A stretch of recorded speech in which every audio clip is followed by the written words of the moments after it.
sucker bet. Can you dig it, sucker? And Chelsea Messenger. I don't want to lose to somebody dumber than me. Yes. When you're in an office pool with somebody playing fantasy football, and it's somebody who just puts it on autograph, like, I don't watch football, whatever.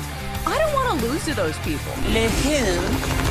The her. For the best wagertainment here on the BetMGM Network. Hey, Dad, don't forget about me, the dogster. Sponsored by BetMGM.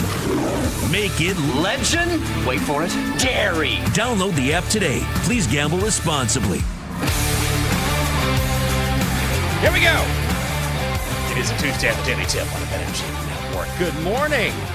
Thanks for being with us as we are live across the nation, 6 a.m. to 9 a.m. in the East. I'm Michael Jenkins. She is Chelsea Messenger. Coming up, plenty of Monday Night Football to talk about. Jets and Dolphins in Miami. Bengals and the Broncos on a beatdown in the Mile High City. Then the battle between the Jags and 49ers spills into the post-game handshakes. That story comes your way in 20 minutes. And we'll decide which takes we like and which ones we don't coming up at 6:40. Chelsea, how you doing? Yeah, good morning. Let's see how I sound, because I'm pretty sick today. Oh, no. So I apologize if my voice sounds terrible, and maybe we will not be getting the long monologues today. So keep that in mind. I'm doing my best. What's going on? Mononucleosis? Like Sam Darnold back in the day?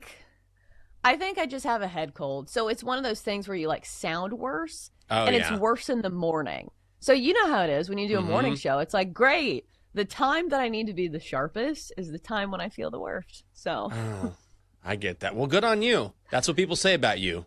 You're a gamer. She's a gamer. When it's time, people you're not say going to that? just be gamer. Absolutely. You're not going to be sitting out like, oh, Chelsea's a little hurt today. No, you're in the game. You're going to play. You're not going to be like, hey, guys, I can't go today. When the team needs you, you're there. I will say on a very serious note, I think I have the best attendance record of anybody on the network. I'm not even kidding. I think both of us do. We don't miss a ton of days, and especially during football season. So we are pushing through this. And I know I don't sound the best, but I am here. Do you always find it? Why is my phone open right now? You know how that happens. I mean, Open?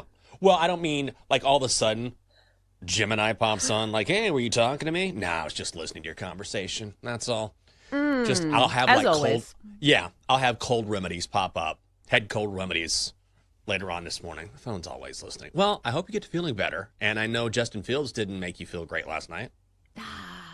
Well, I was all over it. I just picked the wrong side of attempts as opposed to yards. So I thought that Justin Fields would have a big day on the ground last night against the Dolphins. He did, but he did not get his attempts prop for me. So set at 8.5. I did this just in case he didn't get a ton of yards. He had 71 yards rushing, had a rushing touchdown, but only had 7 attempts. Time kind of ran out, and it felt like the game script was not quite as positive as I was expecting because the Jets were playing from behind most of the night. So that was an L for me. But Jenks, an easy winner for you. Yeah, it started off slow, and I thought, this isn't going to end well for this guy. But got some points in the second half. Had Jets Dolphins over 44 and a hook, so 48 points last night with the Dolphins winning 27-21. Dongster was laying the 2.5 with Miami. That was a winner, so it's early as it is here on a Tuesday, and you're 0-1. I'm 1-0. The Dongster is also 1-0. It is the Daily Tip here on the BetMGM Network. It is great to have you with us. If you're feeling great, if you're trying to decide, I don't know if I want to go to work today, you know what? You can take us to work, or you can lay in bed, listen to us at home. Whatever it takes, as long as we can win you some money and hopefully entertain you over the next 3 hours. And we were pretty entertained last night on Monday Night Football. Got a good game. Dolphins downing the Jets 27-21. The Dolphins laying 2.5. They were minus 150 on the money line. And again, the over hits. Tua Tagovailoa, 177 yards, 2 touchdowns, both to his tight end. You fake it to Gordon, too, on the move, and flips into the end zone for a touchdown. The second time, it's Darren Waller. The great Chris Fowler on ESPN. Waller, 3 catches, 27 yards in his first NFL game in 2 full seasons. Dolphins on top 17-3 in the third. Jets pull within a score when Justin Fields takes off on a 43-yard touchdown run, but the Finns answer right back. Chan eludes a tackler and scores. Miami does answer. 20 carries for 99 yards and that touchdown for Achane.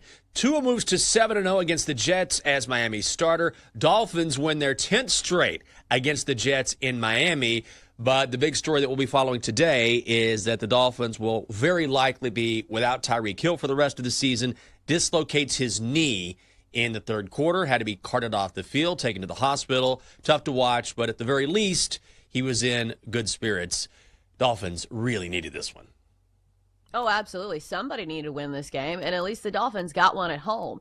And I think from a betting standpoint, we saw this line. We thought to ourselves, how are the Dolphins favored? They looked absolutely. Their offense came to play, and maybe it had something to do with this Jets defense not being nearly as stout as we thought it was going to be. But to me, the story of this game was the penalties. And the Jets had some really costly ones, including an offensive pass interference call that took back a touchdown. And it feels like the game could have kind of swung on that play. The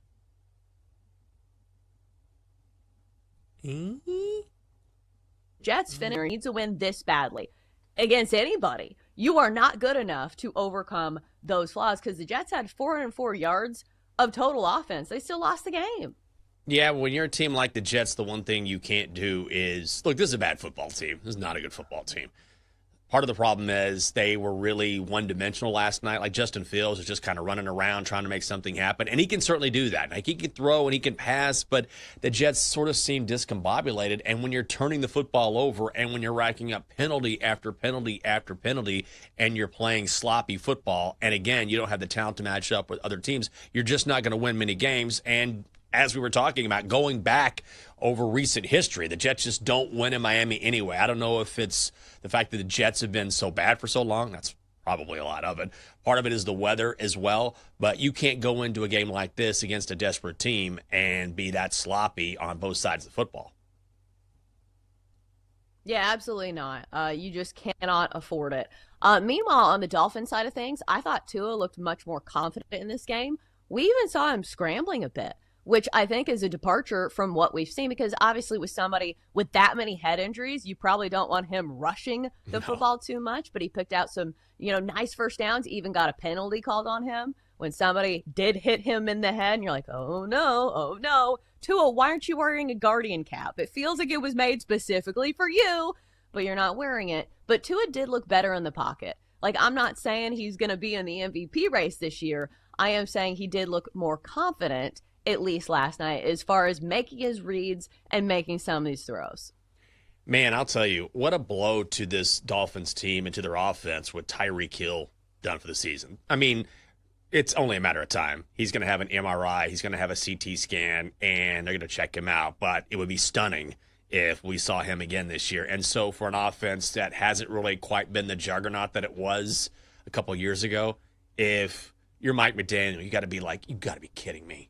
Like, we finally get a dub and we lose Tyreek for the rest of the season. I'm glad he seemed to be joking around with teammates and seemed to be taking it in stride because that's hard to do. And you saw both teams on each sideline sort of react to that injury. It did not look good, so you knew he was going to be done.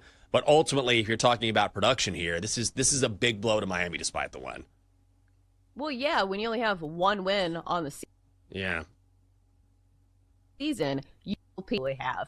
And even from a long-term perspective, think about, he could have been trade bait. And he could have been somebody that you could have gotten pieces to build on for the future. And now that is something that is just a distant memory. So in all aspects, this is a terrible injury for the Dolphins. Yeah, we kept hearing, too, that maybe he was going to go to the Chiefs.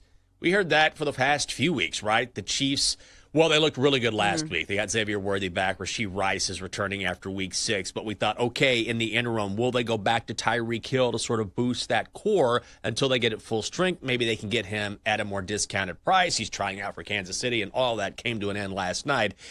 As for the Jets, they are still searching for a dub under Aaron Glenn. He drops to 0-4 as the Jets head coach. Jets host the Cowboys on Sunday. The Dolphins visit Carolina. Elsewhere, in the other game on Monday night, the Broncos all over the Bengals, 28-3. Broncos were laying 7.5. Saw a little bit of buyback on the Bengals before the game because that number was sitting at 7 and a hook. Doesn't matter. Broncos also minus 400 on the money line, and the under hits, total set at 44 and a hook. Bo Nix, a nice evening in the Mile High City. Nix wants it on the ground. Touchdown, Denver. Call courtesy of ESPN and Joe Buck doing the play-by-play. So then the Denver quarterback, after doing it on the ground, takes to the air. On 3rd down and 2, Nix, end zone, Sutton. He's got it. Nix, 326 yards in the air, 2 touchdowns. That makes it 21-3 Broncos. J.K. Dobbins on the ground, 101 yards. The Bengals just never get close in this game. They got a field goal on their opening drive. After that, 8 straight punts. Yeah. Jake Browning, 14 of 25, 125 yards. The Bengals with just 159 yards of total offense. They convert 2 third downs on the evening. I mean, the Bengals look terrible. They have to do something with Jake Browning. That offense is just dead on arrival. Well, it starts with the offensive line, because the offensive line, as Joe Burrow has been so good at negating it, and he's been so crafty, Jake Browning is not the same deal. Like, it's a lot to put on his plate. And plus, this is one of the toughest matchups defensively for a team that relies heavily on wide receivers. Because think about the secondary for the Broncos on paper, at least. Pat Surtain is second, reigning NFL Defensive Player of the Year. So when you have guys that are getting covered like white on rice, and your quarterback is running for his life, it's just not a good combination. Because it's not a matter of T. Higgins and Jamar Chase not being talented. It's just that Jake Browning can't get the ball to him. Yeah, I know the line is bad. I feel like they got to do something with him, though. They got to bring someone in who can maybe sort of mitigate the issues on the O-line and just complete some passes. It's really difficult against the Broncos. You're not wrong about that. Jaquan McMillan was asked about the plan to stop Jamar Chase last night. He was asked this after the game. He said the plan was Patrick Surtain. That was the plan. Just stick him on Jamar and shut him down. And it worked. Chase had 23 yards receiving.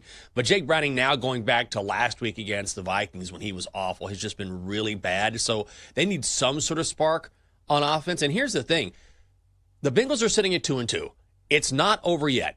They could get Joe Burrow back maybe, start of December, I think, is when he's slated to return. They've just got to find a way to get to the postseason and then let Joey Burrow come back and maybe he can work some magic. But they can't have performances like this week in and week out where it's not even close. Like they were embarrassed by the Vikings. Last night, that was an offensive abomination. And so, yeah, you're talking about 2 very good defenses. At the same time, you got to start stacking some dubs because it's not like Jake Browning is going to go off here over the next few weeks and lead you on some sort of winning streak. You've just got to stack some dubs and get to the postseason. And I don't know if he's the guy to do it. Yeah, especially when your next game is against the Lions. Yeah. And then you get the Packers at Lambeau. Then you have a divisional matchup against the Steelers. Then finally maybe a respite when you play the Jets. Then it's the Bears and the Steelers again. So, the schedule in the short term is not looking super easy. I'll tell you who's sitting there. Down in the dirty. Kirk Cousins. Kirk Cousins just waiting for someone to give him a call. Give me a call. I'll be that veteran leader on offense. Nobody's just going to want to take him on. I mean, Double D is more of a Falcons expert than anyone here on the show. But if you trade for him, I mean, my God, that salary is so punitive that you've got to do something or work some sort of new deal or figure something out.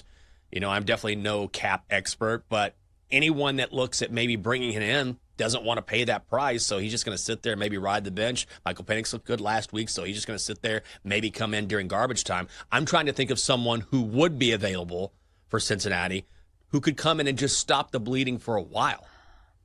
Yeah, but when you have such a bad offensive line, does it really matter? That's the thing. Joe Burrow was such a Band-Aid for that team that it's just okay, you signed Kirk Cousins, who's not exactly fleet of foot, and you're paying him a ton of money to do what? Maybe make the playoffs? This is not a Super Bowl team because there is a litany of issues on this Bengals team that, again, Joe Burrow was covering up. The defense has all sorts of issues still, so it's just not a good team all around, so it feels like you shouldn't be hedging your future on a team that doesn't look like a good one overall.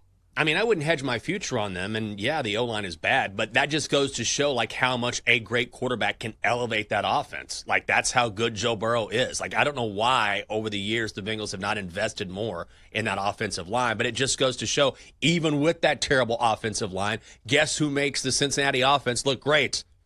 an all-world quarterback like Joe Burrow. So certainly a guy like Jake Browning who has mixed results anyway, like he's not going to elevate that offensive line and that offense. So bring in someone who obviously is not going to be Joe Burrow, but someone who can come in and at least move the chains for a little while and keep you guys competitive to get you close to the postseason, because the last thing Cincinnati needs after going through, okay, we're going to play in the preseason, we're going to get off to a fast start. What happens? Joey B gets injured and you're off to a slow start again. So there's still time, but they got to do something. Coming up next year on the show, why worry about the next Jake Paul fight when we've got Liam Cohen and Robert Saleh? That is coming up next on the Daily Tip on the BetMGM Network.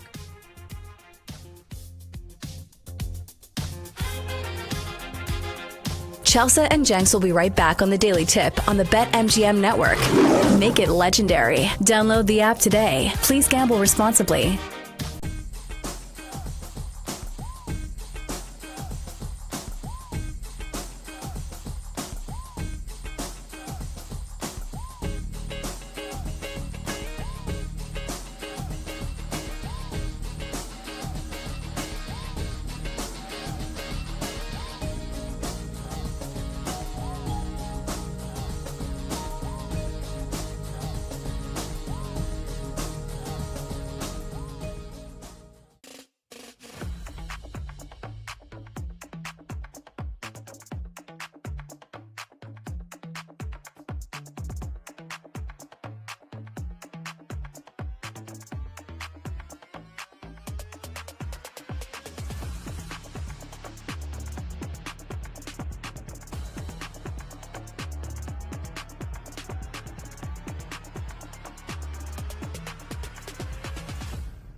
The Daily Tip with Michael Jenkins and Chelsea Messenger on the BetMGM Network.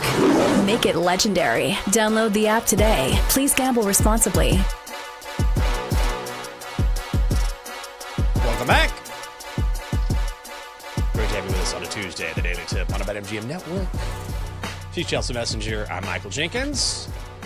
Getting you through the week here. Coming up on the show, Jags head coach Liam Cohen has something to say besides Duval.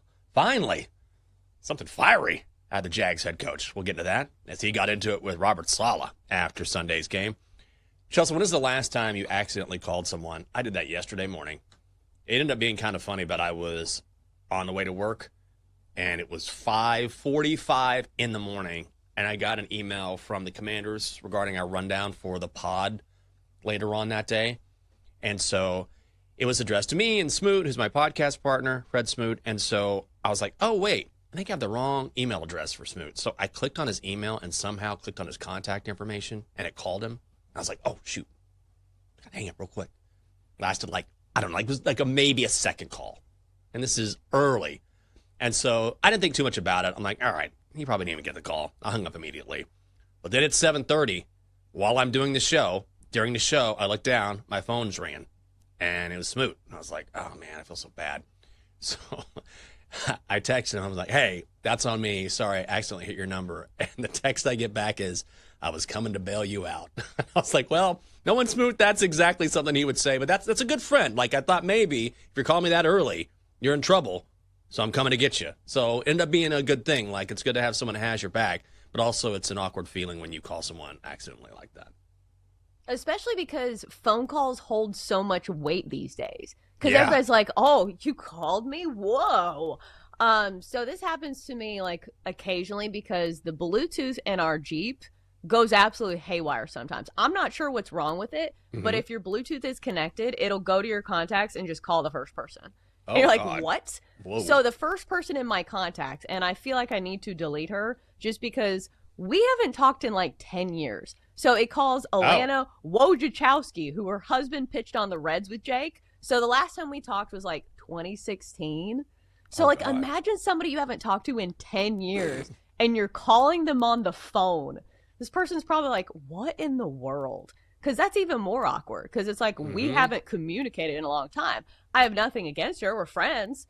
It's just out of the blue, a phone call. It feels very strange. Yeah, I get that. Especially now. That's for sure. Like a phone call now just has more weight to it than it used to, because people just text all the time.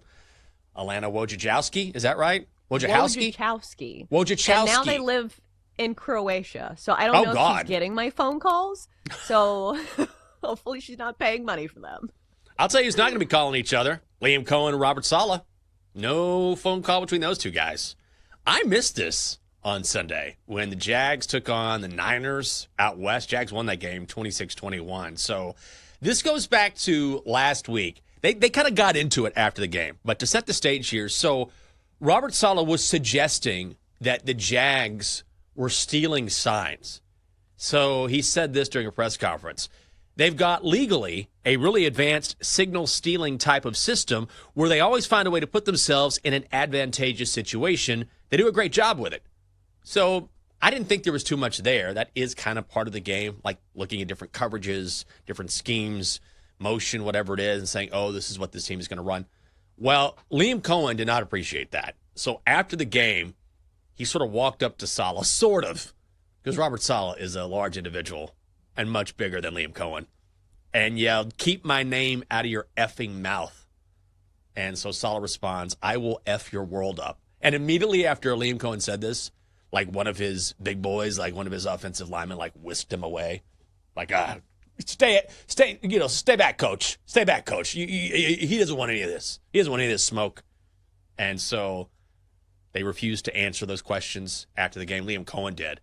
Robert Saleh will speak on Thursday for the Niners. What did you think of this interaction when you saw it? I saw Liam Cohen yell something and then run away.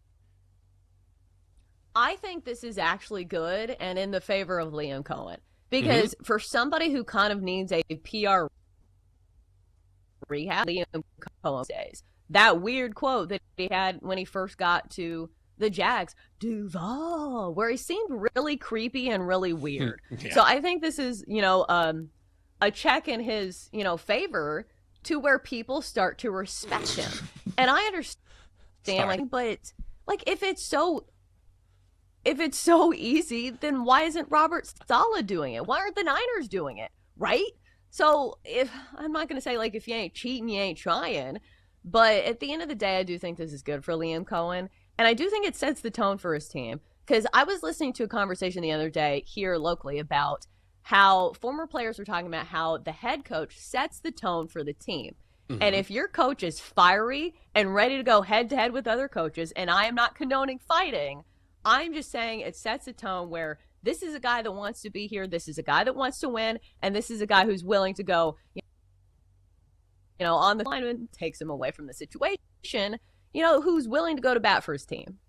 I mean, I will say Jags players kind of loved it. They wouldn't talk about it too much, but the guys that were around were saying, hey, whatever it takes, we kind of love the fact that he was fired up and loved the motivation and loved the passion. So I remember, I can't repeat this story on the air. It's a very famous one. But if you go back and look at what John Gruden said to his team before they went out in the Super Bowl and smacked around, the Raiders? Wasn't he coaching the Bucs at the time?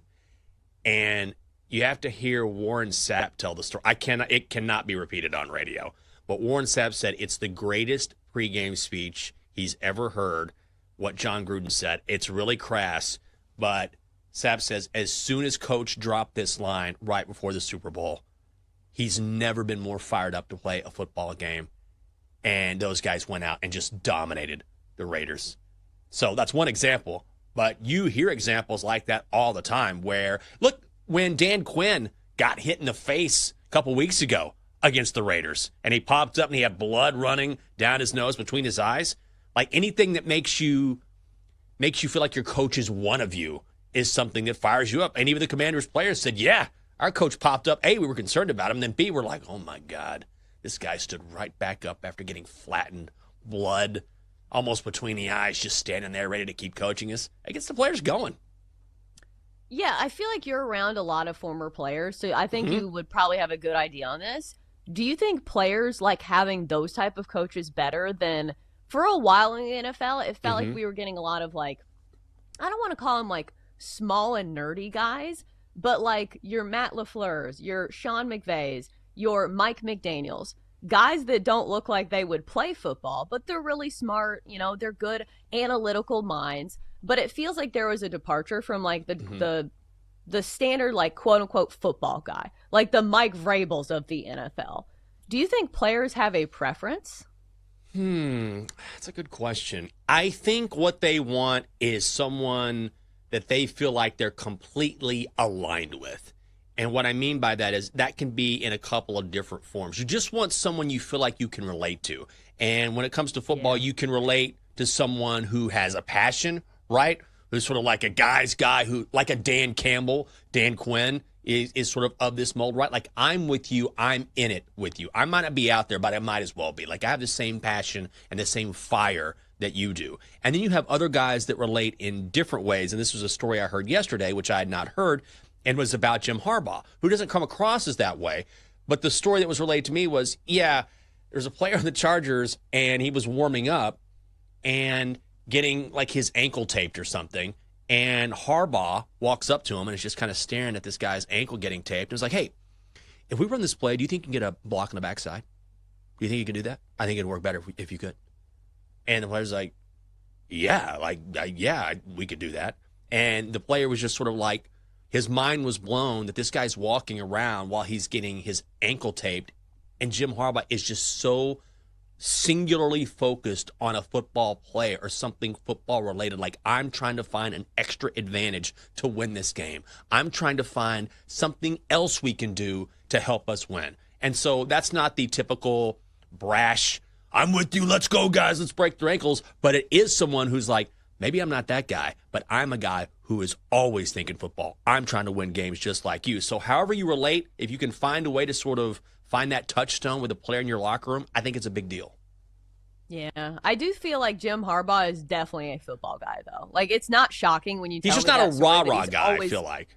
You know what I mean? But, like, he's just he's a always weirdo. thinking about football. Yes. Like, it does feel like his whole life is football is what I'm getting at. But at the end of the day, like, the most important thing is nobody will care if you're winning. So, like, things about, like, Sean McVay, like, maybe he's not the biggest guy, but, like, he is a great coach. So at the end of the day, like, personalities at the start maybe make a difference, and maybe when you're facing adversity, but at the end of the day, like, winning cures a lot of things. No, there's no doubt about it. And there's different ways to go about it, right? There's no right way. It's just about finding that connection. And sometimes it's a personal connection. Sometimes it's like, oh, this guy really cares about me. He wants to win like I do, but also he really gives a damn about me. I'm not just some dude on a roster. So there's different ways to go about it, but as long as that passion comes through, then you can find a way to connect with your players.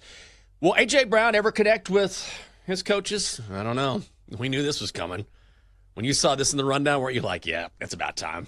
It's about time we talked about this story. So A.J. Brown, shockingly, not really happy with the Eagles' offense right now. Posted a tweet yesterday. It was a Bible verse, and this was about being wanted after the Eagles win over the Bucs. The quote says, "If you're not welcomed, not listened to, quietly withdraw, shrug your shoulders, and be on your way." A.J. Brown, 2 catches, 7 yards during the win. He has 145 yards and a touchdown in 4 games this season. Nick Sirianni addressed it yesterday, said A.J. is very important to this team. I know he wants to contribute, do the things he's capable of doing. He's had a couple of games where he hasn't been able to for different reasons. This was probably the most predictable thing in the NFL. Like, haven't we all been saying for weeks, when is A.J. Brown going to start complaining? And what do you know? Poof, right there in front of us. Here's the complaint. Well, I mean, this is the guy that was reading a book during the Super Bowl? Or what was it, a playoff game? So that's the jarring thing, because at the heart of the game of the football, you say to yourself, it is a team sport, and the ultimate goal is to win games. And the Eagles are undefeated. So one would think, why is A.J. Brown so upset? And I have never been a receiver in the NFL, and I understand these guys are super competitive. And I will say that Chad Ochocinco Johnson came to his defense here. Did you see what he said about this? And I'll say this, like, Ochocinco, maybe not the person you want in your corner for being selfless. But he said this: do you understand what this does to players mentally? I don't think fans understand.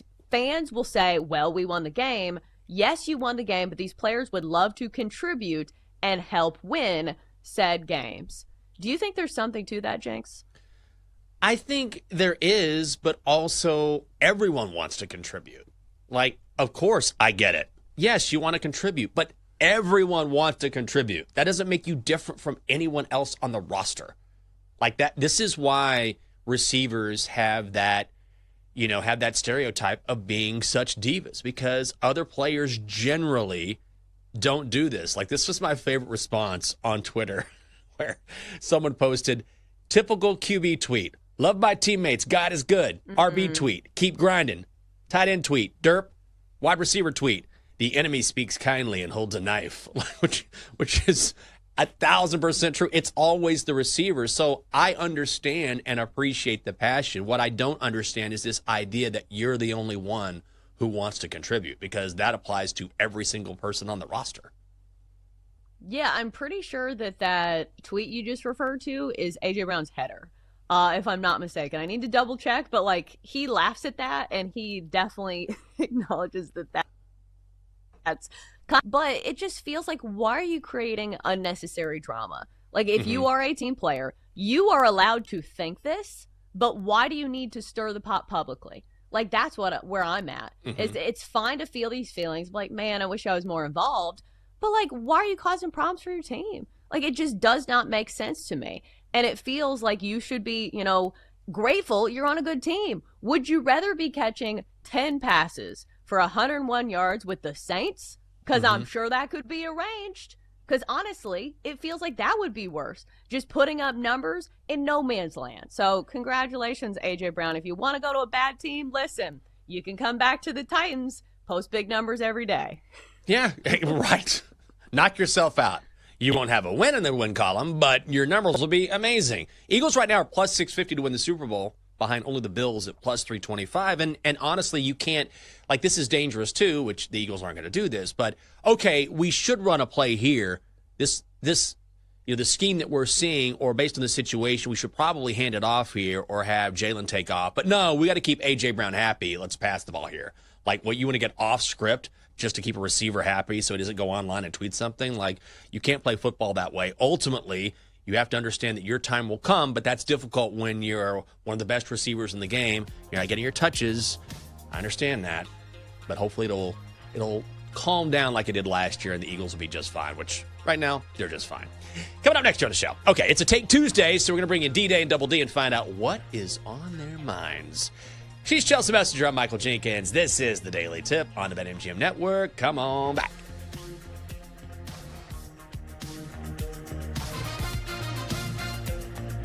Chelsea and Jenks will be right back on the Daily Tip on the BetMGM Network. Make it legendary. Download the app today. Please gamble responsibly.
Let's get back to the Daily Tip with Chelsea Messenger and Michael Jenkins on the BetMGM Network. Make it legendary. Download the app today. Please gamble responsibly. It's a Tuesday on the Daily Tip. Welcome back.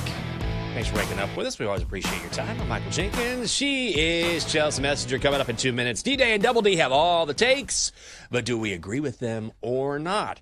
So when we were talking about the Tyreek Hill injury, that's just adding to a long list of injuries in the NFL. CeeDee Lamb, Joe Burrow, Malik Neighbors. You can go down the list, and that particularly affects fantasy teams. I don't think you're a big fantasy player. I believe we've talked about this, where you would be more inclined to focus on the gambling aspect as opposed to gambling and fantasy, because a lot of people are in fantasy, and I get that, and I'm not going to tell you about my fantasy teams because, whatever. But it does have a huge effect when these big names are out. Yeah. Well, and for these teams, obviously, as well. Mm-hmm. But I'm not a big fantasy player for that reason, because imagine you drafted Joe Burrow and Malik Neighbors and CeeDee Lamb, and all these guys are just hurt. And so it just feels like your fantasy team just takes a nosedive. So as opposed to doing that, why don't you play props every single week? And these aren't just going to hamstring you for the entire season. It just feels like less of a commitment. I used to be really into fantasy, and as I've gotten older, I've just kind of faded away. Like, I have 2 fantasy teams, and I look at them just very, very residually. I'm like, that guy's out. Okay, whatever. I'll sub this guy in. Like, I keep my roster filled, and I'm sort of on it, but I'm not nearly as hardcore as I used to be. And the guys I used to play with are not as hardcore as they used to be. I don't know if it's just sort of fatigue or just interest moving elsewhere. I still get sort of excited about it, but not like I used to. And I think gambling has a lot to do with that, because I'm more focused on, let me handicap instead of spend time like trying to figure out who could be my wide receiver 3 this week. Yeah, it feels like fantasy football was like gambling 1.0. Like, before gambling was a thing and before we could bet on props, that was the best available option. So that's fine. But now we have fantasy football 2.0, which is simply betting on props and anytime touchdowns. So it feels like, why would you bet on that? Why would you live on America Online 3.0 when you can have AOL 7.0? It just doesn't make sense to me. Did you see America Online like a month ago officially closed up shop? Did you see that? Finally, after all this time? I thought it was years ago. Yeah, what a run. I had no idea they were still going. That's crazy. And I remember, was it Ted Leonsis who owns, I think so.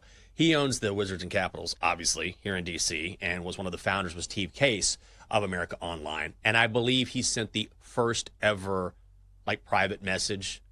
And I believe he told this story, I need to double check this, where, he's at work and then he sends something to his wife like, hey, can you see this? Which, of course, now you don't think anything about that. They're very common. But back in the day, it was like the first ever, like, hey, I'm somewhere here. Are you getting this? And she did. And that was sort of the advent of all these messaging, programs and software that we see now. And, of course, you can do it on your phone all the time. But, there was a time when he was on the cusp of that, and it was so also new and exciting. And that's a really cool story to have. Yeah, absolutely. Like, this was such a big social component of growing up for my generation. Because, like, think about it. Like, when you don't have a car and you don't have, like, a way to have really a social life, you sit at home and you type on that computer and you talk to people on AOL, and you're like, ooh, my favorite person just got online. It's time to start these skills and try to say something cool and craft a great message. Or do you remember away messages? Like, this was a time to, like, flex your muscle and be like, ooh, I'm going to do lowercase, uppercase, lowercase, uppercase, and it's going to look really, really cool. Wow. They're going to be like, wow, she spent some time on this. What a cool away message that Chelsea left. Back Babe, what was it? Your name on AOL? 963. Yeah. Bring it back. Bring it back. Back Babe, For 963. Was 693-963 at gmail.com. 963. 963. Okay. Telling you, bring it back. Well, I don't think Double D and maybe Double D, not D. Denton is too young for this, but Double D, bring on in here. Let's do Take Tuesday. It's time for Take Tuesday. Are these takes hot? So hot. So hot. Or not? You can't handle the truth. Are you too young for AOL Instant Messenger, Double D? No. Oh, okay. AOL was the hot thing when I was growing up. Okay. It was hot. Hot. I still what gets me nowadays is when people still have their AOL email addresses. Hey, how can I get a hold of you? And they're like, oh, blah, blah, blah, blah, at AOL.com. And I'm like, all right. If that doesn't work, send it to my Hotmail. I'm like, oh, wow. You doubled down on that, did you? It's not. All right, what do you good. got for us, buddy? All right, first take up. Oregon is the best team in college football, and you should run to get your national title ticket on them at plus 600. Chelsea? I feel like this is not a hot take because they're the number 2 team in the country. So, I feel like this is a very, logical take because of their big win that they just had on the road in overtime against Penn State. I feel like you look at the rest of their schedule, too, and it lines up so nicely for them. Even their next game, which looks kind of trappy against a good Indiana team, but they get 2 weeks to prepare for it, and that's a home game. Then they have Rutgers, Wisconsin, Iowa, Minnesota, USC, and Washington on the road, which may be a little tricky, but still, this is a good Oregon team. But they don't even face Ohio State in the regular season. I was looking for them to make the college football playoff. They're minus 1,800. So the odds makers are thinking that they're already in. They're certainly going to have a good chance. But I think more than the national championship bet, I think I like them to finish the regular season undefeated. It's plus 150, not a ton of value there. But the schedule lines up so nicely for them. And this is a really well-coached and great team. So I think any way you slice it, any futures bet on Oregon doesn't feel like a hot take in my opinion. It feels like a really good one. Yeah, I'm with you, Double D. It's hard to argue with this take. They're so good on both lines of scrimmage, like on the offensive line, on the defensive line. We saw that against Penn State, and I will say that Dante Moore, I didn't know how he was going to be this year after sitting out and sort of waiting his turn last year after coming back to Oregon, but man, he looked awesome in that game. Dan Lanning's on a Coke run. Good for him. So they look great right now. I'm not doubting the Ducks, so I would agree with that. All right, to the NFL we go here. The first fired head coach in the NFL will not be Mike McDaniel. It won't be Brian Dable. It won't even be Brian Callahan. It will instead be Ravens head coach John Harbaugh. Nah. Ooh. I was looking at the odds yesterday. He's not even in the top 10 of coaches to be fired. I think it's an interesting take that I hear a lot of people saying, but ultimately the Ravens aren't going to let go of a guy who has won a Super Bowl with them, who has taken them deep into the playoffs, not over the hump with Lamar Jackson, and also has lost to Bills, Lions, Chiefs. Now, that could certainly change if we go throughout the season, they start losing games they shouldn't lose. Ravens have a tough road ahead. They're really banged up on defense. I mean, they lost another player or two yesterday for the season. Lamar is not right, so this could be a rough road for them. But I think right now, I would not put any money on John Harbaugh. I think Brian Callahan probably the first guy to go. It looks awful there in Tennessee, which you know.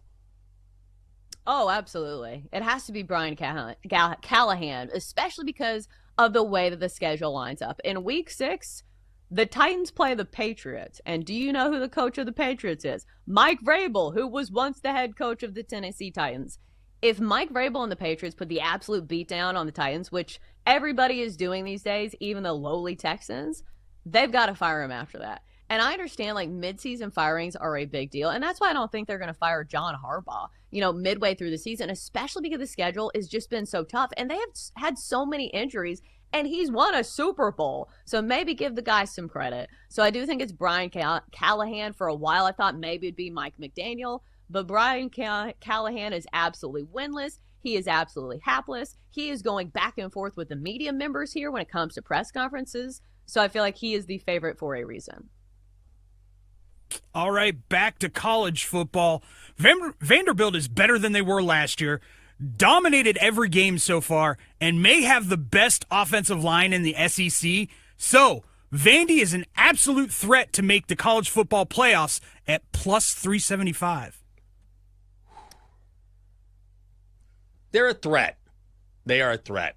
I just want to see a little more. I want to see them. They have a massive schedule. Like the heart of their schedule is coming up. Like they go to Bama, then they host LSU, they host Missouri, they go to Texas, they host Auburn. So Right now, they look great. Everything's going their way. Clark Lee is a fantastic head coach. Those players just live and die for him. We know how good Pavia is. I think he's trying to play an extra year in college football, which is absolutely insane. So I like Vandy a lot, but I haven't seen enough against these really top-tier teams in the heart of their schedule, which they're about to get into, to put money on them yet.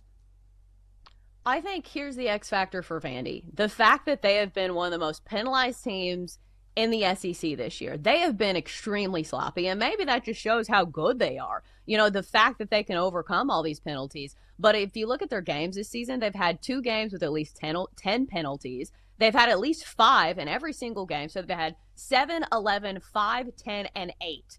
With some of those coming for big yardage, 91 yards against Utah State. You cannot play that sloppily and expect to beat some of the best teams in the SEC. So certainly the talent is there, but they need to clean up those penalties.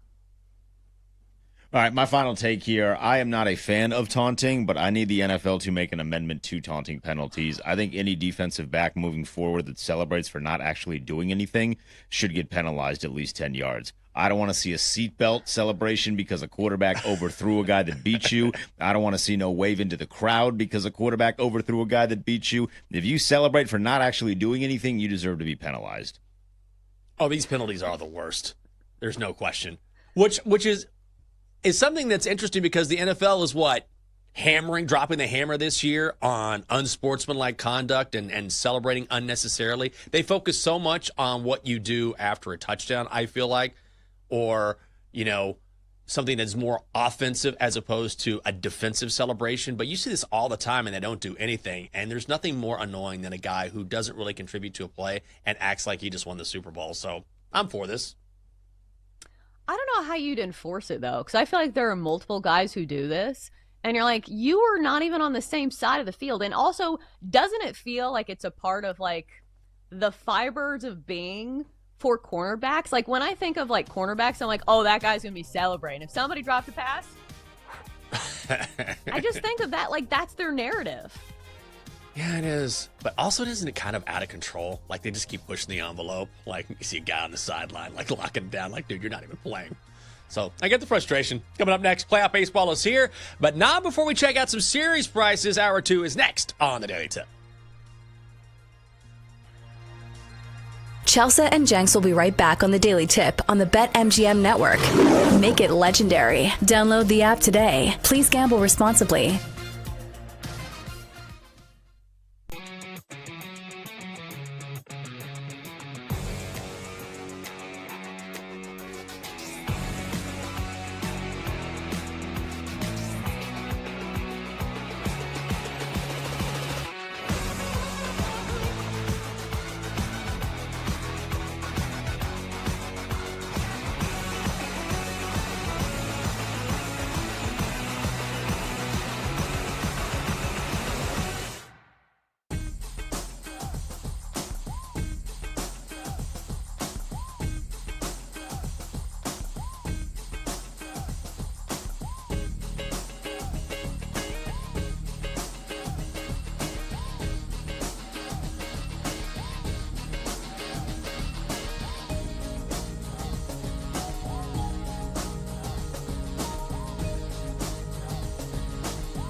Grab your coffee and wake up with the Daily Tips, Michael Jenkins. I always stay away from the hot team in the offseason. Whenever you see everyone piling on praise, it just feels like a sucker bet. Can you dig it, sucker? And Chelsea Messenger. I don't want to lose to somebody dumber than me. Yes. When you're in an office pool with somebody playing fantasy football and it's somebody who just puts it on autograph, like, I don't watch football, whatever.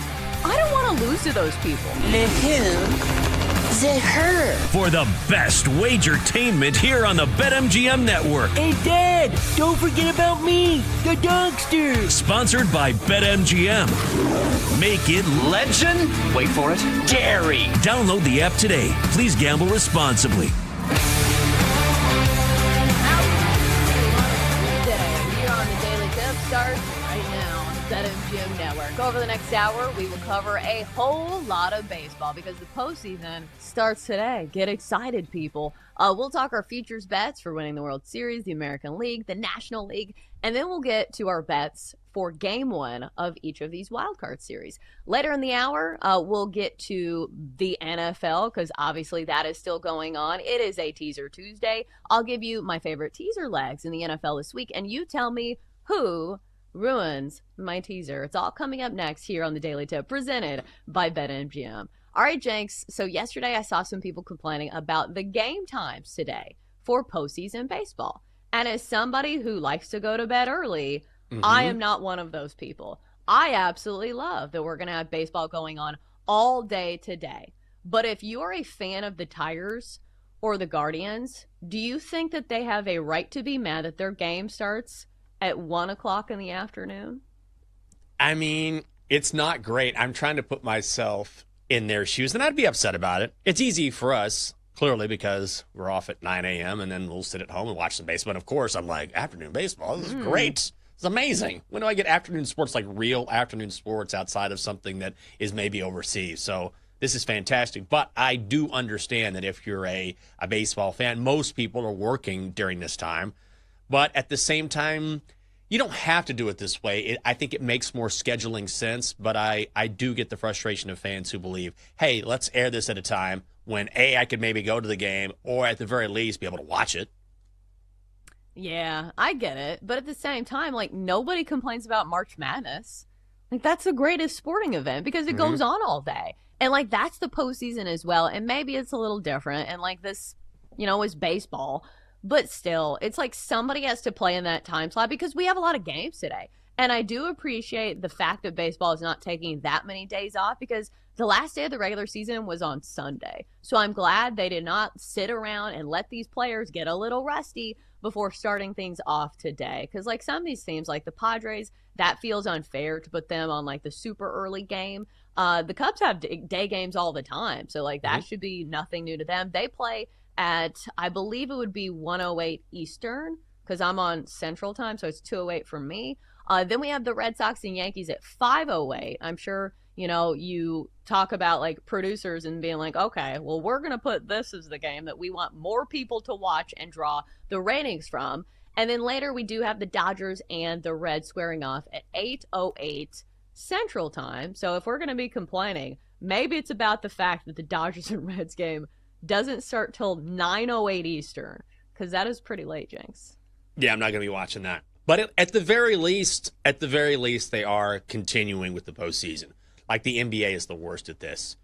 They'll end the regular season or a playoff series will end, and it's all right. We'll see you guys in 8 days. It's like, why are we waiting this long to start a playoff series? Because then it messes up your bets. Like, how do you account for having that much time off? Are you going to be rested? Are you going to be rusty? That's sort of the age-old, eternal question when you see a long lag like that. But ultimately, I think it's just better for everyone involved. Like, it keeps you interested. The players, you can be rested enough and still be ready to go because this is just sort of a continuation of 162 games anyway. So I'm glad we're going to get to see it now. Yeah, and I do think if you waited more days to start the first round, it would be extremely tough for these teams who are waiting in the wings, who have a first round bye or like are not in the wild card round, because they've been waiting. They'd be waiting even longer. And we've seen this be an issue for teams who, sit around and wait, that sometimes the bats get a little rusty. But at the end of the day, I think this format is pretty good from Major League Baseball. All right, so now that the postseason picture is fully drawn, Jenks, it's time to revisit some futures bets and maybe see if we can find some value in the futures market. So to win the World Series, the Phillies are your favorites over at BetMGM plus 450, the Dodgers 5-1, Mariners plus 550, Yankees and Blue Jays 7-1, Brewers, which we have put a star next to, at 8-1, Cubs 14-1, Padres 15-1.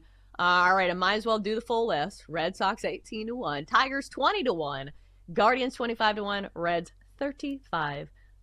So let's start with the Brewers because I feel like this is the bet that we kind of circled the other day. Just feels like it makes a ton of sense. The team that had the best run differential in all of baseball this season has kind of surprised some people, but like it hasn't been a flash in the pan. This is not a 1-month sample size. They have been fantastic all season long, and it does feel like the bracket does line up for them pretty nicely in the fact that they don't have to play the Phillies or the Dodgers at least until the NLCS. So Jenks, are we talking people off the Brewers? It feels like a great play at 8-1. Yeah, I don't know why everyone is sleeping on the Brew Crew. I just can't figure it out. Maybe it's, and I don't want to say star power, but maybe it is star power. Like they don't have the huge names that the Phillies or the Dodgers or even the Mariners with Cal Raleigh because he's sort of come to the forefront, right? Or the Yankees and maybe the Jays a little bit. But I think that's probably what it is. When you look at these betting markets, we say this all the time during the regular season, like the Dodgers are overvalued. The Dodgers are overvalued. And they generally are because people like betting on big name teams. They like betting on teams who have a recent history of winning. And the Brewers don't fit either one of those descriptors. So I think if you're actually looking at the metrics, if you're looking at the numbers, if you're looking at what we saw during the regular season, Milwaukee is a great play. And you can make a pretty strong argument that the Brewers are maybe, certainly at least in the conversation of being the most competitive or well-rounded team in the playoffs. Yeah. And we did hear from Buster Olney, who covers MLB for ESPN, MLB Insider. We had him on the show about a week ago, and he was saying that this is probably the most wide open it's been in a while when it comes to, baseball having just about any team that could be fully capable of winning a World Series this year, just because we've had so many injuries to bullpens. There are very few bullpens in this picture that are fully healthy and effective. He was telling us that the Padres are really the only team that has a good top to bottom bullpen. So for that reason, from a betting standpoint, it does not feel like maybe you take the favorites here, you go further down the list. Let me throw this one at you, Jinx. From a value standpoint, and this team has been in an absolute nosedive, but we know in the futures market, you want to buy a stock when it is at its lowest and not at the tippy top. So it feels like if you're going to buy low on a team, don't say it. Tigers are 20-1. 20-1 though, Jenks, for a team for most of the season was absolutely dominant. The momentum is certainly not in their favor, but they have an ace on their staff in Tariq Skubal, and it hasn't been his fault. Like, he's had great games against the Guardians at the end of the season, and it's just been the offense that's kind of fallen off a cliff. But again, this is price dependent. Would you even entertain the thought of the Tigers at 20-1? I just can't do it. I can't. Like, they were such a great story until they weren't. And I don't know about you, but I have a hard time trusting teams who don't have any momentum. I mean, these guys are limping into the playoffs. Right? I don't think they're going to get past the Guardians, frankly. I think the Guardians kind of have their number, and we've seen that. We saw it during the regular season, saw it at the end of the season. So it's very difficult. It's a hard sell for me to say, all right, these guys were good at one point during the season. They were the best team in baseball. Maybe they just pick it up in the postseason. It's like, okay, maybe the talent is there, but also wouldn't we have seen it by now? So I know what you're saying. And when you have an ace like Tariq Skubal, it's really tempting to maybe put a sprinkle on them because he'll get you one. He can get you a dub. There's no question about it. The best in the game. But I just don't think I can do it based on what we've seen in the second half of the season. I don't think so either. Like, I feel like it is a good price, and I think maybe if you hold your nose, you can make a case for it.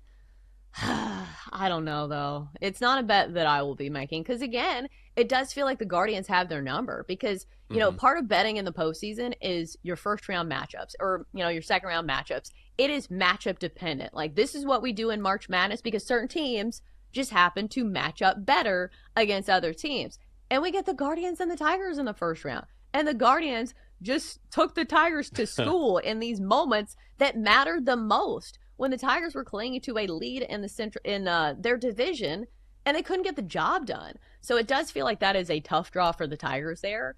Let's go to the bottom corner of the postseason picture. So this one, matchup dependent.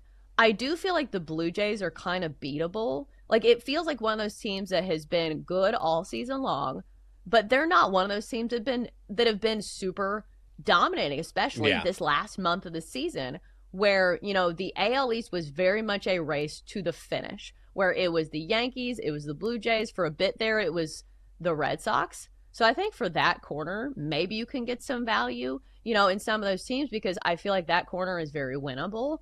But it doesn't feel like you ever get value on the Yankees 7-1 to win the World Series.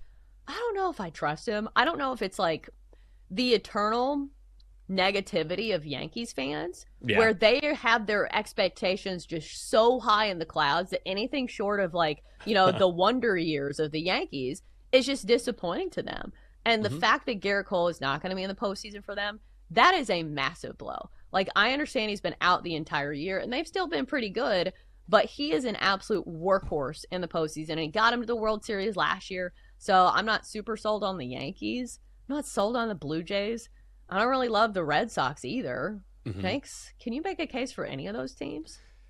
The Red Sox are interesting just from a value perspective because they're at 18-1. Like, at some point when you get past the teams that I really like, then it becomes just about if you can get a decent price. Unless you just have a strong case for a team that you really like and you're like, I don't care about the price. This is my team. This is why they're going to win it. I really don't feel that way when I look at any of these teams, Yankees, Blue Jays, Red Sox.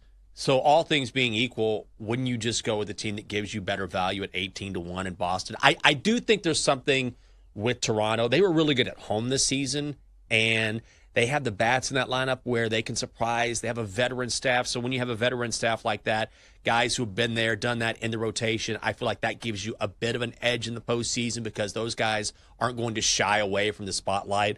But I also don't want to play the Blue Jays at 7-1. So I think, and when you look at the Red Sox, also when you're taking on the Yankees, it's a rivalry. Anything can happen in those sorts of matchups. So I would say Boston.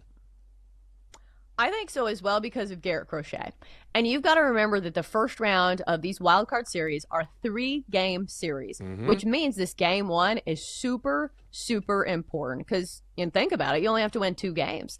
So it just feels like when you have a great top end of the rotation guy, that weights more in your favor. Because remember, you're not stacking wins against, bad teams. It's not the regular season. You need somebody who can shut down the best bats in baseball. And Garrett Crochet has been putting up Cy Young numbers all season long. Even if he doesn't win it, still amazing this season. So I think he certainly gives them the edge. Max Fried has had good numbers this year as well for the Yankees.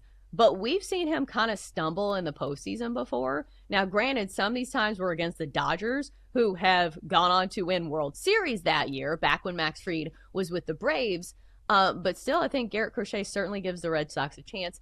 And also, that's why I feel like maybe the Tigers have a chance. It's just, I don't really trust their offense. Tariq Skubal is so good, but keep in mind, the top end of the rotation can completely skew a lot of these series, even when you get into, the later stages of the postseason. When it is a 7-game series, if you have your number one guy starting the first game of that series, a lot of times he'll start game 5 or game 6. So you can use this guy twice.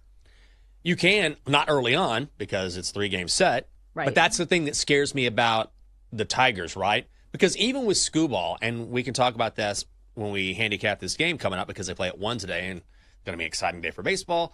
But he has faced the Guardians in his last 2 outings. He's allowed 1 run in each of those outings, and they've still lost. There's just something about the Guardians. They're just the Tigers' kryptonite. Even when Skubal is on the mound, which is why when you ask me about Detroit or ask you about trusting the Tigers, at some point you would assume, look, they've got Skubal on the mound. They have to break through, right? But I don't know. Maybe early on, if you want to make a first 5 bet, sure. But late in the game, Cleveland just finds a way, and we've seen that over the latter half of the season.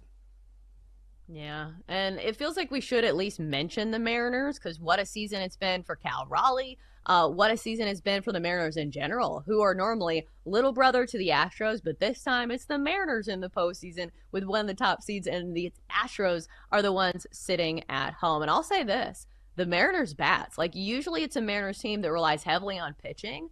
This year, over the last month of baseball, they have the best WRC plus in all of the big leagues. So this is a team that's certainly trending in the right direction. They've got all the momentum, and they've got a great storyline. Like, maybe that doesn't matter here, but it would not shock me if the Mariners have a storybook run here, but they're only plus 550. So probably not going to make the card for me. All right, so what is making the card for today's bets? We go through game ones of the wild card series and tell you where your money should be placed. I have a few that I like. It's coming up next here on the Daily Tip, presented by BetMGM. In 20 minutes, Chelsea gives out her favorite teaser plays from the NFL in Teaser Tuesday here on the Daily Tip, sponsored by BetMGM. Make it legendary.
Welcome back to the Daily Tip with Michael Jenkins and Chelsea Messenger on the BetMGM Network.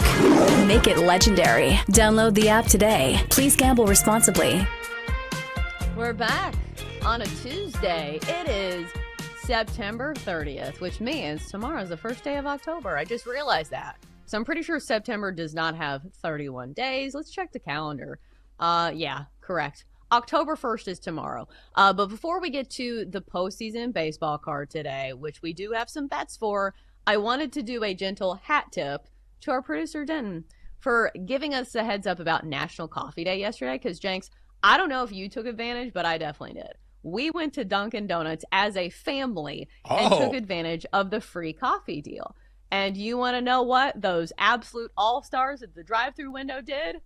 What? Free coffee? Yeah, on the app. No. It says free coffee for National Coffee Day. It's 4 p.m. We can't be the first people who have pointed this out. Oh, yeah.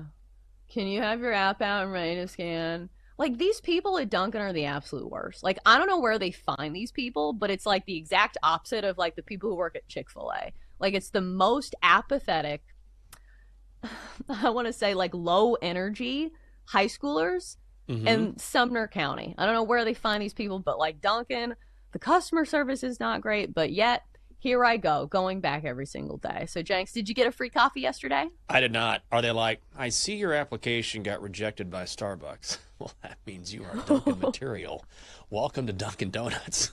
Unfortunately, no. I had to go out to Ashburn and do some work for the Commanders, but I'm glad you got to do it. I was sad because if I had some time, I absolutely would have slid in somewhere and grabbed some coffee, because as soon as I got out there, the first thing I did was go to one of the little break rooms and make myself some coffee because I needed it. It didn't cost me anything, but it didn't taste the same. Yeah, it is. Like, you can have good coffee and still not the same, and you get something free from the actual physical store. So much better. Yeah, but I'll say this. Maybe it'll make you feel better. Because we went as a family, and so, like, Jake is not a huge fan of Dunkin' Donuts, their coffee, but he got a free coffee, so he got it. He takes one sip, and he's like, Chelsea, this is terrible. Why did we come here? This tastes like creamer-flavored water. He is not a fan of the coffee there, so even though it was free, I'm not sure if he enjoyed it. Let me ask you this, because I know you cannot stand Dunkin' Donuts. You will not be sponsored by Dunkin' Donuts anytime soon on this show. But that's what I mean. So this is what I don't understand. So I keep hearing, I hate Dunkin' Donuts. I hate Dunkin' Donuts. I hate Dunkin' Donuts. So anyway, I went to Dunkin' Donuts. I'm like, well, then why are you going? Why are you punishing yourself? Here's the thing. When it comes to refreshers, which are the caffeinated non-coffee beverages, Dunkin', in my opinion, is way better than Starbucks. Starbucks puts like bits of strawberries in there. So when you like drink it through a straw, you get like a chunk of strawberry. And I don't love that. So like Dunkin' does have like the slight edge when it comes to refreshers. And I get those a lot. Like sometimes I don't do coffee, I do refreshers. So when I want a refresher, I go to Dunkin'. When I want a coffee, I go to Starbucks. Wait a second. They're actually called refreshers? I thought you were using that just as a slang term. Like when I like a little refresher. No. So it's called a refresher. Okay. Okay, good to know. But it has caffeine in it. So I don't know if I'd call that a refresher, but like that's the name they've chosen. And Jenks, here's the funniest part. So for a while it was pineapple mango, and then they got all fancy and they're like, oh no, it's a golden hour refresher. And you're like, do you mean the same pineapple mango one that you've been shelling out for years? I'm like, yeah, it's the same mixture. But it's a golden hour refresher now. Oh, that sounds great. They just relabel it. You know what I mean? It's like they'll put a new spin on it, new label, we'll add something to it, and it's the same as it's always been. I got to try these refreshers. This is all new to me. Yeah, I think it's a good option for when you feel like thirsty, but you want the caffeine. All right, so if you want a midday refresher, maybe you'll have some baseball to go along with it, because we do have some wild card action today. And I personally cannot wait. If you're going to be betting on baseball today, you might as well do it over at BetMGM and use this MLB Parlay Boost token. Swing big on your next MLB parlay. Use this Parlay Boost token to score a bigger payout if your baseball parlay hits. So, Jenks, let's start with the first game and the most interesting game, in my personal opinion. The Tigers and Guardians squaring off at 1 Eastern in Cleveland. Detroit big favorites in this game, though, -165 behind Tariq Skubal, total of 6.5 runs. I've also seen this at 6 in some spots. Gavin Williams looks like he's going to get the start for Cleveland. So, Jenks, we just had this matchup not too long ago, and I'm pretty sure both of us played the first 5 under 3.5. So guess what I will be doing in this game? I will once again be playing a first 5 under 3.5 runs. How about you? I am making the same pick. I like the card a lot today, which is weird. I thought I was going to be nervous looking at these games because there's obviously a lot more at stake. But that was the first thing I thought was, are you kidding me? Tigers, Guardians, with a total at 6, which is ridiculous. You can go under 3.5 at -140.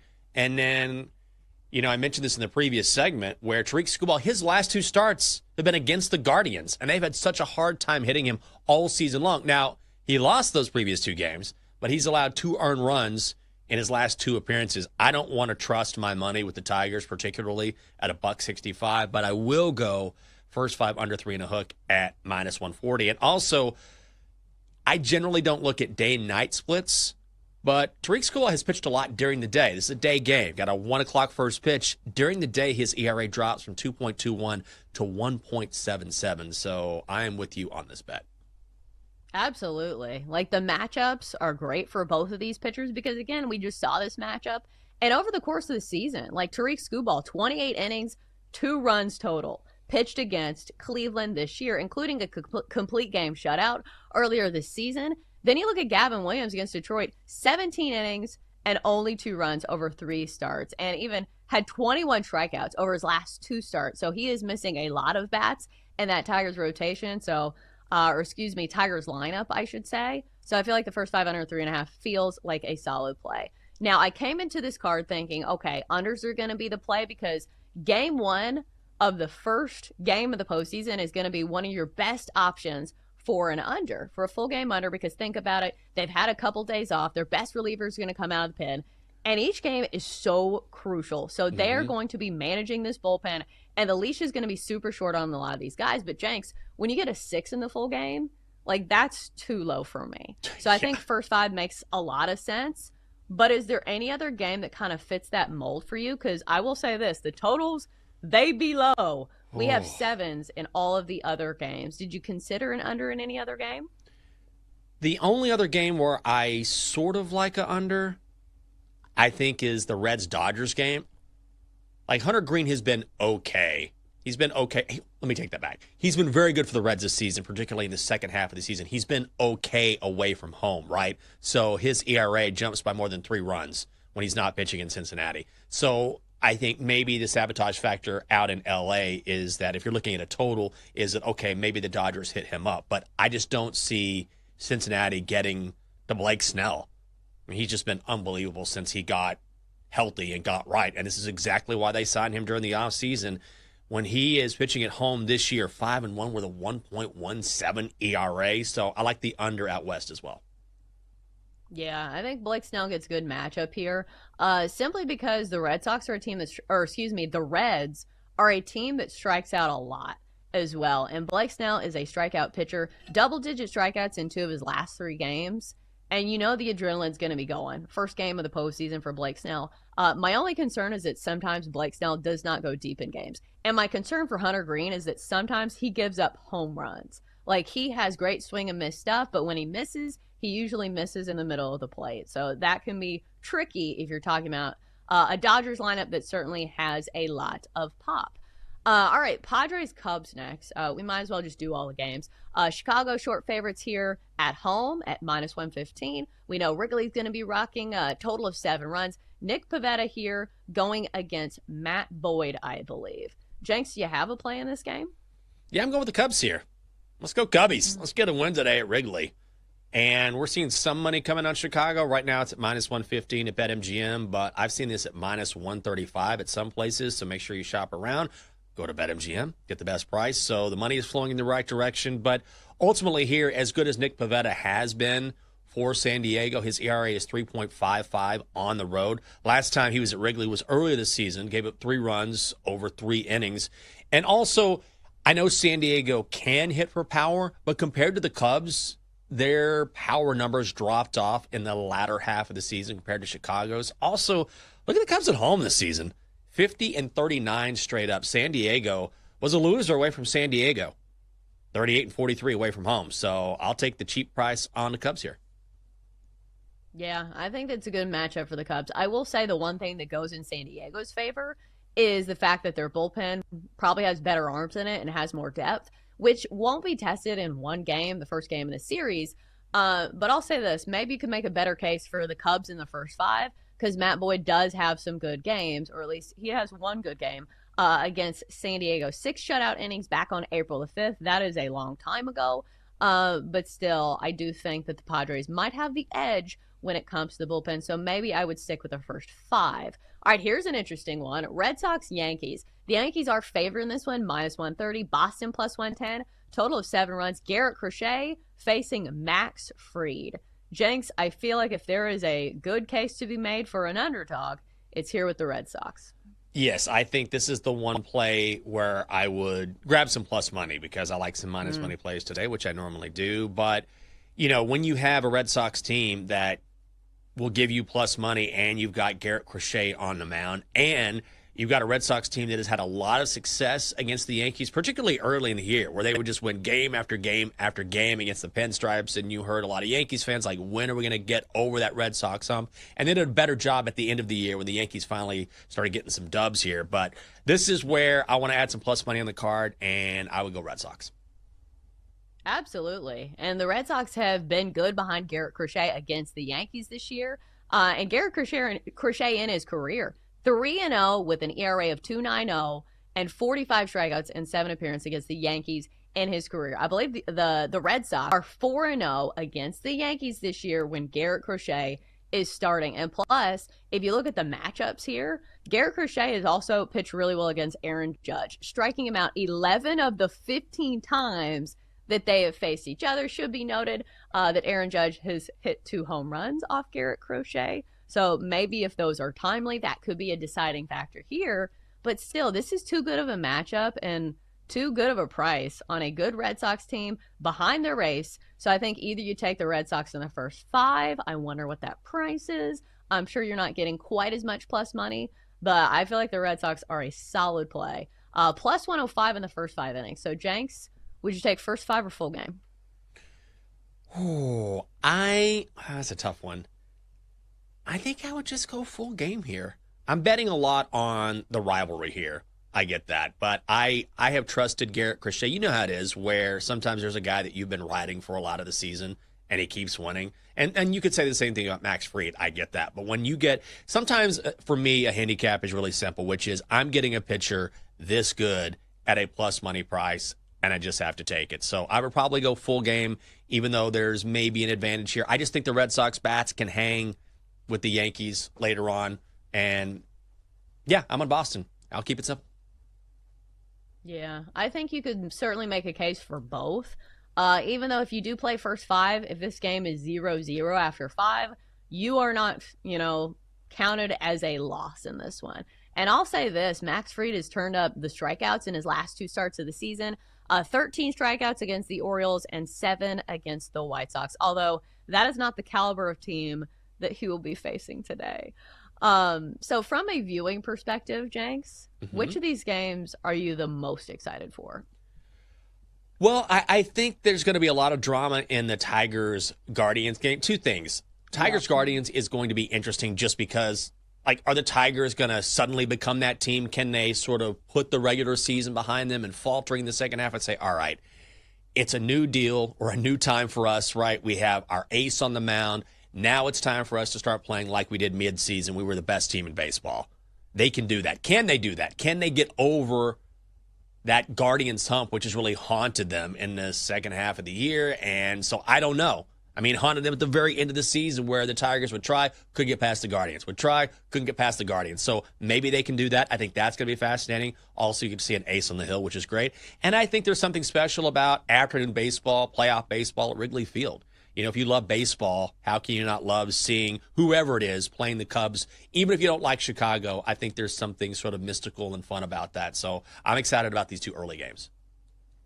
Oh, absolutely.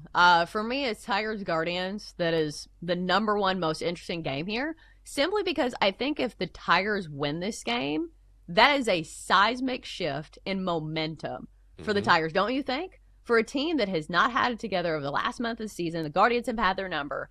But if they win a very important game one against their nemesis, their in-division rival, that would be huge for the Tigers. And for a team that's 20-1 to win the World Series right now, I feel like maybe that could shift the mindset in Detroit, and maybe, just maybe, that would right things in Detroit, and maybe they could make a run. Because there is a good team in there somewhere. All right, on to the NFL next segment. It's time to play Teaser Tuesday, and I'll give you my favorite teaser legs in the NFL. It's next on the Daily Tip presented by BetMGM. Chelsea and Jenks will be right back on the Daily Tip on the BetMGM network. Make it legendary. Download the app today. Please gamble responsibly.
Let's get back to the Daily Tip with Chelsea Messenger and Michael Jenkins on the BetMGM Network.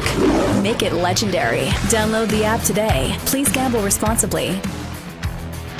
All right, off and running on a Tuesday, which means it's time to play Who Ruins My Teaser on a Teaser Tuesday. The alliteration. We had to have it on Tuesdays.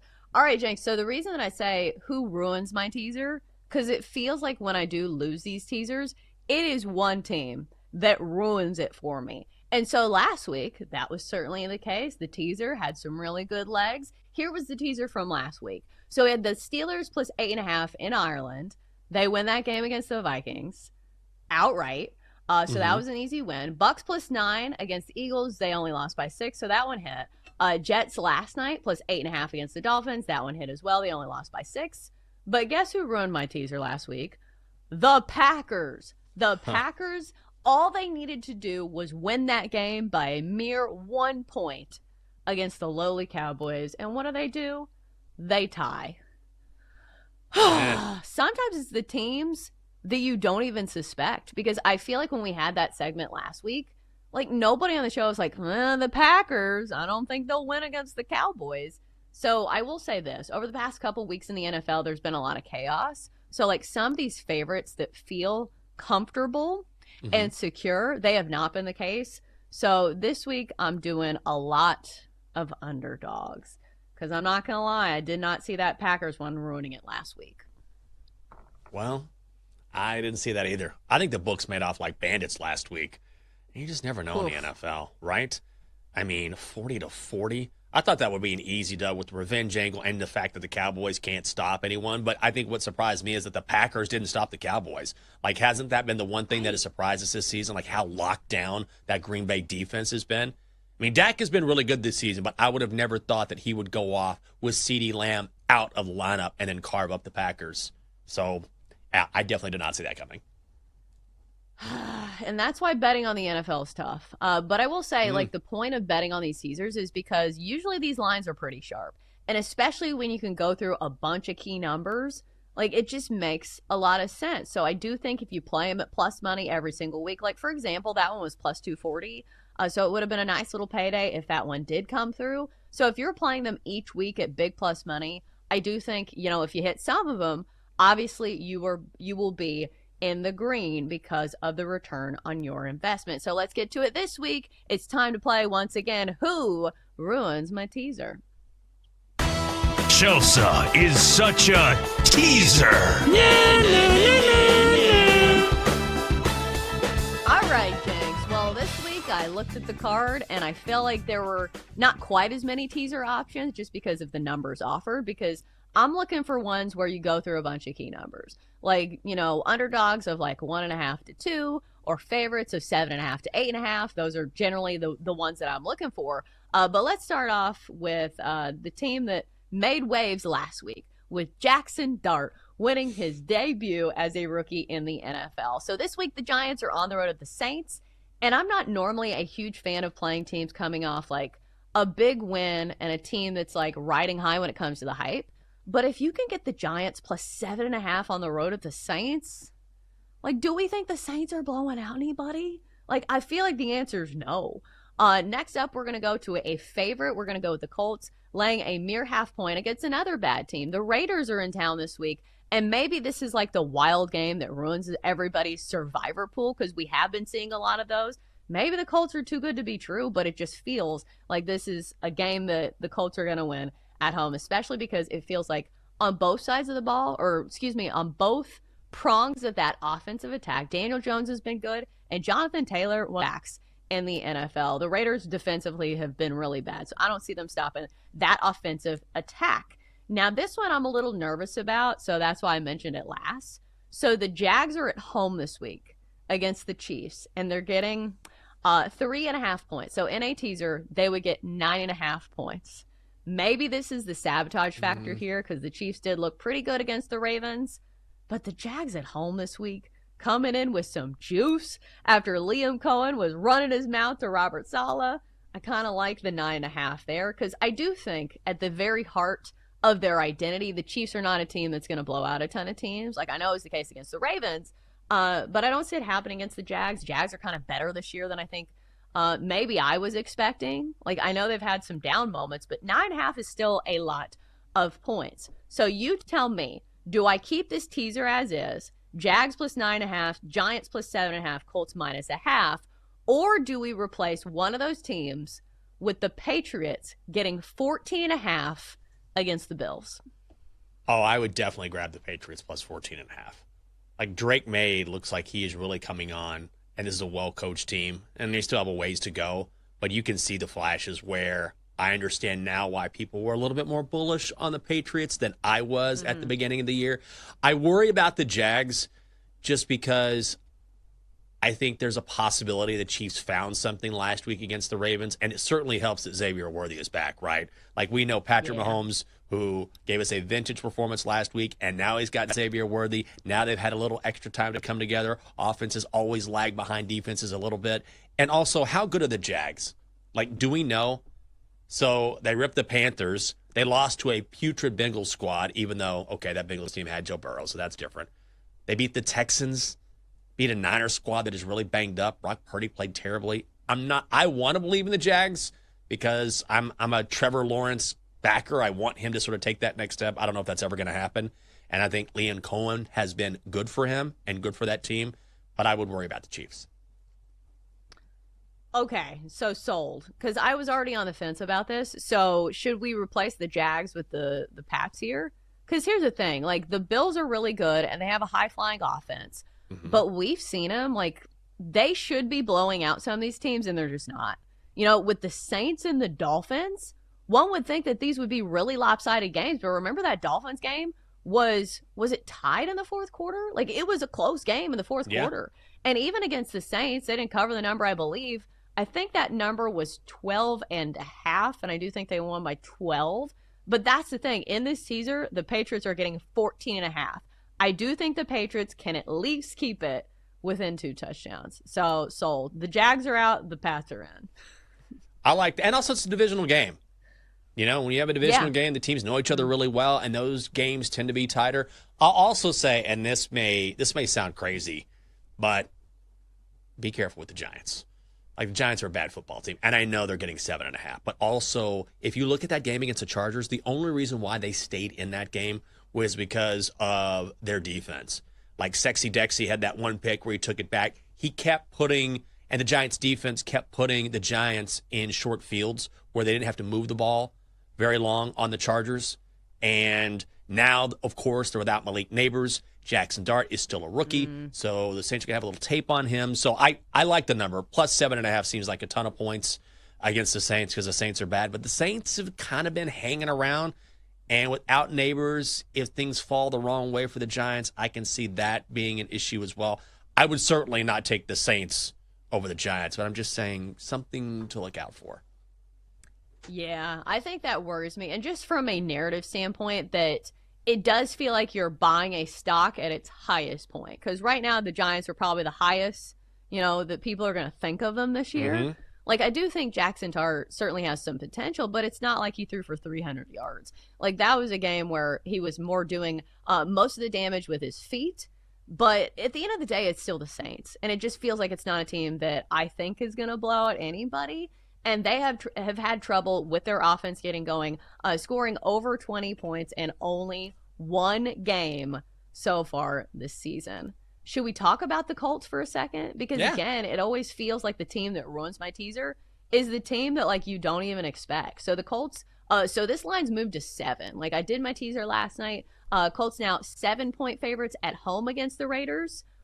What am I not seeing with the Colts here? Like, they had that, pretty embarrassing loss to the Rams last week. But I still feel like it is a good team. And I do feel like the Raiders are absolutely trending in the wrong direction. I know a lot of people had high hopes for Pete Carroll and company. Maybe, like, Ashton Genty's found something. Have you seen that thing about his stance where, like, I was gonna ask. He has developed back into the Michael Myers stance just in time for Halloween? I don't know how much that matters. But I am excited to see him, like, performing a little bit better. But do you think the Raiders have a chance in this game? Maybe. I'm curious about Genty. I don't think it's a coincidence that all of a sudden he goes back to acting like Michael Myers, standing straight up, and he has his best game as a pro. And you can say, well, it's not that big a deal, and maybe it's not. But mentally, when you're talking about a guy who's had this same stance since high school, right, going all the way back, and then finally Chip Kelly kept just, harping on him. Oh, you have to have your knees bent. You have to have your knees bent. And he's like, you know what? I'm just going to stand up. I'm just going to do it. And he did it. All of a sudden, he breaks loose. He looks great. And Pete Carroll said after the game, I loved it. I loved it. So he's not going back. Now he's going to go back to playing running back the way he's always played running back, which is what they should have done from the start. So I think maybe we see him play better than we've seen. I mean, he has to. First few weeks of the season hasn't been great at all. But I like the Colts. Like, the Colts should have won last week against the Rams. They really should have. Adonai Mitchell. And I love Adonai Mitchell. He has one of my favorite moments in a Texas uniform because 2 years ago when he transferred over from Georgia, so he comes from Georgia to Texas, and then when Texas goes to Bama and beats Bama in Tuscaloosa, he catches his touchdown pass, and he drops the ball, and there's this close-up of him looking at the fans, and he goes, remember me? And just smiles. It's so funny. It's like, oh, my God, it's such a great moment. That said, it was an awful couple of moments last week against the Colts or against the Rams. I think the Colts are a well-coached team.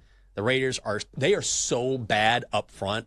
Like, the Colts defense, I think, can have a field day with the Raiders because they don't get any push on the offensive line. So I would be with you on the Colts. That's a super short number, less than a point. Yeah, let's go, Indy. Yeah, especially at home. There were some teams that I did leave out. Like, I did think the Bucs were maybe a good look. They're getting 3 points against the Seahawks. But I'm not a huge fan of taking teams the week after playing the Eagles because it's such a physical game. And I do think they keep it within 9. But also I feel like people are maybe too low on Sam Darnold and company. So the Bucs do not make the card for me. So here is the teaser as it sits now. We're going to go Pats plus 14.5. We're going to go Giants plus 7.5. We're going to go Colts minus 0.5. And what was the other one? Oh, we kicked the Jags out. Sorry, Jags. You didn't make the cut this week. So that's the teaser for the week. Let's hope that nobody ruins my teaser. All right, coming up next, our biggest betting takeaways and narrative takeaways from last night's Monday Night Football action. It's next on the Daily Tip presented by BetMGM.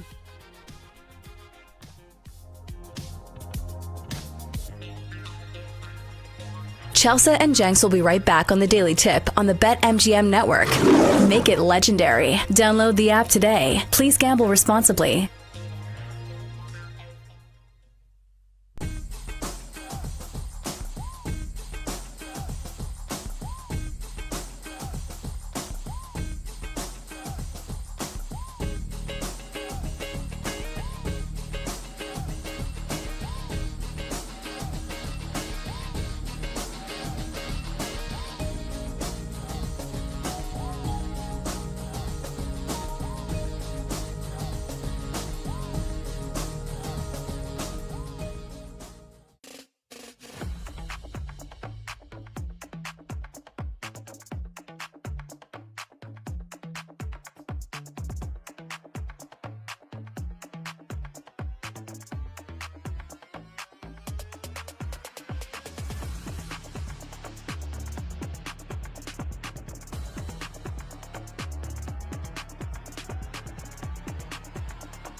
off with the Daily Tips, Michael Jenkins. I always stay away from the hot team in the offseason. Whenever you see everyone piling on praise, it just feels like a sucker bat. Can you dig it, sucker? And Chelsea Messenger. I don't want to lose to somebody dumber than me. Yes. When you're in an office pool with somebody playing fantasy football and it's somebody who just puts it on autograph, they're like, I don't watch football, whatever. I don't want to lose to those people. For the best wagertainment here on the BetMGM Network. Hey, Dad, don't forget about me, the Donkster. Sponsored by BetMGM. Make it Legend? Wait for it. Dairy. Download the app today. Please gamble responsibly. Off and running on hour 3 of the Daily Tip on the BetMGM Network. Good morning to you. Thanks for waking up with us. I'm Michael Jenkins. She is Chelsea Messenger. Coming up in our final hour, we will look back at both games from Monday Night Football with the Dolphins getting a win but losing a huge part of their team with the injury to Tyreek Hill. In 20 minutes, we'll get you ready for the postseason in Major League Baseball. It starts today, so we will chat with Britt Giroli from The Athletic. And finally, we will lay out our official betting cards at 8:40 and chat with the Donkster. Welcome to our audience on Stadium as we stream our final hour. If you want to do that, we make it easy for you. Just go to BallySportsLive.com or download the Bally Sports Live app. We're also on YouTube TV, DirecTV, Amazon Prime, and Samsung TV Plus. To football we go, wrapping up week 4, Monday Night Football last night, and we begin in Miami. The Dolphins downing the Jets 27-21. The Dolphins laying 2.5 points. They were minus 150 on the money line, and the overhits total at BetMGM set at 44 and a hook. Tua Tagovailoa, 177 yards in the air and 2 touchdowns, both to his tight end. They fake it to Gordon, 2 on the move, and flips into the end zone for a touchdown. The second time, it's Darren Waller. That's Chris Fowler on ESPN. Waller makes 3 catches for 27 yards in his first NFL game in 2 years. Dolphins on top 17-3 in the third. Jets pull within a score when Justin Fields takes off on a 43-yard touchdown run, but the Fins answer right back. Fields, Achane, eludes a tackler, and scores! Miami does answer! Achane, 20 carries, 99 yards in that score. Tua moves to 7-0 against the Jets as Miami's starting quarterback. Dolphins win for the 10th straight time at home against the Jets, but they do suffer an awful loss in this game. Tyreek Hill carted off the field in the third quarter with a dislocated knee. Earlier this morning, ESPN's Adam Schefter reporting that Hill also tore multiple ligaments in his knee, including his ACL. He will have surgery later on today. So great win by the Dolphins, or a much-needed win is probably a better way to put it. You just hated seeing Tyreek Hill being carted off, and now he's done for the year. Yeah, absolutely depressing for the Dolphins, who, fresh off their first win of the season, and it did feel like a very desperate game for the Dolphins. And from a betting standpoint, oddsmakers got this one right. I saw this line, I was like, the Dolphins favored in this game by 2.5 points. What am I missing here? But the Dolphins did look better, at least offensively speaking.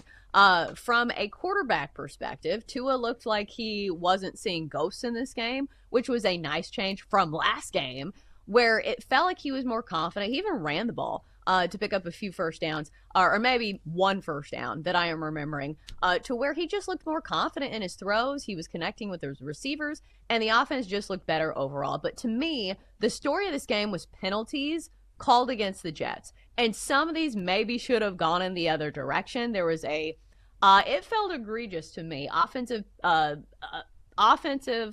holding or something. It was offensive interference, I believe, against the Jets that took back a touchdown. So they had 13 penalties this game for 101 yards. That is not good in the NFL. When you're a team that is winless, you cannot be sloppy in those situations, because the Jets actually outgained the Dolphins in this game 404 yards to 300. But they did have 3 costly turnovers in this game as well. So the Jets, go put your nose in the corner. You now move to 0-4 on the season. Man, Aaron Glenn, that poor guy, still searching for his first win as Jets head coach. And yeah, when you're a team that is one of the lesser talented teams in the National Football League, you can't turn the football over. They had 3 turnovers last night, so Dolphins get 3 takeaways. And then not only that, I mean, you mentioned the penalties. So you don't have to play necessarily clean football, but you can't have that many yellow rags on the turf and expect to win games when you're the Jets and when you have a history of losing in Miami and you lack a lot of talent anyway. So this was – I'm actually surprised the Jets were able to sort of hang in it until late in the fourth. And, it's probably not as close as the score looked, but they kept getting within one score, and they just could not keep pace with Miami. Yeah, I think the most disappointing part, and I need to clear the air, offensive pass interference. I don't know why I couldn't think of that term on the air, but I know it.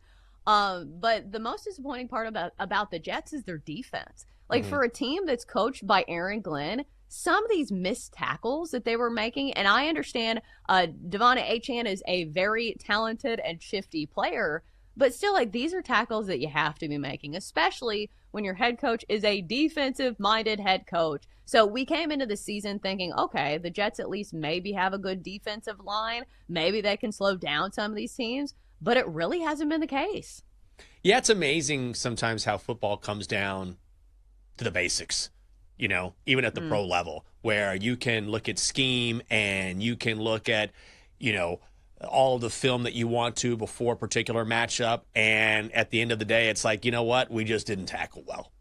And, and that's what we saw from the Jets last night. So you can say, okay, the Dolphins have more talent, or Mike McDaniel is a very good offensive head coach or offensive play caller, and he does a good job. And he has done over the years, even though Miami has faltered over the past year and a half or so. But at the end of the day, if you don't tackle, it's not going to matter. Yeah, especially with some of these guys, because they're so fast. Like, that's the thing about the Dolphins. And I think that's why a lot of people are, I'm not going to say shocked, but disappointed that the Dolphins only have one win this season, because they have such an exciting skill set of guys who are just really, really fast. And I know Tyreek Hill is now out for the season, but still, when you have Jalen Waddle, when you have Devon Achane, even Ollie Gordon, who comes in as a power back, it's not like this is a team that's bereft of weapons. So it was nice to finally see them last night. But again, like, the fundamentals absolutely have to get better for the Jets if they plan on winning a game this year. I mean, they'll win at some point, I think. I think they'll have to. And Justin Fields looked good at times last night. I mean, he definitely showed why they brought him in, right? But the Jets were so one-dimensional. We talk about Breece Hall in that backfield, but they really didn't run the ball that much. It was more of the Justin Fields show. Let's drop Justin back and see if he can complete a pass. And if he can't, then he can take off with the football. And that's just not winning football. Well, I mean, if you look at the numbers, like, averaging 7 yards per carry looks like a pretty good thing. It's just, at the end of the day, it felt like some of those penalties were just momentum shifting. Like that OPI call that took back that touchdown, that's when the game kind of got out of hand. And for a team that was running the ball effectively, like, when you're playing from behind, you can't really use that to your advantage as much when time is not on your side. Yeah, and also you have to be more consistent. That's the one thing I've learned about stats over time, is that they do tell a story to a point, but also, you can have 2 or 3 long runs, and that greatly exaggerates your consistency on the ground or your consistency running the football or being effective. So the Jets would have moments where, all right, they break up a long run, but then they're not consistent. They have those penalties, and that's generally what happens to a bad football team. So, again, Jets 0-4. The Dolphins will move on with a dub. They visit the Panthers next week, while the Jets will host the Cowboys. Elsewhere on Monday night, we had the Broncos and the Bengals going at it, and this was not close. The Broncos all over Cincy, 28-3. Broncos laying 7. They were minus 400 on the money line. Total set at 44 and a hook. The under hits. Bo Nix with a nice evening at home. First, getting it done on the ground. Nix once hit on the ground. Touchdown, Denver. That's Joe Buck on ESPN. 7-3 Denver at that point, and the Nix takes to the air. On 3rd down and 2, Nix, end zone, Sutton. He's got it. Nix, 326 yards in the air, 2 touchdowns, 21-3 Broncos then, and they wrap it up from there. J.K. Dobbins, 101 yards on the ground. The Bengals were just, they sucked. It's probably the best. They were so They're bad. They're so bad. I mean, my God, I'd rather watch the Jets on offense all day long. The Jets look like a well-oiled machine compared to the Bengals. The Bengals drive down the field. They get a field goal on their first possession of the game. You're like, all right, got some points on the board. Their next 8 possessions, all punts, and they didn't get past the 50-yard line for the rest of the game. Jake Browning, 14 of 25, 125 yards. The Bengals overall, 159 yards of total offense, only 2 third-down conversions. Alana Wojciechowski could do better than that. Chelsea, your friend, like anybody could do better than Jake Browning. It was Asher awful performance. Wojciechowski? Oh, what's that? Orlando. Did you call him Orlando? No, Alana, right? Oh, his wife. Yeah. No, Yeah. she doesn't play any sports. But yeah, when it comes to the Bengals, it just felt like offensively they were so overmatched when it came to this Broncos defense, because the Bengals offensive line has not been good. Like for the entirety of the season, we knew that. But when your offensive line is terrible, Jake Browning's not getting a ton of time to throw, and you're facing a secondary that has the reigning NFL Defensive Player of the Year in Pat Surtain, it feels like it really negates your weapons, because like the one redeeming factor for the Bengals, it certainly ain't their defense. It's their receivers. You know, you look at this receivers, cupboard, and you say, oh, T. Higgins, Jamar Chase, you should be scoring some points.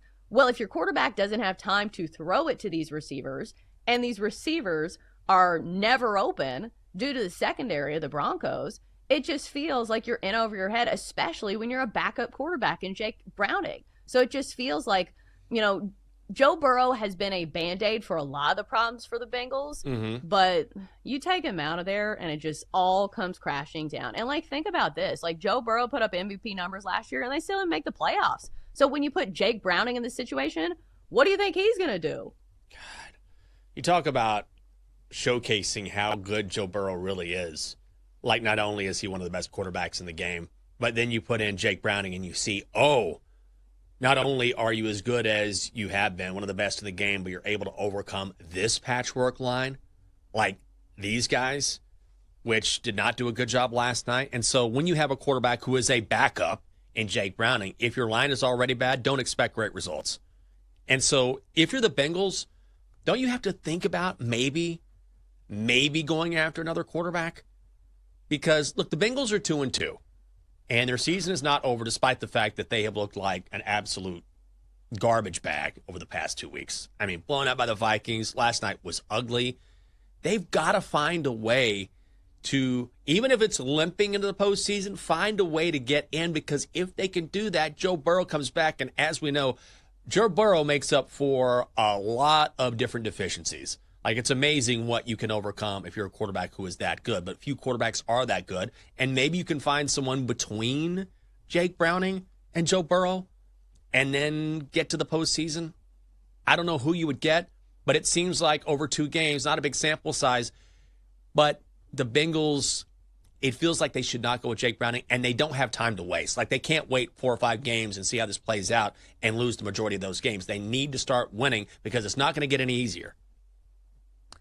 Yeah, but at the end of the day, I just don't know if it's worth it. For a team that doesn't even like spending money, it took a lot of hemming and hawing for them to pay their star players. So I just think a lot of it will be price dependent. If people throw out the Kirk Cousins angle, I just feel like he's too much money, and I don't think they're going to spend it.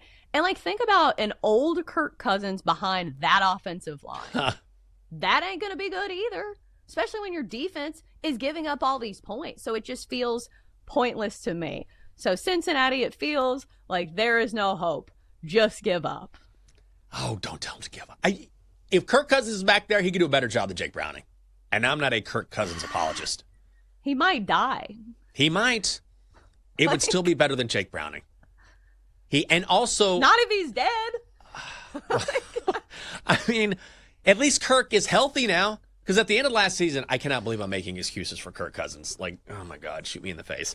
I'm just saying at the end of last year when he was so bad, and I believe he led the league in interceptions, or was close, he was just not himself. I think he had a shoulder injury, so he was trying to play through it, and now he's healthy. So any sort of veteran presence who is an upgrade over Jake Browning at least gives you a fighting chance, yes, behind a bad offensive line, and yes, with a defense that leaves a lot to be desired, but at least you have a chance Jake Browning is a career backup for a reason. He's been mediocre at best. You got to have someone back there who can at least try and move the sticks. At what cost? Like, how much money would you pay for Kirk Cousins? I don't know. Because I don't think Atlanta is going to give him up for nothing. You know, he is a very good backup quarterback, and we see with all the injuries, it's nice to have a good backup quarterback, especially a veteran who your young guy can learn from. So I just think it's too cost prohibitive. Maybe there's somebody else out there, maybe Jameis, but I do think you have to think about the dollars and cents as well. Yeah, you do. If you're the Falcons, you have to be willing to take a discount and say, look, nobody's going to grab this guy at this price. So if we want to move him, maybe we can get something in return, but the Falcons would have to acquiesce, and then the Bengals would have to go after him in the first place. We've got baseball and football on the way. Much more to come here on the Daily Tip on the BetMGM Network. Stay right there.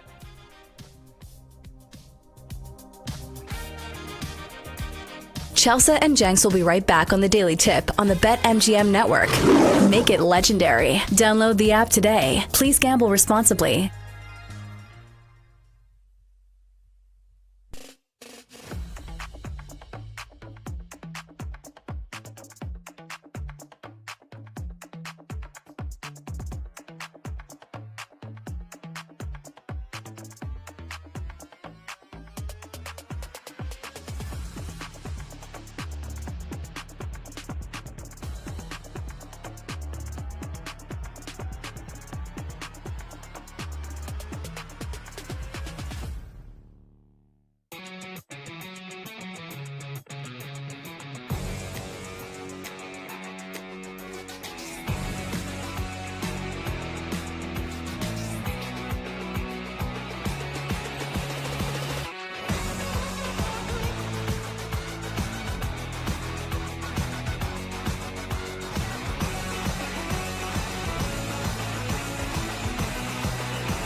Welcome back to the Daily Tip with Michael Jenkins and Chelsea Messenger on the BetMGM Network. Make it legendary. Download the app today. Please gamble responsibly. Welcome back. Daily Tip on the BetMGM Network. Thrilled to have you with us on a Tuesday. I'm Jake. She's Chelsea. Coming up on the show, we've got postseason baseball today. All day long, we get baseball, starting with the Guardians and Tigers at 1 o'clock. So we'll ask some questions and see if we have some answers when it comes to baseball's postseason. I mean, I would imagine that you, baseball guru, going to be locked in. Obviously, Jake played Major League Baseball. And that brings me to my next question. I have a couple questions. A, how much baseball are you going to watch today? B, according to my schedule, Blake has a softball game tonight. Is this correct? She does, and she also has team pictures. So it is a big day to where she also has to look good, and we can't just throw her hair up in a messy bun. So we've been working on things, and here's the problem. Like, we're very much a family that has a history, I guess, in softball and baseball, because obviously Jake played baseball in the major leagues, but also was like a good softball player. I could have played in college, but I was better at swimming, so I did that. But Blake loves soccer. Like, Blake likes soccer more than softball at this point. So, like, during the week, she's not currently playing soccer. She's going to play in the spring. But she wants to practice soccer all the time. And I'm like, Blake, we have a softball game tomorrow. Can we practice a little bit? She's like, I just want to kick the soccer ball. So, like, she's 5, so I don't want to, like, press on her too hard. But it does feel disappointing because, like, obviously the genetics are there, but kids are going to do what they want to do. So I'm trying not to push too hard. I got really into softball at one point after high school when I went to Texas. We had an intramural team, and twice we finished second in intramurals. Like, just couldn't get over the hump. We were like the Buffalo Bills of intramural softball at Texas. We had such a good team, though, and both times we got to the championship game and fell. And that just, that was tough. That was tough. Good group.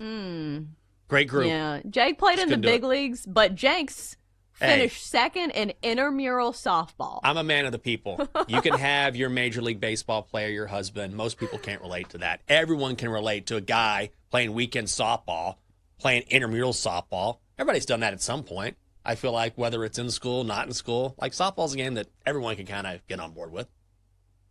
Yeah, but it's so different from, like, fast pitch softball. Oh, because, yeah. like, obviously the pitch is coming in at a different angle. The strategy is different. Like, softball as opposed to baseball, I feel like small ball is huge. Like, it's funny that the ball is bigger, but, like, slapping, I don't know if you know what that is. It's like girls that hit from the left side, and they try to just slap it into the holes where players aren't.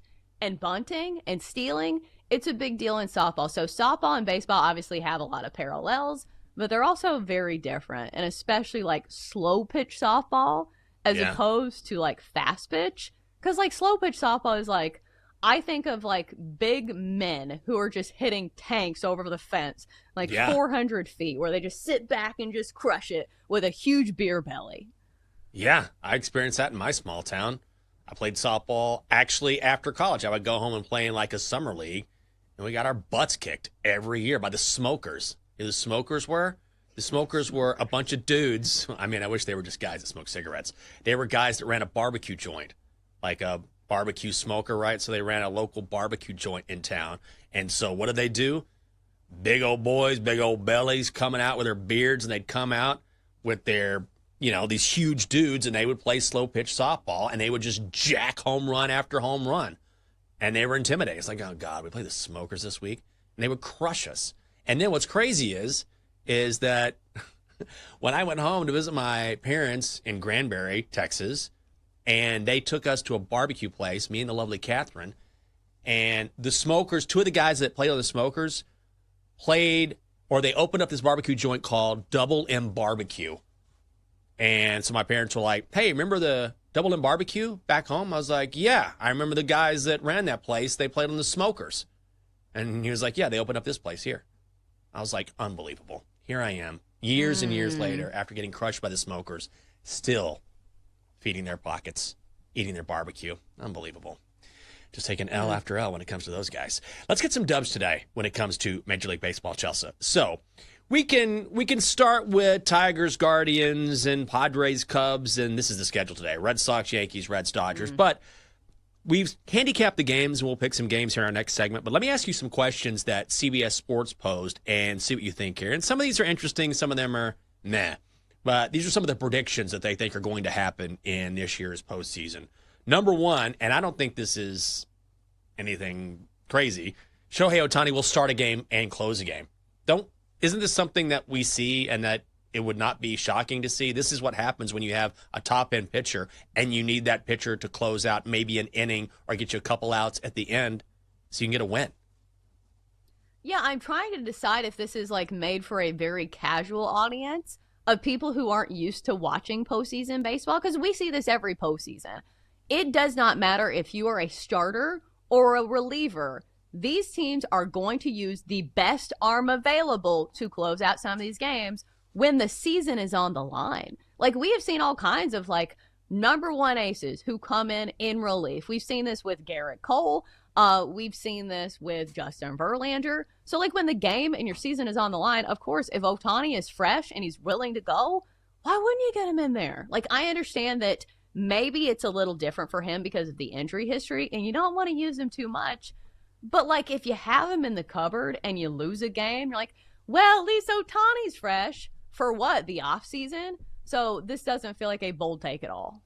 No, I don't think so. I mean, I get it. Shohei Ohtani's mega talent. I think they're leaning into the idea that, oh, this is Shohei Ohtani. He can open and close a game. Well, guess what? If you're asking the best pitchers in Major League Baseball to go in and close out a game for an inning at the end of, a game 7, a game 6, whatever it is, then of course they're going to do that. So I don't think that's crazy either. What about this? Aaron Judge will set the American League record for intentional walks. Now, he broke the regular season record, 36 this year, most since a player has had in Major League Baseball since Albert Pujols had 38 in 2010. Does he break this record in the postseason? The all-time record, Barry Bonds, 13 in 2002. I'm not sure if he does, but I'm not sure if I Judge get walked. No, like the bigger storyline is still like, can the Yankees win a World Series despite like some of the negativity that we've seen from their fans this year and despite losing Garrett Cole to start the year. But I will say from a practical and logical standpoint, at least in this first game, I don't think Garrett Crochet is going to be afraid to go at him. Like maybe once we get to the bullpens of the Red Sox, and like obviously this is situationally speaking, if there's multiple runners on and you don't want him to punish you. But Garrett Crochet has struck out Aaron Judge 11 of the 15 times that they've faced each other. So like if anybody's not going to be afraid to go at him, it's Garrett Crochet. I understand there is a long postseason and there's plenty of times that Aaron Judge could get walked. And he's the best hitter in baseball right now. So, like, maybe it happens, but I'm not going to lie. This one, like, doesn't really raise my temperature much. I just don't care. Yeah, I'm kind of the same way. I'm like, all right, good. It's hard for me to get fired up about a walk, right? Yes! I called that on the air. I host this radio show, and I was talking about how I really thought Aaron Judge would set the record for intentional walks in the postseason. People would be like, can you stop talking to me, please? I don't care. It's a walk. It's hard to get fired up about walks. Nice intentional walk. Right. Right. Great. Well, and at the end of the day, like, that's not like the stat that flies off the page. Like, the stats that fly off the page in the postseason are your starting pitchers who come in and absolutely shove and put their team on their back. The timely hits. Like, we want to see clutch home runs. We want to see walk-off winners. Like, walks obviously are going to change a game, but, like, you tell me this. How much is it going to change a game if Aaron Judge gets walked and goes to first base, as opposed to Aaron Judge hitting a grand slam in the ninth inning? Like, that's just not as meaningful. So, like, maybe this happens, but I don't think it's going to go down in World Series lore. Yeah. Well, also, when's the last time you watched a highlight? Crochet facing Aaron Judge, bottom of the sixth, man on, and Judge draws the intentional walk. You'd be like, okay. What happened after that? How did they score some runs? Did they score some runs? So I'm with you. It's like, okay, that sounds great. Here's one I think is more interesting. Vlad Jr. will have a signature moment. Now, a signature moment can be defensively. It can be a walk-off home run, a timely hit, a game winner. Doesn't necessarily have to be at the plate, even though that's what we think of when we think of Vladdy Jr. Not great over the final 14 games of the season, an OPS of 375. But certainly the talent is all there. I feel like the Blue Jays are so interesting that they do have this talent, and yet maybe it's just because they don't have the name recognition of Phillies, Dodgers, they play in Canada, but the talent is right there for the Blue Jays, and when you look at their starting rotation, there's some veteran talent there as well. Like, I don't know why we're not talking more about Toronto, but if Vladdy Jr. had a big moment, that would certainly help. Right, but again, I don't feel like this is a hot take. So the biggest name in your lineup is going to have a timely hit. Like, I feel like it would be more of a hot take to single out one of the biggest stars on a team and be like, this guy's going to be absolutely terrible, right? Mm-hmm. Like, wouldn't that be more of a hot take? And people have said this about Aaron Judge, because there's been postseasons where Aaron Judge, for as good as a hitter as he has been, in some of these timely moments, he just hasn't delivered. Like, he's had slumps in the postseason. So, like, that's more of a talking point to me, is if you look at a star player on a team and say, this guy who's great in the regular season is going to fall off a cliff and absolutely be on a milk carton for the postseason. Because, like, if Vladdy Jr. gets a big hit, like, that's supposed to be his job in the postseason, right? Right. You're supposed to lean on your star players. So I feel like this is more of a thing that is almost expected as opposed to something that is a hot take. Yeah. Wasn't it last year that Aaron Judge made a crucial error in the World Series? Wasn't it Game 5, dropped a fly ball? I mean, that's something, if you predicted that, that would be a lot more stunning. So, yeah. That's, you know, if Aaron Judge, if I tell you Aaron Judge had a home run, I'd be like, yeah, of course he did. If I told you he dropped a fly ball in the World Series, you'd be like, I know. You'd be like, oh, well, that's, you know, that's huge. So I get that. It's like, hey, Kyle Schwarber will hit a home run in the postseason. Okay. Well, he probably should. He's due for one. Which leads me. All right. Yeah, go ahead. Yeah. Let me add this for just a second. Yeah. I do think this needs to be thrown in there, that career, like, I am not just throwing this against the wall. Aaron Judge career in the postseason is hitting 205. There you go. For somebody who's hitting, 320 in the regular season, and he's had some great seasons. Like last year, he had a $184 in the postseason. That's your talking point, right? Yeah. The captain of your team, which I don't know if he's a captain, he probably should be if there is captains. Do they still do that anymore? Or is that name simply reserved for Derek Jeter? But if he's your best player and, like, he hits a $184, like in 2022, he hit 139. These are crazy numbers for the best hitter in baseball. So I think he has something to prove this year. Yeah, the more I'm looking at these predictions, I'm like, all right, don't stretch yourself too thin here. Don't go crazy here. You know what the next one is? This is not bad, but it's not. These are all very safe predictions. Like Tariq Skubal will pitch well for the Tigers. Oh, I bet he will. But the next one is, that's not one of the predictions here. It is Bryce Harper will have a walk-off home run. Maybe. Maybe. I mean, wow, yeah, it's possible. I mean, absolutely possible.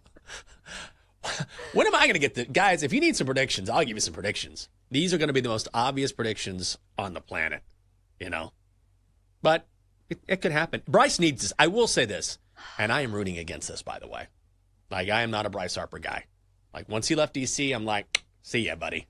I hope you never win a title. We won one without you, and that's the way it is. I hope you never get a title. He's definitely suited for the Phillies, though. Like, he definitely fits in more with the Philly vibe and the Phillies, and you can tell that he is happy to be there. But he needs a World Series. It's the one thing he needs on his resume that he does not have. He has everything else, but he does not have a World Championship.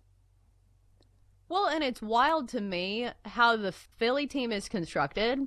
And on paper, they look like a team that should win multiple World Series, right? Like, we've said this in previous years. Like, they have the best rotation, even without Zach Wheeler. They have all these big names of guys who, you know, have some postseason success. They've got the power. They, you know, have guys like Kyle Schwarber, who, again, postseason heroes. He's done it before.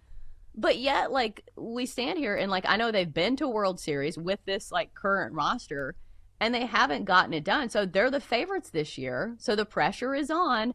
And I think that in years past, they have had issues with having a first-round bye, or whatever you call it when you don't play in the wild card, where they sit around and they get rusty, and the offense just does not show up in that first round. So we'll see if that happens again this year, but the Phillies certainly have the pressure on this year because as currently constructed, they do look like the best team in baseball, in my opinion. I want them to go to the World Series and lose in 7 games to the Mariners or something like that. That would make me very happy. I want to see the big dumper get a World Series MVP and Harper go home shorthanded. Double D's like, watch the Philly hate. Double D, why are you defending Philly? Are you a Phillies guy? Did I forget that? Yes, my third cousin played for him back in the day. Come on. Well, I don't know. You like Duke. You like Atlanta.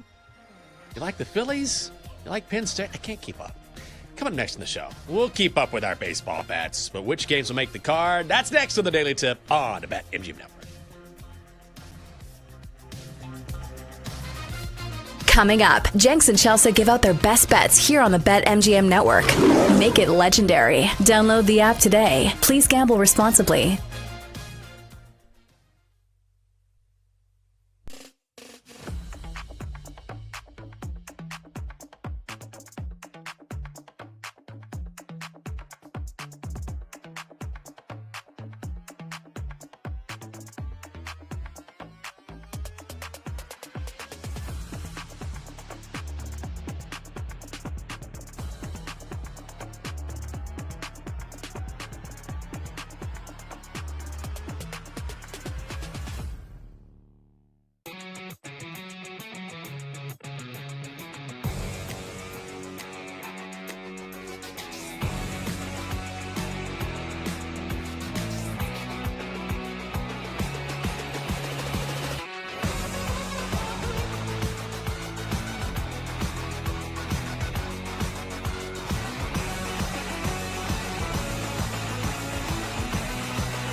Let's get back to the Daily Tip with Chelsea Messenger and Michael Jenkins on the BetMGM Network. Make it legendary. Download the app today. Please gamble responsibly. Welcome back. It is the Daily Tip on BetMGM Network. It is great to have you with us on Tuesday. I'm Jinx. She's Chelsea. Coming up on the show, oh my God, Chelsea Messenger. Do my eyes deceive me? Look at this card. 4 bets on the card. That's what I'm talking about. It's that time of year. Oh, you want a quick home improvement story? I know you don't, but no, give you a quick. Oh, God. Do you want me to be honest? Oh, I know. You're like, no, go back to your stupid recreational softball stories. Anything besides this. Anything. Oh, I just want to say very quickly. Last week, the back of our refrigerator was leaking, and it leaked into the condo below, which is okay. But I am responsible for that. It's our fault. And so I got the first half of the bill yesterday because the ceiling was not ruined, but ruined enough where they need to replace part of the ceiling with drywall in the condo below us. $2,200 for that nonsense. That is just... What am I going to do with that? What am I going to do? It's brutal. So I'm going to chase bets today. I'm going to win it all today on this card is what I'm going to do. What a kick in the healthy. gut. Yeah, I feel like this is the worst part of being an adult where you're like, Yes. oh, things are going well. I've got some money to spend. Oh, no, you need to spend $1,200 on tires. You're like, Yeah. what? I don't want to buy new tires. Like, it's always these adult purchases because I think when you're growing up, and like maybe this is a privileged mindset, that like when I started working, the money that I earned as a lifeguard, that went to fun stuff. I got to go to the mall. I got to buy something fun, maybe a little treat. But as you get older, you're like, no, I need to save this money for retirement. I need to pay my health insurance premium. I need to, get new windows for our house. So it's one of those things that like being an adult, point blank, just sucks. Oh, I hate being an adult. It's the worst. Like in my mind, I'm still like in my 20s, early 30s. And then I look in the mirror, I'm like, oh, no, you're not. Not even close, buddy. Now you go downstairs and you click on that PDF again and you figure out how you're going to pay for this. Good thing I'm not saving for a wedding. Ugh, like, come on, man. Honey, how do you feel about a tuxedo t-shirt? Because we can save a lot of cash there instead of getting a nice tux. I don't know. We'll figure it out. The registry. Oh, roof. Yeah, that's a good idea. Neighbor's roof repair or ceiling repair. We'll put that in the registry. Listen, I know it doesn't go to us, but it kind of does. That's actually not a bad idea. I've seen worse. That's a good idea. I'll take that. Well, for you, it's just going to be a bunch of baseball today. I know we talked about Blake having picture day. That'll be fun. But it's going to be really nice to have baseball today. It's when you have such an odd schedule like we do, whenever you can have sports in the afternoon, it's such a win because having these late games are just such a killer. Yeah, like we want to go to bed nice and early. We want to be tucked in at 8:30 on the nose with our little sleepy time bear, sleepy hat and pajamas. But are we getting to best bets? Have we played the sounder yet? Let's get to it. Time to place your bets. Because, Jenks, I was going to go right into it, and I was like, wait. We have the sounder because Mama's got a lot of bets, so I hope you don't mind that I'm jumping on this early. All right, so first impression rose for best bets goes to the first 5 under. First 5 under, 3.5 runs between the Tigers and the Guardians. So this feels like a matchup where both the pitchers should have good games because we have just seen this matchup between Gavin Williams of the Guardians and Tariq Skubal of the Tigers. Now, Tariq Skubal has been doing his best to keep his tires in it, but the run support just has not been there. Against the Guardians this year, 28 innings, and has only allowed 2 earned runs against Cleveland this year, including a complete game shutout earlier this season. Then you look at Gavin Williams against Detroit this year, 17 innings, allowing only 2 runs over 3 starts this year, and he's been missing a ton of bats. 21 strikeouts over his last 2 starts. So both these guys have proven that they match up well against these lineups. Plus, it's a playoff feel. First 5 under, 3.5 is the play in the Tigers and Guardians game for -140. Yeah, I'm going to go down that road as well, and to kind of piggyback on that a little bit. Tariq Skubal, if you look at day-night splits, which is something I don't generally go into, but, it matters here, especially when you have a full season to look back at, because it's not like 1 or 2 starts here. And Tariq Skubal has been even better, 1.77 ERA during afternoon starts. So this should be a low-scoring affair. We're seeing it with the total, which has gone down from 6.5 to 6. So I'm with you. First 5 under 3.5 is minus 140. What else you got? Yeah, full card. I'm betting on every single game because why not? All right, so next up, we're gonna go to the late game. Like, I'm doing these in order of the way that I like them. Like, I'm ranking them. So Dodgers money line plus Blake Snell 6+ strikeouts. That's minus 120. So the Dodgers are big favorites in this game against the Reds. Hunter Green has some good stuff, but he also is susceptible to giving up the long ball. In a start against the Dodgers this season, already allowed 3 earned runs, I believe. And then you look at Blake Snell, who has not faced the Reds this season, but he gets a Red squad that is striking out at a really high rate, especially over the last month in baseball. Top 6 K rate in baseball, and not in a good way. They're striking out 25% of the time. Spells trouble against Blake Snell, who is a strikeout artist, somebody who's won a Cy Young, and somebody who has double-digit strikeouts in 2 of his last 3 games. So I think the Dodgers win this game. I think their bats overpower the Reds, especially since this game is at home for them. So I think that's a solid play. Next up, let's go to the Red Sox on the first 5 money line. Plus 105 against the Yankees. So keep in mind, if this game is tied 0-0 in the first 5 innings, you get a push as opposed to playing the full game. But a lot of this hinges on the arm of Garrett Crochet, who has been very good. And the Red Sox have been good behind him. The Red Sox have won all 4 games in which Garrett Crochet has started. I'm a little nervous with the bullpens here, so we're going to go first 5. But Garrett Crochet has been really good against the Red Sox this season, as I mentioned, the win-loss record. And also in the Yankees lineup, he has struck out Aaron Judge 11 of the 15 times that he has faced him. So I think this is a good matchup for the Red Sox, plus it's a rivalry. I think plus money with the Sox today is a solid play, at least in the first 5 innings. And then finally, the Cubs have been fantastic at home this year. Matt Boyd has been great. Nick Pavetta's home road splits are a little jarring here. And plus, the environment at Wrigley Stadium, when it is a playoff game, I have been to these games when my husband played for the Cubs, and it gets absolutely rocking. So I'm going to go with the Cubs at home today as well. All right, I am also going to be on the Cubs as well, minus 115, and we're seeing this getting bet up to minus 130, minus 135 at some shops, so still a good price here. And Nick Pivetta, as good as he's been for San Diego this season, has not been nearly as good on the road, where his ERA bumps up to 3.55. Last time he was at Wrigley, he fared okay against the Cubs, 3 runs over 3 innings, but the Cubs, as we know, very, very good at home this season, 50-39 straight up. Padres 38-43 away from San Diego. I like the price on the home team here, minus 115. Let's go Cubbies. And I'm going to go Dodgers minus 1 hosting the Reds. If you want the Dodgers on the run line, you can get them at plus money. That's probably a better play for most people here. But there is a big pitching mismatch here between Blake Snell and Hunter Green. Hunter Green, very good for the Reds this season at home. When he is away from Cincinnati, his ERA jumps by more than 3 runs. Dodgers with a clear hitting advantage, as they usually have. 3rd in slugging, 3rd in OPS against right-handers. And Blake Snell at home this year, 5-1 with a 1.17 ERA.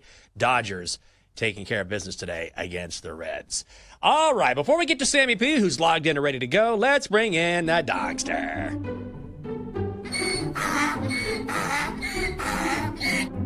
Good morning. I'm still pumped about golf, and I can't wait until this week's Ryder Cup. USA! USA! Dogster, you know the Ryder Cup is every 2 years, right? No, it's not. I'll see you this weekend at Hazeltine. No, not correct. Ryder Cup is in Ireland in 2027. You know that?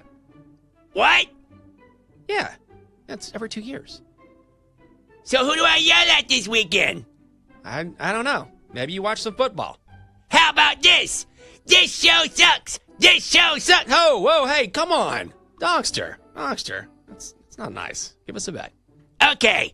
Tigers at the Guardians, under 6. Okay. Well, here's someone who never sucks. Always on point. Of course, I'm talking about Sam Peniatovich. Sammy P. bright-eyed, bushy-tailed, ready to go. How you doing, buddy? You can yell at me, Donkster. You can scream at me. You can do whatever you want. You look great. You look great. How long do we have to do this? Can I ask about sports? All right, so let me ask. So we're a big baseball betting show. We bet on baseball a lot. So, today is a big day for us. Are you dialed into the MLB postseason? Not as much as I'd like to, if we're being completely honest. I did laugh, though, that I was going to come on and say nothing says playoffs like Matthew Boyd, and you both came out Cubs, and I'm like, oh, conflict is good, right? You trust Matthew Boyd in a playoff game? He's been really good. I mean, the numbers aren't bad. What's your primary complaint against him? It's Matthew Boyd. He's just not a number one? I love when you look at the numbers and you're like, it's still Matthew Boyd. It's still Jack Leiter. That kind of thing. I've just bet on so many pitchers over the years that did really well in the regular season, and then they get to the playoffs and they start shaking. Not that he's going to do that. I feel about Max Fried. Yeah, I understand it. Sometimes playoffs they're a different animal for some of these pitchers that have never done it before. I think we should do a side bet. I think it's me against you two. What are we betting? Donkster? Custody for a weekend. Let's do that. Sammy P. Oh, my God. We got to go. That's it for the day. You can have him. We'll talk to you soon, Sammy P. Have a great day. Bye. Oh, we're still going? We still got an hour? Oh, we got time? Oh, my God. I thought, I was out way early on that. Back. Oh, my God. Oh, God, thank God. I was like, whoa. Speak so scared soon, me. Dad. Is this, okay, be honest, though, Sammy P. How much of this is you loving the White Sox? Because you're a White Sox guy as opposed to the Cubs. Oh, it has nothing to do with that. Nothing. No, it doesn't? This is just pure Matthew Boyd. You don't like Matthew Boyd. I mean, it's not personal. I don't trust Matthew Boyd. Okay, that's fair. I accept that he doesn't feel like a number one starter. Some of these guys are aces. He does not feel like that. All right, Custody we'll see who's right. on the line. Custody on the line. Donkster. Whatever happens today, we could lose him tomorrow. This could be his last appearance on the show. All right, that's going to do it for us here on the Daily Tip on the BetMGM Network. Up next is Bet Sweats. I'm Jinx. That's Chelsea. Have a great Tuesday. We'll see you. You've been listening to the Daily Tip on the BetMGM Network. Make it legendary. Download the app today. Please gamble responsibly. If you missed any of the show, listen back anytime on the new and improved Odyssey.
time to sweat with Joe O and Sammy P. Get ready to fire. This is Bet Sweats on the BetMGM Network. You take it to Gordon, 2 on the move, and flips into the end zone for a touchdown. The second time, it's Darren Waller. Nix, once hit on the ground, touchdown Denver.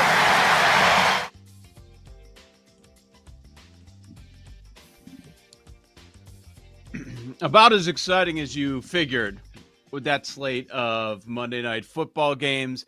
Joe Ostrowski, Sam Panayonovich, welcome in on this Tuesday to Bet Sweats. We're hanging out with you for the next few hours. Brad Powers joining us in hour number 2, 10:20 Eastern, to talk some college football, his early looks on the week. Also, Will Brinson in the final hour of the show talking some NFL. We will get you set for the MLB playoffs, which get going today. It's baseball all day. I'm sure not a lot of productivity at a lot of jobs. Heisman watch. It's Tuesday, so we do that. We'll go over World Series MVP, today's slate of games in Major League Baseball, series prices, so a lot to cover. How you doing, Sam? I have a text I'd like to read you that I got right. last night. Let me pull it up real quick. The room bit is stupid. Apparently somebody faded the room yesterday and didn't do too well for the first time all season because the room had a 4-1 night. Yeah. I can't tell you who it was. Yeah. Why 4-1. Why? Because I don't want to out this person. Hey, the man. favorites both won, and the room went 4-1. That was how I would recap Monday night. You? Yeah, I mean, did we think it was never, ever going to have a winning night? Is that what we thought? Like, I see some idiots on Twitter. I'm like, you're a moron. Okay, this is classic betting. This is why you don't want to follow someone after a long hot streak, right? And I'm not saying don't do it. I'm just saying people are going to get mad. Like, oh, my God, the room had a winning night. The room is dumb. You guys are idiots, blah, blah, blah. Why would you even suggest? Okay, where you been? For 4 weeks, it was awful. Like, have you looked at what's happened? Look at Circa Millions. Look at the public plays. People that are spending $1,000 an entry. 4 weeks in, they're 5-15. The public has sucked on everything. Player props, whatever. Let me remind you, this is how it goes during an NFL season. This is how it always happens. We don't know when it's going to be public, when it's going to be more sharp, but there are ebbs and flows to a season. It happens every year. Sometimes it starts off one way, sometimes it starts off the other. Or it'll be, like the sharp bets are hitting early, the anti-public plays are hitting early, and then we'll see 2 months where it's all public. I'm not saying that's what's going to happen, but this is normal.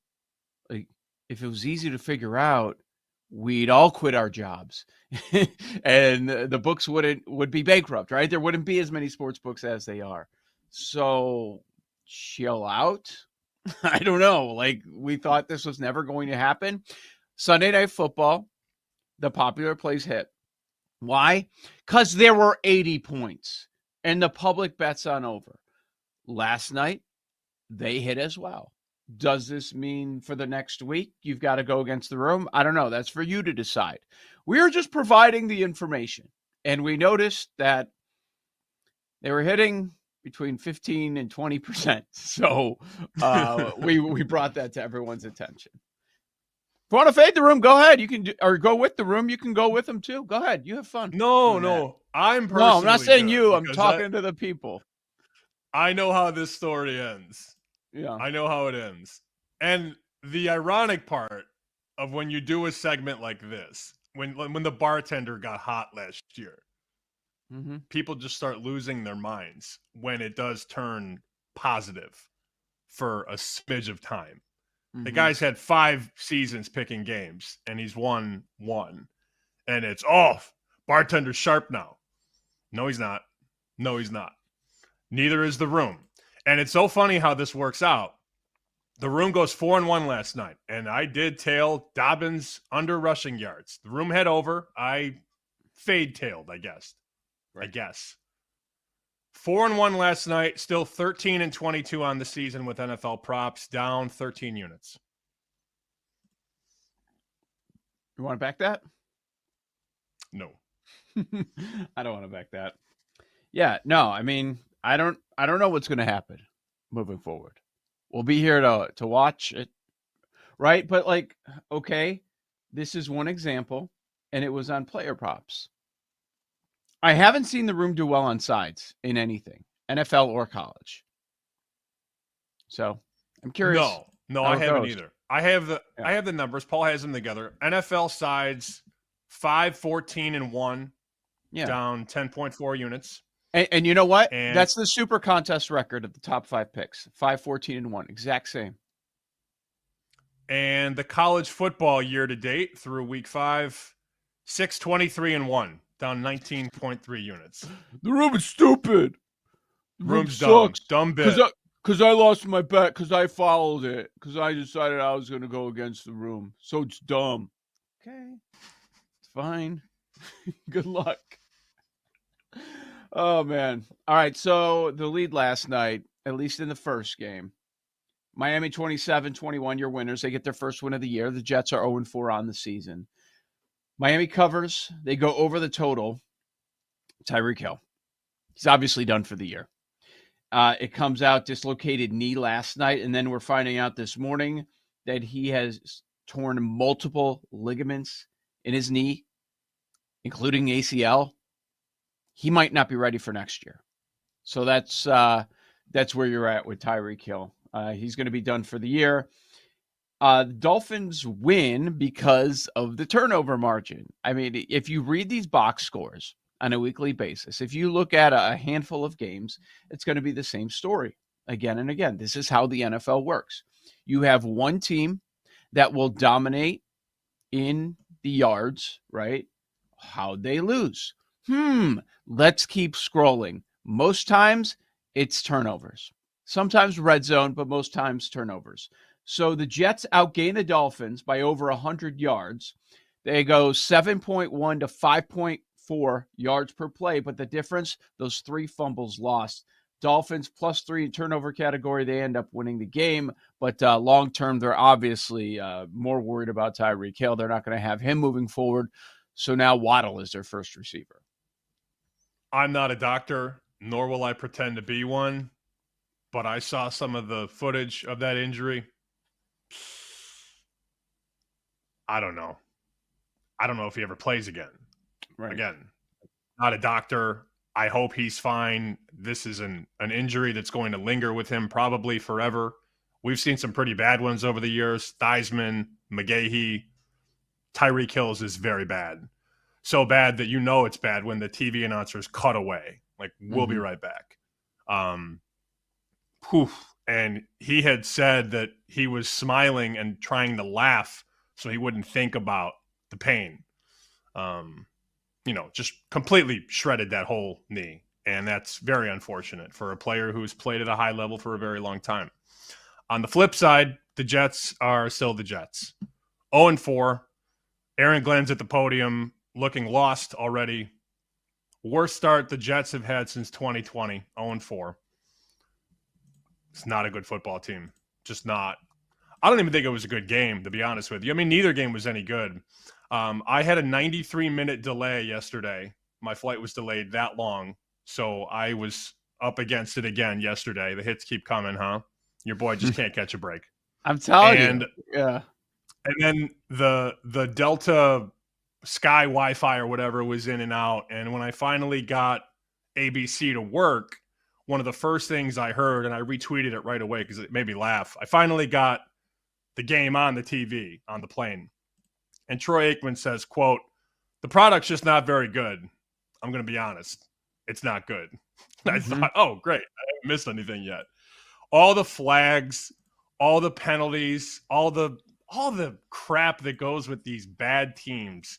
And not to say Denver's bad, but there's a lot last night that you could take away from and think, wow, these 3 teams are not good. Miami, New York, Cincinnati. And I see some of the Bengals fans now are clamoring for Jameis because Jake Browning, we know, is not the answer. Joe Burrow's the answer. He's hurt. You know, I did pick Bengals last night. Whatever. It's a bet that lost. It never had a chance. It was 21-3 at the half, and you have a team that can't score, needing to get multiple touchdowns. But Aikman's one of the lead analysts and has been for a long time. And for Troy Aikman, multiple Super Bowl champ, to come out and say the product's not very good on national television, that says a lot. Aikman's also used to getting better games. The league has made a point to giving Monday Night Football, that broadcast, more competitive games. He got a crap game last night. Now, when you make this on the schedule before the year starts, you don't expect it to be garbage. It's because of Burrow. Burrow's in that game, it changes it completely. Cincinnati at Denver is actually a pretty good game under normal conditions, but now you don't have your starting quarterback, and that changes everything.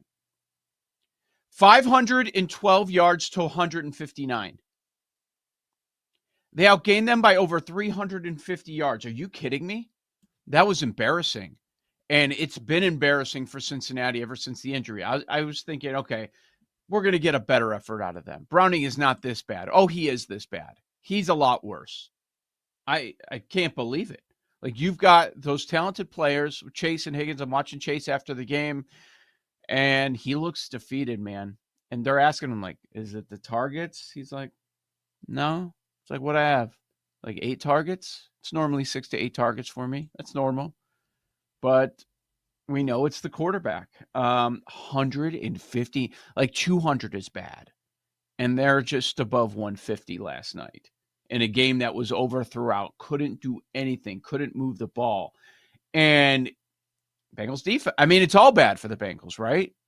Like, where are they in this? They have no defense. We know that. They give up over 500 yards on Monday Night Football. Terrible effort. I got news for you. Changing the defensive coordinator ain't going to fix it. Al Golden ain't fixing anything. And then now offensively, you have nothing because you have no Burrow. You have no run game. You have no aerial attack.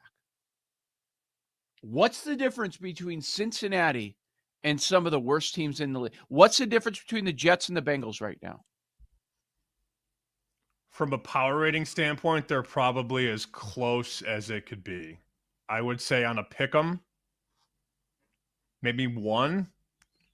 Cincinnati -1 on a neutral. Yeah. It's hard because you're catching up to the Bengals. I mean, you have a high power rating on them coming into the season because they have Joe Burrow. And Joe Burrow can fix a lot of things and cover up a lot of the issues with the roster. But when they don't have their best player to get their weapons the ball and the defense is already bleeding out, I mean, to say that out loud through a month that Cincy and the Jets are numerically almost equal is crazy. Did not see that one coming. Also, Surtain on Chase last night was awesome. It wasn't a lot. 13 snaps, Surtain on Chase, 1 catch, 8 yards. That ain't going to cut it. No. Lions next week for the Bengals. Yikes. After that, at Lambeau. Pittsburgh. Oh, good. That Pittsburgh game is a Thursday night game. That is likely a 5-game losing streak after the Burrow injury, right? I mean, that's where we're at with them. They do get the Jets. They get the Bears. Man. Okay. I don't know. If I'm Cincinnati and things go like you expect, I'm not even bringing Burrow back this year. What? Why? Why? Because you're paying them a lot of money? Are you going to bring Burrow back?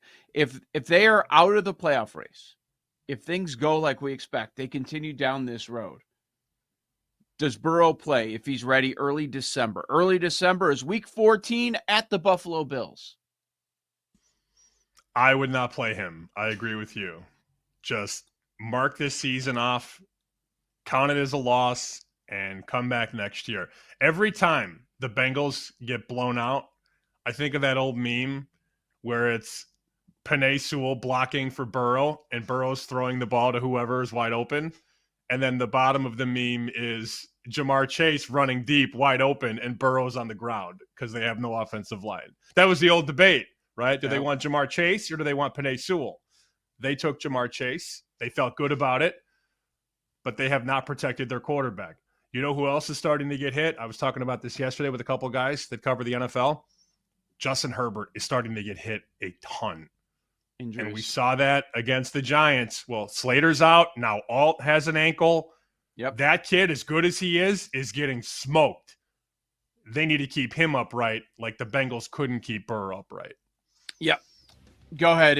If it's bad, let it be bad, and take the best offensive lineman and protect Burrow and get some help on defense in those other early rounds. Yep. Multiple injuries. They're adding up. Becton, too, he's down right now for the Chargers. So cluster injuries, we're seeing that in a number of spots. Heisman watch on the other side. Plenty of MLB coverage today. This is Bet Sweats on the BetMGM Network.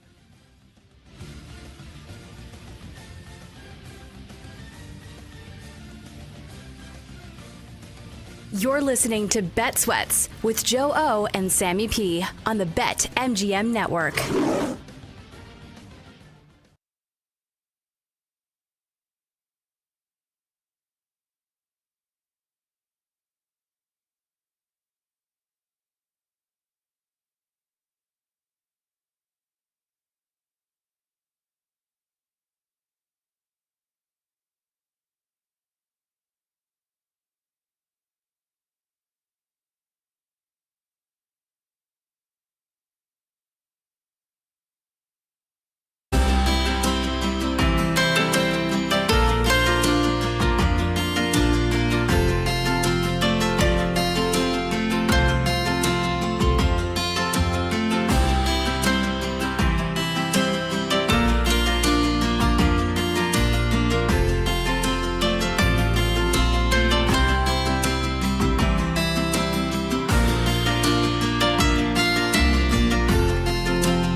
It's Tuesday, which means it's time for our weekly Heisman Watch. Who's rising? Who's falling? And is there a play to be made? It's Heisman Watch on Bet Sweats on the BetMGM network. Make it legendary.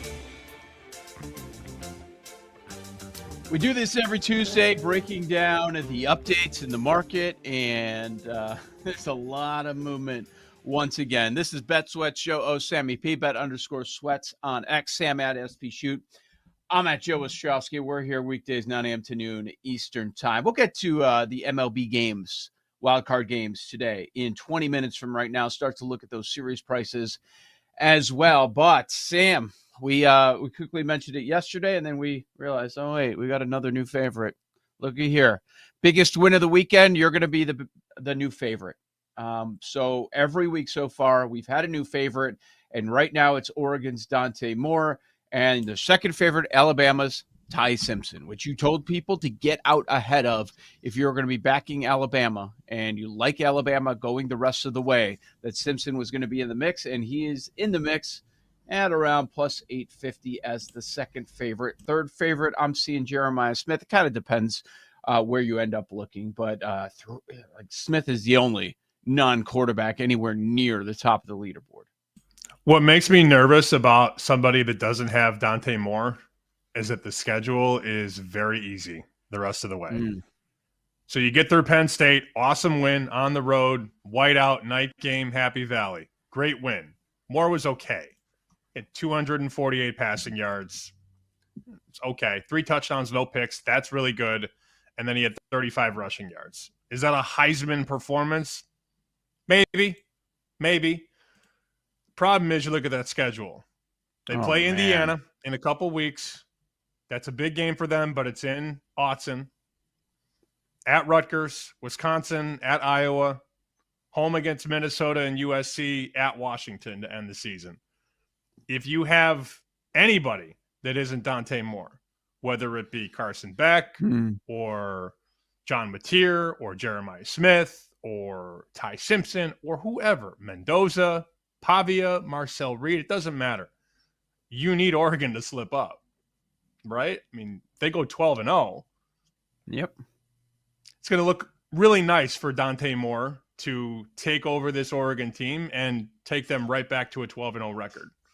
Dylan Gabriel was in the room last year for the Heisman. Didn't win it, but he was there. I think people think this team is better. And there's a chance that Dante Moore doesn't lose a single game. If you're holding somebody else, you need a loss. A loss would be great, whether it be against Indiana or that last week maybe at Washington, Saturday, November 29th. That's my fear now. I have some good tickets at good prices. I'm starting to get a little nervous that Oregon's going to just run the table. And then they'll go, oh, here, Dante Moore, Heisman Trophy winner. What if Mendoza beats Moore? Is he the favorite?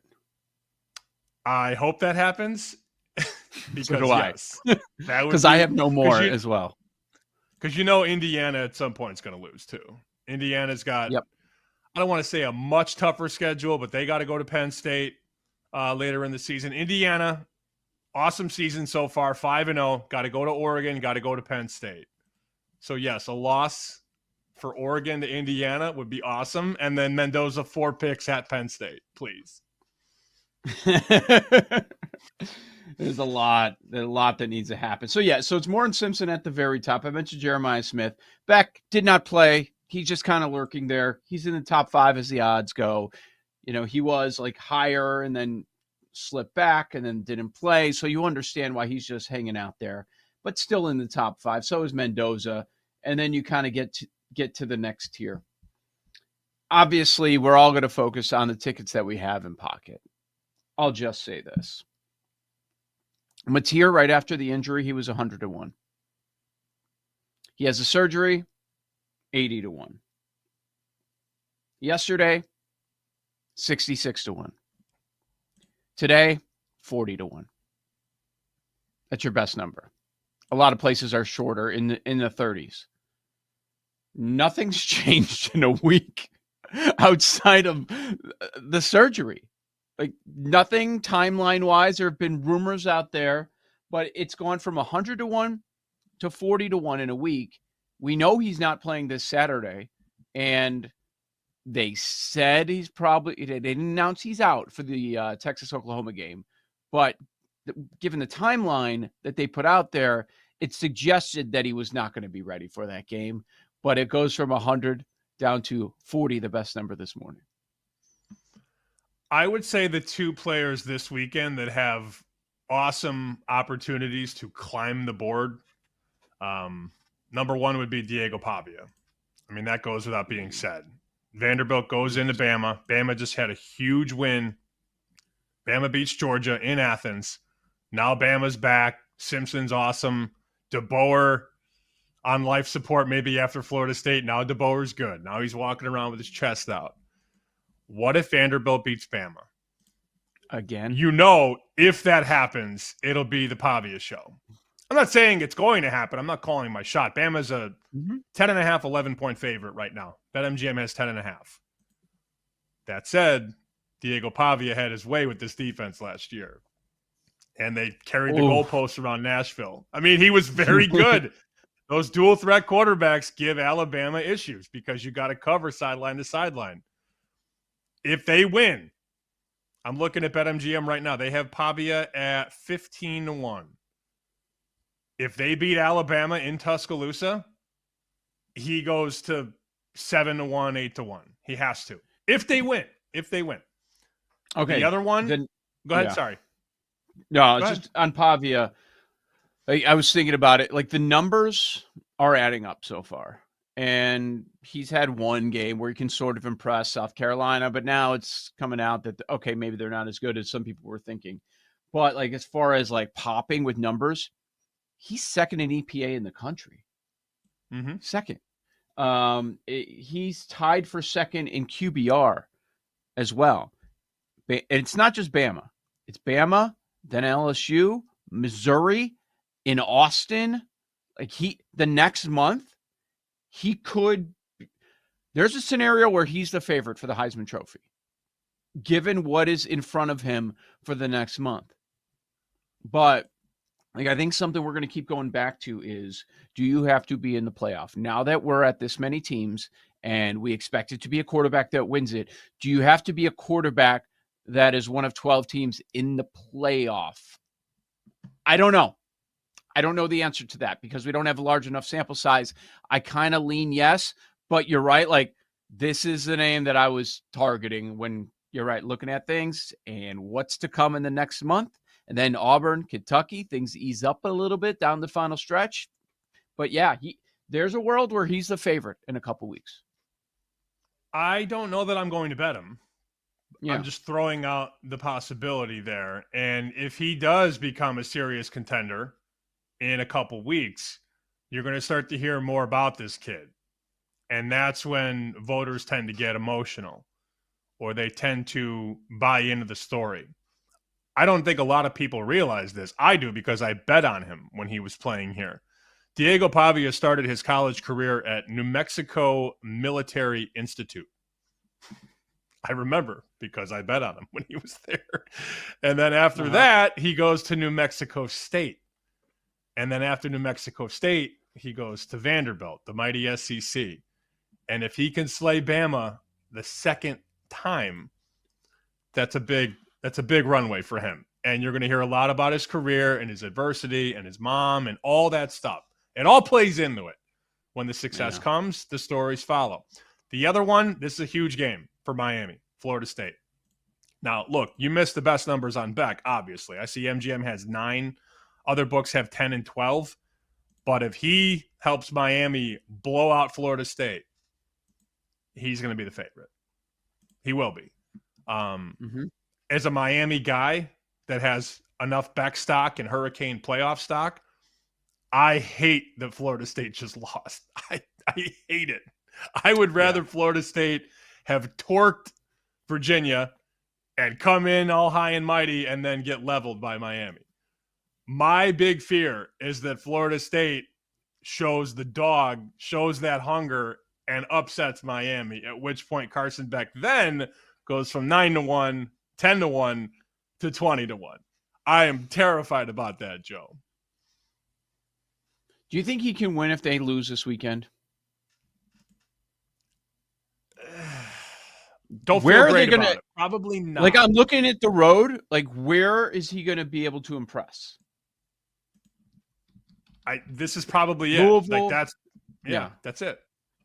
There's Probably. no other ranked games left. Current ranked teams left on their last 7 games. None. Yeah, and if people look at him at the end of the year and say, "Oh, well, they lost their biggest game," although I would argue beating Notre Dame week 1 was a bigger game. Agree. Losing to an in-state rival on national television midway through the season, that game will be pedestaled more than a week 1 game against Notre Dame. Yeah. Yep. Beaten up. Yeah. NC State, Vatech, Pittsburgh at the end of the year. If you're in a race with somebody else, is that going to lock it in? That's going to be tough. I think you're right that if they lose this game on Saturday night, it's going to be really tough. He's going to kind of drop out. Like, his number's going to free fall, and then it's just kind of be stuck in no man's land, because it's not like, oh, wow, well, did you see the game he had against Stanford? Like, okay.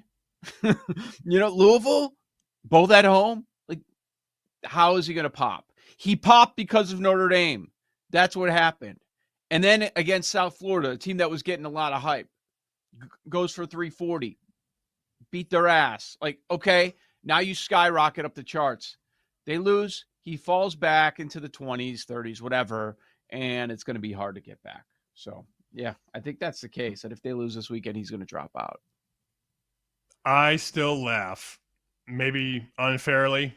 I still laugh when you scroll through this list. I have the MGM list up right now, and you're like, oh, yep, yep. Oh, 20-1, Arch Manning. Just makes me laugh. 20? Yeah, 20. He should be 80-1. I was going to make a joke like, oh, is Arch close? Like, I was assuming he's 40, 50 at least. He should be so much higher, but that's the name. It's all the name, and it's the liability that's built in. So there was this study, sort of like this poll, that was asking football fans who's important, which guys move the meter. I was in a meeting about this yesterday. In the NFL, it's mostly quarterbacks and Travis Kelce, naturally. Travis Kelce, Taylor Swift. Really? Yep. God. In college football, it's mostly coaches.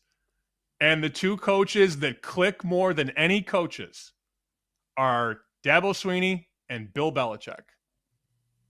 That's just how people view. That's who people know. Okay? The most recognizable college football player is Arch Manning. Why? Yeah. Why? But that's what Commercials, people know. last name. Because we've been trained. We've been trained. Those are the 3 biggest names in college football right now. Bill Belichick, who's been there for a cup of coffee. Dabo Swinney, who has been awful this year. And Arch Manning. Those are the names. Wow. Well, the big names have left in the last few years, too. So that's right. Like, you think about a few years ago, you asked this very question, and it's very different responses. Guys that aren't coaching any longer. Wow. That's amazing. The Arch thing, though, we get it. Like, all summer, it's put into your brain. He's going to win the Heisman. He's the next coming. He's going to be the number 1 pick in next year's draft. Okay. Probably not going to be in next year's draft at this point right now. That's amazing. Yeah. Media can do a lot. Hype can do a lot. Commercials, all that stuff. If Ohio State is the best team in the nation, if that's clear at the end, does Julian Sayin have a legit chance? I don't think so. I don't think they let him do enough. It almost feels when you watch him that they don't trust him. They trust their defense, and if they need to make a big play, they'll open it up. But from here, from where I sit, it looks like Ryan Day is going to just trust the defense and let him do just enough. That's how I feel about it. Mm-hmm. That makes sense. That makes sense in looking for spots that would really grab people's attention. They host Penn State early November. You know, of course, the game at the end of the year. It's at the Big House, but yeah, it would be tough on him. I don't know. I think Pavia, I think you're right on that. That's the one this week that has our attention. We're not telling you to bet on Pavia. We're just saying, look, here's the scenario. And in a couple weeks, if everything is right in Pavia's world, he could be the favorite or like top 2, top 3 with Moore and Simpson. Yeah, Marcel Reed's another one. Those two have the same price right now at BetMGM. Marcel Reed, Diego Pavia. They weren't even near the top of the board. Think about all those guys. Let's go back to the summer. Arch Manning, Cade Klubnik, DJ Lagway, Garrett Nussmeier. Nah. Wow. Dude, it's every year, man. This happens every year. It's like James Franklin stuff going on with the Heisman Trophy. All right, today's MLB wildcard games on the other side, the BetMGM Network.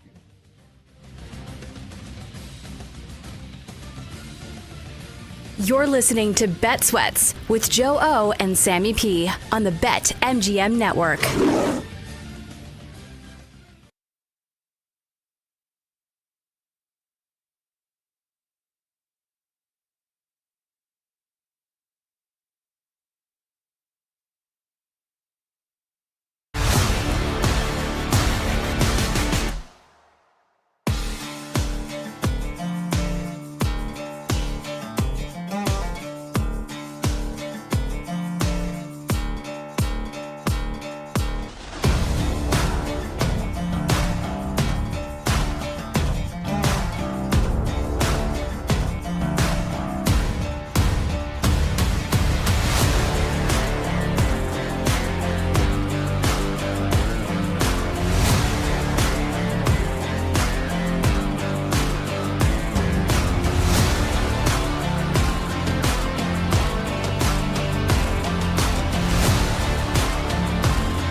Welcome back to Bet Sweats with Joe Ostrowski and Sam Paniotovich on the BetMGM Network. Wildcard day, 4 games back to back to back to back. Jake Kassan watching every moment of it, every single pitch. Welcome back. You've got Bet Sweats here on the BetMGM Network. It starts with Detroit and Cleveland, and it does not stop all day. It's great, man. We get this wild card format, take 2 of 3, and who knows how many games we end up having on Thursday. We've got the Cubs and the Padres as your second game. Red Sox, Yankees, game number 3. And then the late game, of course, out west, you've got the Dodgers hosting the Reds. Are you a fan of this format? Do you like this as opposed to what it used to be with the wild card? I don't know. Incomplete at this point. I like that we get games all day. I'll say that. I mean, to have the first game at 1:08 and then 3:08, 6:08, 9:08 is really cool. You can watch most of them without a lot of overlap. Now, you're going to get some overlap between Tigers, Guardians, and Padres, Cubs. And maybe the 8th, 9th inning of Cubs, Padres leads into the first inning of Boston, New York. But they're spaced out pretty well. There will be a lot of people across the country watching Scooble in their cubicles today at 1:08 Eastern. Mm-hmm. How about the total in that game? 6 between Scooble like the and under. Williams. Yeah, so do I. 3-1 final. So do I. I did crosstalk with our favorite show, Daily Tip, and they both came in. They came in blasting over Nick Pivetta for his road splits. No, the Cubs, big Cubs show today. Yeah, they're so big on home road splits, like so. That's the handicap. Nick Pivetta bad on the road.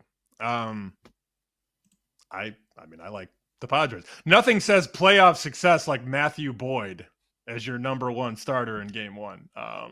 Yeah. Look, I just know better. Yeah. Pavetta's a problem. They run to the bullpen. It's the playoffs. Like, he might get pulled just for having a couple guys on base. Do we forget how the playoffs work? Like, he might not even be given an opportunity to allow runs. I'm not laying $1.25 with Matthew Boyd. Not happening. I think if you study the stats, you could fall for the Cubs, understandably so. Yeah. I don't really care too much about regular season stats in the playoffs. I just don't. It's a different game. I mean, I covered the playoffs for many years in Chicago and saw guys that had really good regular seasons turn into mashed potatoes in the playoffs. And maybe that's not fair to lump that on Boyd, who's been an amazing story. I mean, this guy was basically out of the league when the Cubs picked him up, and now he's starting the playoffs in game number 1. It's a great story. I still don't trust him. Sorry.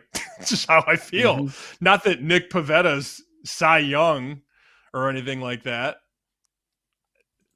I like San Diego. I like him in the series. I like him today. I kind of lean under on that game. Let's bring in our guy, Jake Kassan, as we go over all of these games. First off, Jake, the lead here. Happy birthday, my friend. It feels like it was meant to be, right? You've got the wild card round, baseball all day. It's a marathon, and it ends up happening on your birthday. Yeah, anytime you could have a 28th birthday on a Tuesday, you got to do it. I've always said that. Yes, of course. And be at the studio all damn day. Like, yes, of favorite course. days of the year. Yes, what are your favorite days of the year? Well, let's go through these games. First off, we started to talk about Scooble and Gavin Williams going at it with Cleveland. 2 awesome pitchers. There's a reason that the total is only 6. Do you have a side? If you have a serious play, throw it out as well. But I was serious at 6. I do like the under. There's a reason that we are at this number of 6 here. What do you think? Well, it's also the 2 offenses, right? Like, I think you guys said it. Like, This game reeks of 3-1, and it's just a rock fight the entire time, mostly because it's Detroit and Cleveland. But I like Cleveland in the game a little bit, too. Like, what about Detroit in the last 2 months makes you think they can win any game at all? I know it's Scooble, but, like, doesn't this game reek of 2-1 Guardians, 3-1 Guardians? I don't trust this Tigers team at all right now. So then you're on Cleveland for the series. Yeah, I mean, I like Cleveland in the series. I like a lot of dogs in the series. What could go wrong? Like the Padres, like the Red Sox, like the Guardians. Can't wait. Can't wait to see how they all just lose.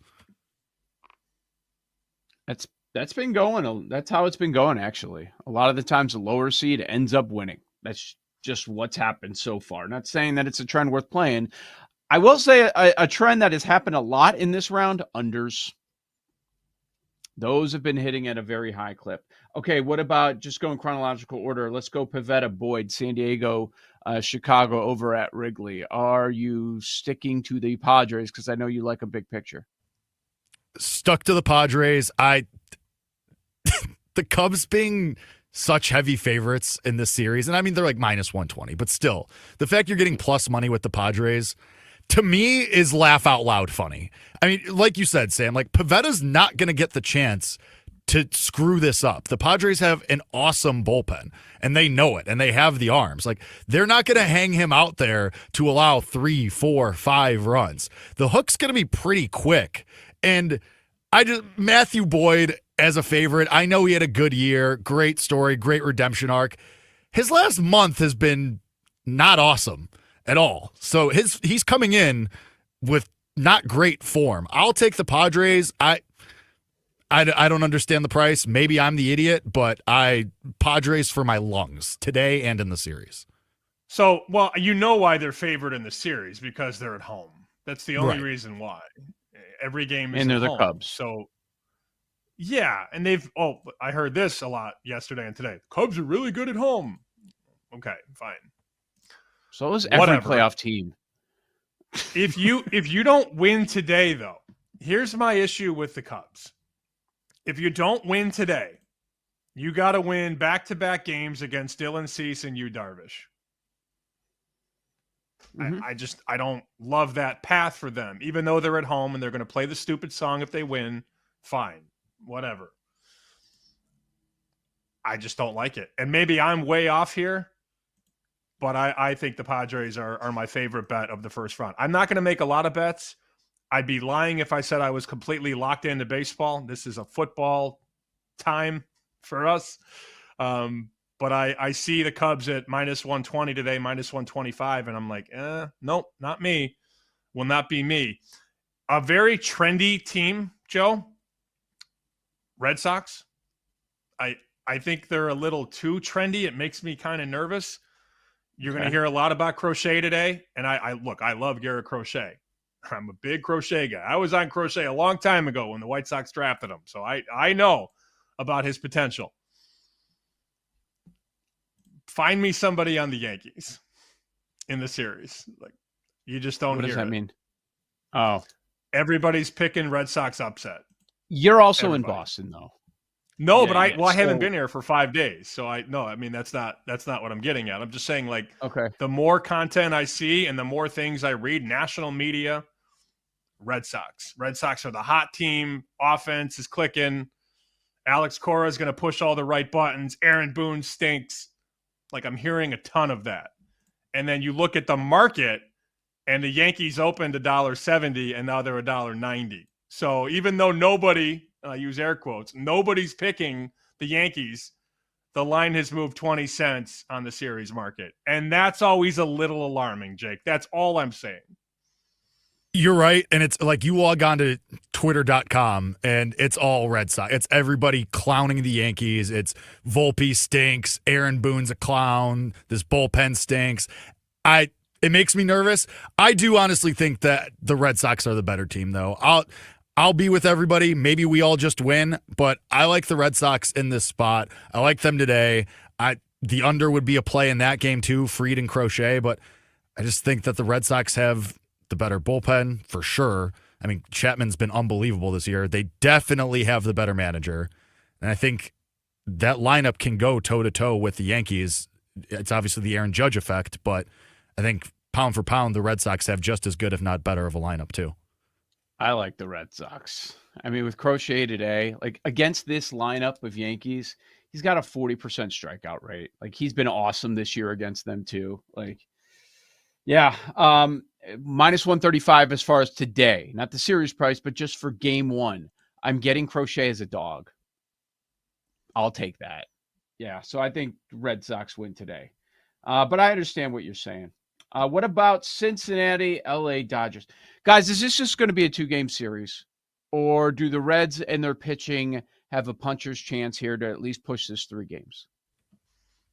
Not going to lie. I woke up this morning, logged into one of my accounts, hovered around the plus 180 on the Reds. Just kind of hovered, and you hover and you don't quite. Yeah. That's where I went. Nothing was submitted, but I hovered.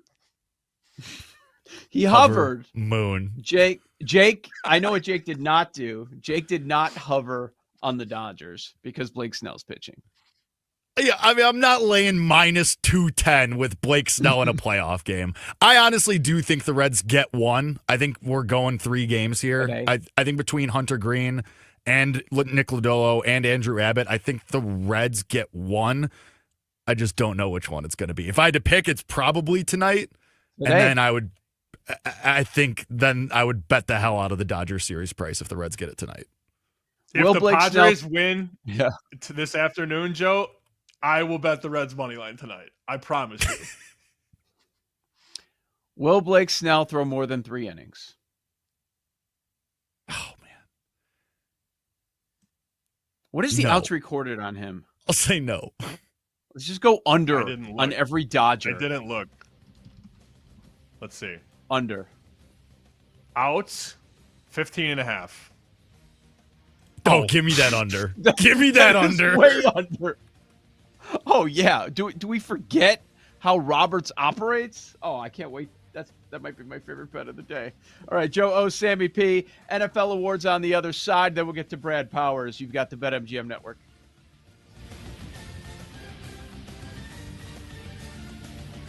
You're listening to Bet Sweats with Joe O and Sammy P on the BetMGM Network.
They'll go.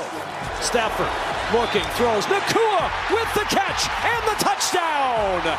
Welcome back to Bet Sweats with Joe Ostrowski and Sam Paniotovich on the BetMGM Network.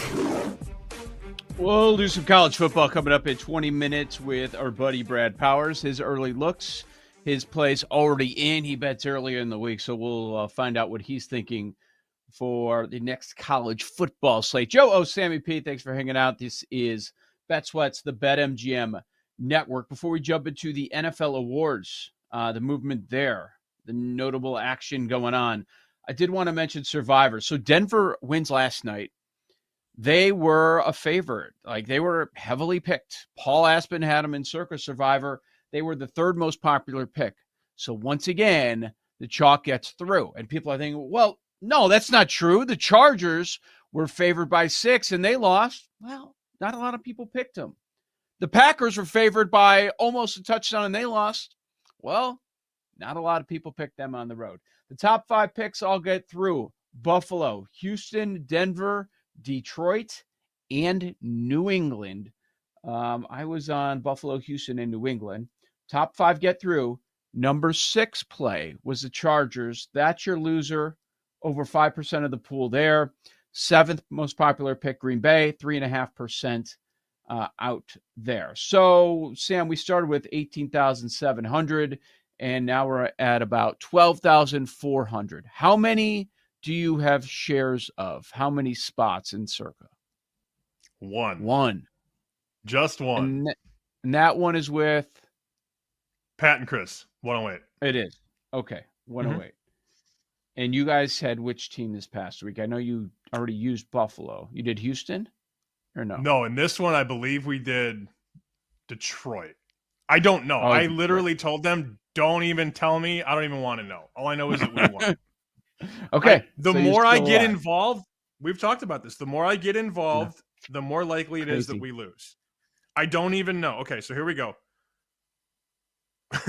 I got a text Saturday at 11:18 a.m. We're on the Lions. And then I sent Lions with a wrench emoji. So, yep, we had why Detroit. The wrench? You know why the wrench. Why the wrench. That should be a segment. Why the wrench? All right, you got one spot. That's all you need. That's all you need. Yep. Yeah. It's crazy. It's too chalky. We're going to have a blow-up week soon. You would hope so. It hasn't happened in the first month, but I guess a lot of people are getting their bang for their buck, so they're not, like, devastated about Survivor getting bounced in week 1 or week 2. A lot of people still alive. For the most part, I'd say a third have been knocked out. So the vast majority of Survivor pools. Do you remember last year at this point? It was like 95, 96% of pools were done. Yeah. It was crazy. Yeah. It was the first 2 weeks where you just had massive favorites. Not only the number 1 favorite, but multiple favorites go out. Week 1, week 2, I think 2 of the top 3 went out, and maybe one of the weeks all 3 went out, the top 3 selected teams. There was a lot of chaos last year. Oh, great. What's my Splash Sports password? The hell if I know. I'm going to log in and see how many people were left in the reverse Survivor pool I'm in. I got one guess what my password is for Splash Sports. Nope, no chance. Okay, great. Awesome. Moon 1 did not work. Just keep me logged in. Like, who's trying to hack my Splash Sports account? Nobody.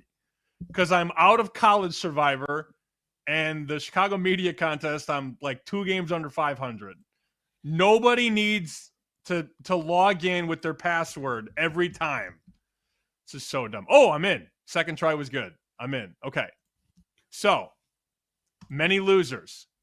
I have a decision to make this week. Okay. Do I take... Okay, because I have to pick the loser, obviously. Do I take the Raiders at the Colts?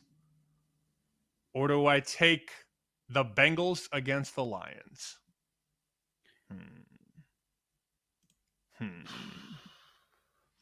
Bengals look so bad. Short week. In Detroit? It is in Detroit, I think. Yes. No, Detroit's on the road. Damn it. Yeah. Detroit's are you really scared? Are you really scared about Cincinnati? Yeah.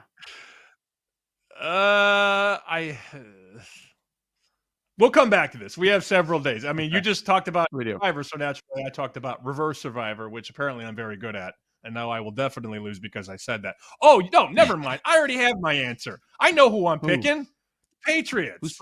They're going to get blown out on Sunday night. There we go. Done. Oh, yeah. Bills. Yeah. Okay. Yeah. Okay, I'm done. Thank you. Moving on. So you know the Patriots are winning, right? Did you see the price, by the way, on Buffalo to win the division this morning? Take a guess how big it is. And whatever your guess is, add more. 5,000.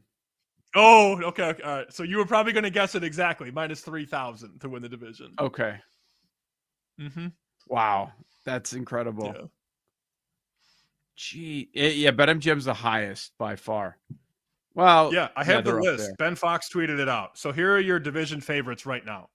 Ravens minus 175, Colts minus 105, Chargers plus 105, Bills minus 3,000. And then in the NFC, Eagles minus 350, Bucks minus 325, Packers plus 110, Rams plus 130. Should the Packers be favored? Yes, but I wouldn't bet it. Mm-hmm. Minnesota's 10-1. Yeah. That was quick. That was quick. Yeah, I know. Seahawks number took a drop right away. The way that game is priced this week, like, kind of, even though a week ago we're like, man, Seahawks undervalued. We like them on Thursday. And then the way they made the line this week, I'm like, okay, now they might be a little overvalued. People went little bit too far. This number on the look ahead, the 11-day number in Vegas was Seattle minus 1.5. Mm-hmm. And now we are not only out to 3, we are through 3. BetMGM 3.5 minus 102. Let me tell people and be very honest about this. That is super sharp money to knock that through the 3 on Monday. Yeah. To get that from 2.5 on the reopen to 3.5 in 24 hours, that's a big push early in the week. Now, it doesn't mean that it's not going to come back, but they took some bets from people that clearly know what they're doing, and you move it to 3, and then it's like, oh, they're still betting 3? Let me get to 3.5. I'm not necessarily in love with laying 3.5, but they got to the right number very, very quickly on that game because they took some sharp pops on Seattle. Guys were willing to lay 3, so you just move it off the 3. I don't know what to do with that game yet. We got some time to think about it. But you brought this up yesterday with the awards. I don't remember, and I'm trying not to be like dramatic about this. I don't remember an offensive rookie of the year race being this fun this early in the season. And you basically said that. I'm paraphrasing what you said, so I'll give you full credit on this. But if you look at that market, man, you got 5 guys that could win it easily. 5, maybe more. I think more. But the range in prices when you got 4 guys between like 250 and 5-1, and then your next wave of guys are 10-1, 12-1. We still have, multiple months to go of this race, and things will happen. Breakout games will happen. Injuries will happen. It's all a part of it. But I have the rail up right here on our screen. Abuka 250, Genty 380, Dart 450, Hampton 5-1. How fun is this race going to be the next few weeks? It's phenomenal. Phenomenal. And they're all producing. That's what makes it so fun. Like, if you look this week, okay, what did Abuka do? Your favorite. Oh, he just had his first 100-yard game. He got a touchdown, too. He's got 4 touchdowns in 4 weeks. No big deal. Just stepping in as a rookie and contributing immediately. He's the favorite weapon right now of Baker Mayfield. That's what we're seeing from him. Genty, when's he going to score? When's he going to have a big game? 3 touchdowns against the Bears. 3 touchdowns in 1 game. 2 of them come through the air. Like, he was phenomenal. When's Hampton going to blow up? Oh, this past week. he had a great game as well. The number of running backs, too. Judkins, he's further down the board. He's the 7th favorite. Best number I see is 16-1, but he's very much in this mix. Since getting the starter's job last week, like he's taken over and he's getting a ton of touches. He's gotten into the end zone the last couple of weeks. Like that anytime touchdown price is certainly going to start dropping. He's been phenomenal. Scatterboo, he's in the mix. Like Dart's ahead of him, has a shorter number, but you have 2 rookies contributing on offense to this Giants team. And now they're out there all the time. First couple weeks, not so much. Now it's all Dart and Scatterboo out there. You know, the name that it feels like got the hype before the season, but is not going to win it is Cam Ward. No. Cam Ward can't win this award, right? Neither will Travis Hunter. And that was a legit debate from some people that Travis Hunter is going to be the offensive rookie of the year. And I thought, no, not going to happen. Not going to have enough reps, enough snaps. Now, they're not even targeting him. Like he's not even getting targets. So I see Travis Hunter 50-1. Cam Ward, just a prisoner of a horrible situation. And, it's tough to think.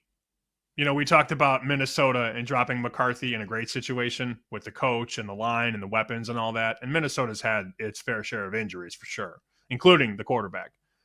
But we talked about how great the scenario was for McCarthy. The situation Cam Ward was dropped into, it's difficult to be in a worse spot for a young quarterback. And it's not to say that Cam Ward is a bust, because that's ridiculous after a month of games. But they have really nothing in the coaching department and the development department. And reporters are already calling out Callahan, the coach. There was a really funny exchange. What are the 2 words he uses? Every coach has buzzwords, right? It was resilient and something else. It was 2 R's. Resilient and can't remember the second word. And the reporter asked Callahan after the last game where they didn't score, "Are you still resilient and blank?" And he's like, "I know what you're doing, and I'm not going to say anything because I don't want to say something I regret," or something. Like, all right, this guy's gone. The press is already turning on him. It's like it's so bad. But the weapons aren't great, and the O-line is already falling apart. I feel for Cam Ward. He's going to get a lot of crap.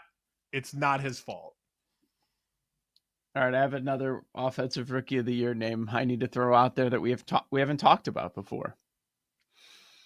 And I was watching this game very closely because I had a survivor play on it as I was getting frustrated. Week number 1, this guy was only out there for 11% of snaps. On Sunday, he was out there for 56% of the snaps, and he was contributing. He was making an impact. Woody Marks is 75-1. Texans running back. He got more usage than Chubb. I think he passed him up this weekend. And if that continues to be the case, maybe they run the ball, stick with their defense. Nico Collins, when needed, 3rd and long, like that was like they converted like a 3rd and 30. Like it was ridiculous against the Titans. But I'm kind of thinking only because of the number, as wide open as this race is, Woody Marks might be worth a play. Just saying. I'm still kicking myself. I didn't listen to you on Jackson Dart, so I might have to go down the barrel on Woody Marks. Woody Marks. It sounds crazy. But like you said, there's months left. And what if the Texans turn it around and they're leaning on the run game with him and he gets a lot of run? Like I could see it. Where he jumps in. All of a sudden, he's part of the conversation. Like your guy Hampton, he had a big game, but it took a little bit. Genty had a big game, but it took a little bit.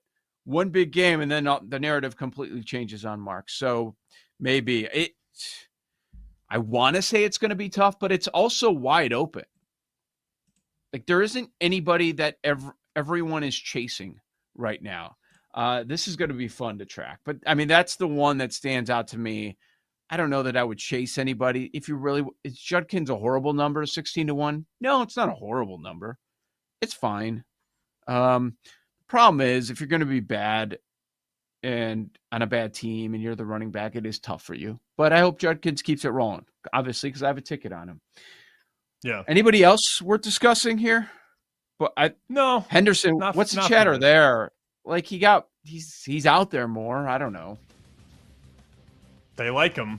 Will Vrabel stick with him though? I think that's what they're trying to figure out. Yep. By the way, this morning the MVP market has Josh Allen plus 110. BetMGM. Big gap between Josh Allen and everybody else. After that, it's, guys like Jordan Love fell. We saw a lot of that this weekend. Brad Powers, college football plays on the other side, the BetMGM network. I mean, we keeping a buck right now, we ass. So You're listening to Bet Sweats with Joe O and Sammy P on the BetMGM network.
First and goal. Fake it to Miller on the run. Simpson launches end zone. Touchdown, Isaiah Horton. Welcome back to Bet Sweats with Joe Ostrowski and Sam Paniotovich on the BetMGM Network.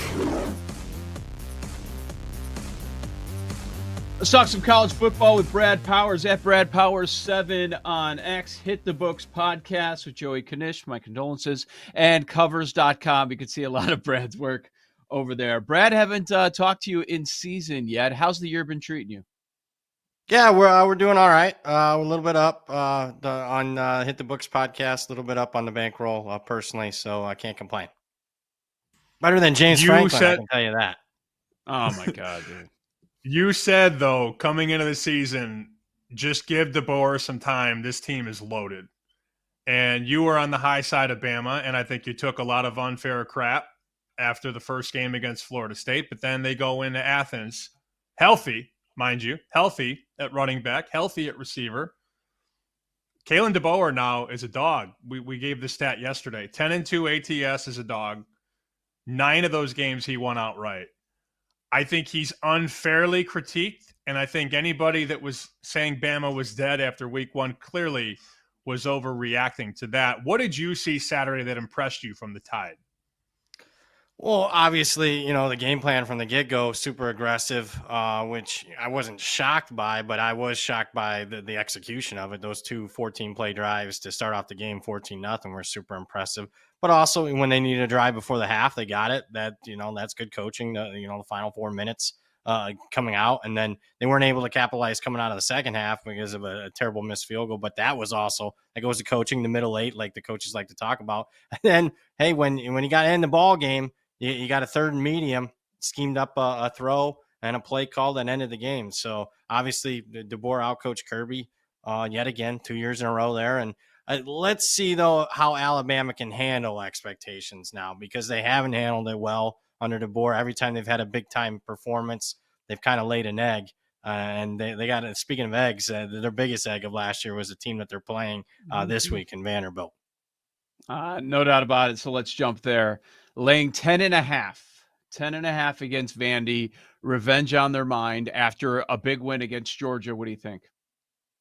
I bet Bama at a number that I never thought I'd ever see, like 9.5. I think 10 is still good. I mean, my power ratings have it closer to 14, so I mean, it's still showing value at 10.5. I would wait, though, if you want to bet Bama. I think there'll be plenty of Vanderbilt buyers out there. Statistically, Vanderbilt's a superior team, but what a lot of the math guys don't fully grasp or fully have, baked into their model, at least well enough, is strength of schedule. Big disparity here between the two teams. So I think the fact that Vanderbilt beat Alabama last year makes Alabama more focused than usual this year. Otherwise, if it's a typical spot and they'd beaten Vanderbilt 25 times in a row like they did coming into last year's game off of the Georgia, it's the same scenario. Then I see and understand the Vanderbilt money, but I don't this year. I think Alabama will be focused here. I don't like going against Diego Pavia too much, but Alabama's clearly the superior team, laying a very reasonable number. You are right about DeBoer, though, with the competition part of it. They play up to competition and also play down. Like, they beat Oregon that one year twice and then almost lost to Oregon State and Stanford. It's like, yep. Okay, but you beat Oregon. So it's always been weird when that guy's been a sizable favorite. I'm nervous about this game, and I told Joe this. As somebody who has a lot of Miami to make the playoff stock and Carson Beck stock, I really wish Florida State didn't lose to Virginia. I was like, damn it. I was hoping they were going to ride in, feeling good about themselves, but they lose on Friday. And they've had the extra day to prep for Carson Beck in Miami. I think that Notre Dame performance doesn't look as great, considering Notre Dame's defense isn't what a lot of people thought it was, and USF is nothing special. When I throw Miami -4 at you against Florida State, what's the reaction? A fair number. I do think Florida State's the right side this week. The thing I'm most confident in is Mike Norvell is going to outcoach Mario Cristobal. Can Florida State hold up on both sides of the line of scrimmage? Because what I am confident in is Miami's got one of the best O-line, D-line combos in the country. They're off a bye. I mean, if they just play their game and don't do anything stupid, which is a big if with Cristobal, then, Miami walks away with a win. But my guts tell me Florida State you're gonna see an A+ effort out of Florida State. And keep in mind, A+ effort beat Alabama at home by 14. So I lean Florida State in this game. Bet a number that's no longer available. I mean, the market's all over this one. All right, you've got the Notre Dame hat. Let's go to that game going up against Boise. I'm a Notre Dame guy as well. I was not expecting that performance this past week. The money came in and moved that number down against Arkansas. To go on the road and just dominate for the entire game was impressive. Now you're laying 20.5, but maybe the total is more interesting because, I mean, we identified it very early. Anybody with two eyeballs did as well. Like, oh, Notre Dame's an over team. They're a way over team. It's very different than a year ago. 64.5 the total against Boise. I don't know how you can. I bet over. I don't know how anything that you've seen so far this season doesn't lead you to the over. Not only Notre Dame side, but Boise side too. I think their offense is just fine. I know I had struggled in the opener against South Florida, but that was turnover based in that game. Defensively, I don't think Boise is good as what they were. And then obviously Notre Dame's defense is taking a step back. Offense is as good as I've seen from Notre Dame last few weeks ever since following them the last 30 years as a fan. So over for me. I bet Arkansas last week. I obviously got my teeth kicked down my throat, but I didn't think I'd see 20.5 with Boise State. So I again, I'm going against my beloved Irish. That's a big number to lay against a proud Boise program that should have beaten Oregon last year outright, getting 19. And then I didn't cover against Penn State, but they moved the football. Madsen turned it over, but they only lost by 17. I mean, Notre Dame can be super impressive in this game, win by 17, and I'm still winning my Boise bet. No doubt. Penn State. Where do we start? I mean, the same thing over and over again. Can't win the big ones, but then blow out the teams that you should blow out. And now they're laying a price on the road, 25.5 at UCLA. Awful team. Tough for me to get behind Penn State after being behind them on Saturday, but I think we all know what's going to happen here, right? Yeah, I haven't gotten the window yet. I can only bet Penn State.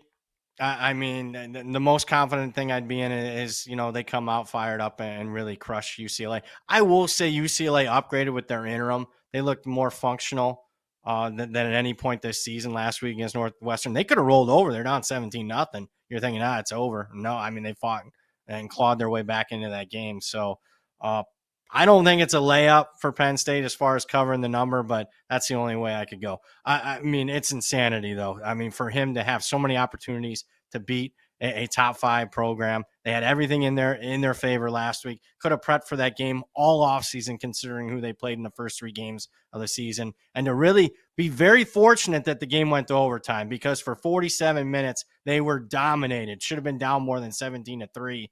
Just inexcusable. With Brad Powers here on Bet Sweats, the BetMGM network. Brad Powers 7 over on X. What do we do with Texas laying 6.5 against Florida? Low total 41 in the hook. Yeah, I'm on the under. You'd have to, for me to get back on the over, it'd have to be a 3 in front of that total. So the most confident thing I am in is Texas's defense. So maybe now, once that market becomes more widely available, maybe a Florida team total under.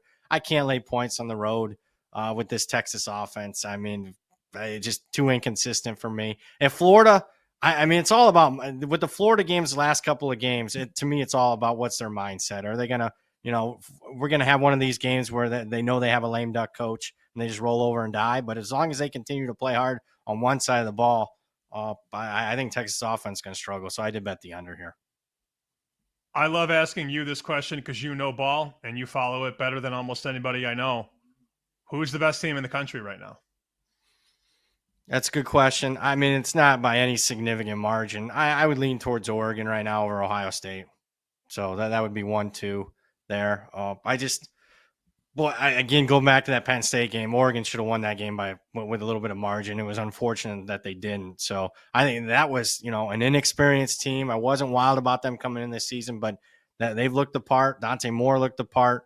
So Oregon for me. I will say there's 3 teams that I've been super impressed with. I mean, obviously the Buckeyes are right there in the mix. Alabama had a big road win. But the 3 units, Oregon as a team a couple times has impressed me. Miami at the line of scrimmage, O-line, D-line.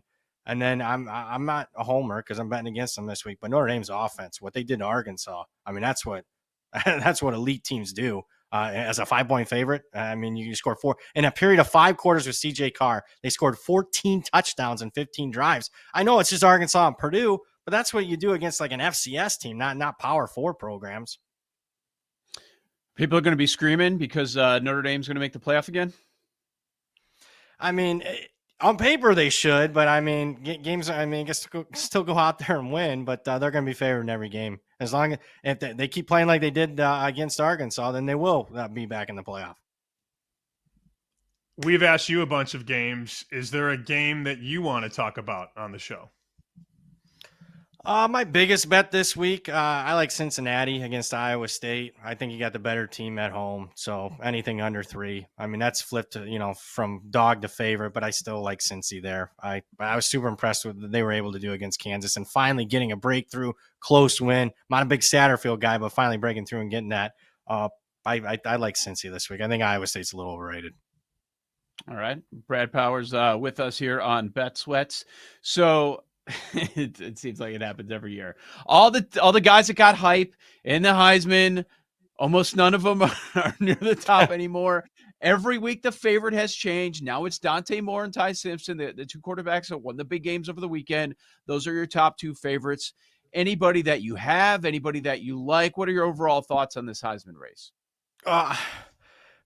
I think the appropriate guy is favored now, Dante Moore. And if I had to pick a Heisman winner, it would be the favorite, him, because they're going to be a legitimate favorite. I like him against Indiana next week. So I think he furthers his grip on the Heisman, so to speak. But I mean, some people disagree with this, but I do think it is a November award.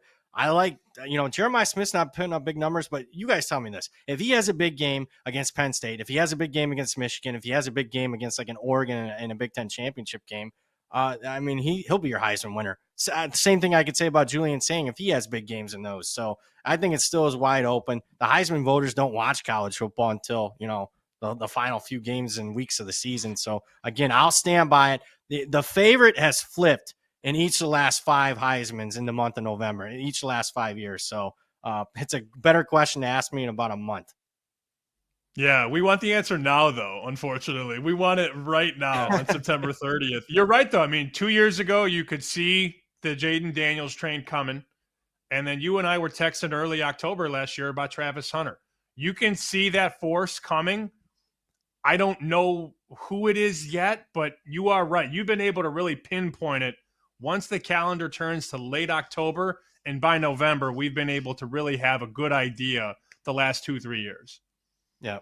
And the market really has no idea. Like you guys mentioned at the top, it flips every week. So I don't think it's going to – the only way it flips this week is if I lose my Alabama bet and Mr. Diego Pavia leads Vanderbilt then outright upset. Then he'll be the favorite coming into next week. So let's let it settle. I know everyone wants a bet now, but give me a few weeks. Yeah, you read our minds. We were talking about that earlier on in the show about Pavia. Like, look, not just this weekend, but look at his next month. Like, he could easily be the favorite in another week or two. Do you think, I know it didn't happen last year, but that was an outlier. Are we at a point now where, okay, you mentioned Jeremiah Smith, so maybe not a quarterback, but come on, you got to be in the playoff. We got 12 now. Yeah. Do you have to be? Like, would Pavia have to be in the playoff? Yeah, I mean, if they lost 3 games, I mean, they're in the playoff. If he loses, 2 games at 10-2, they're probably still in. So, I mean, yeah, I think so. Because if he loses 3 games, that's how people roll. I mean, Hunter's the exception, not the rule. So, he got to at least win 10 games. In fact, if you average the regular season win total for the last 20 Heisman winners, it's like 10.9. So, yeah, you got to be on a contending team. I did see a stat before we let you go. I saw that Colorado has more retired numbers under Deion than wins against ranked teams. And I thought that's just wow. It's so funny. And I don't know, how does this keep happening in Colorado? Yeah. How does it keep happening with the clock management? And like it's a very weirdly coached team late in games, is it not? Weirdly or poorly? Poorly. Let's go poorly. Yeah, it's very. I know maybe you're trying to not get your social media riled up, but it's a very poorly coached team in crunch time. Brad Powers at Brad Powers 7 over on X. Check him out, covers.com and the Hit the Books podcast. Brad, thank you so much. Best of luck this weekend, all right? Hey, thanks for having me, guys. Good stuff there from Brad Powers on the upcoming week. And yeah, he's trying to get us calmed down a little bit on the Heisman. I certainly understand where he's coming from. We give the weekly update, but he's right. He's right. Look down the stretch. I'm starting to worry about Beck, man. I know. We'll see if that force is coming. You just need a win this week. Just worry about winning this week. All right, World Series MVP looks. That is on the other side. Joe O. Sammy P. Bet Sweats on the BetMGM Network.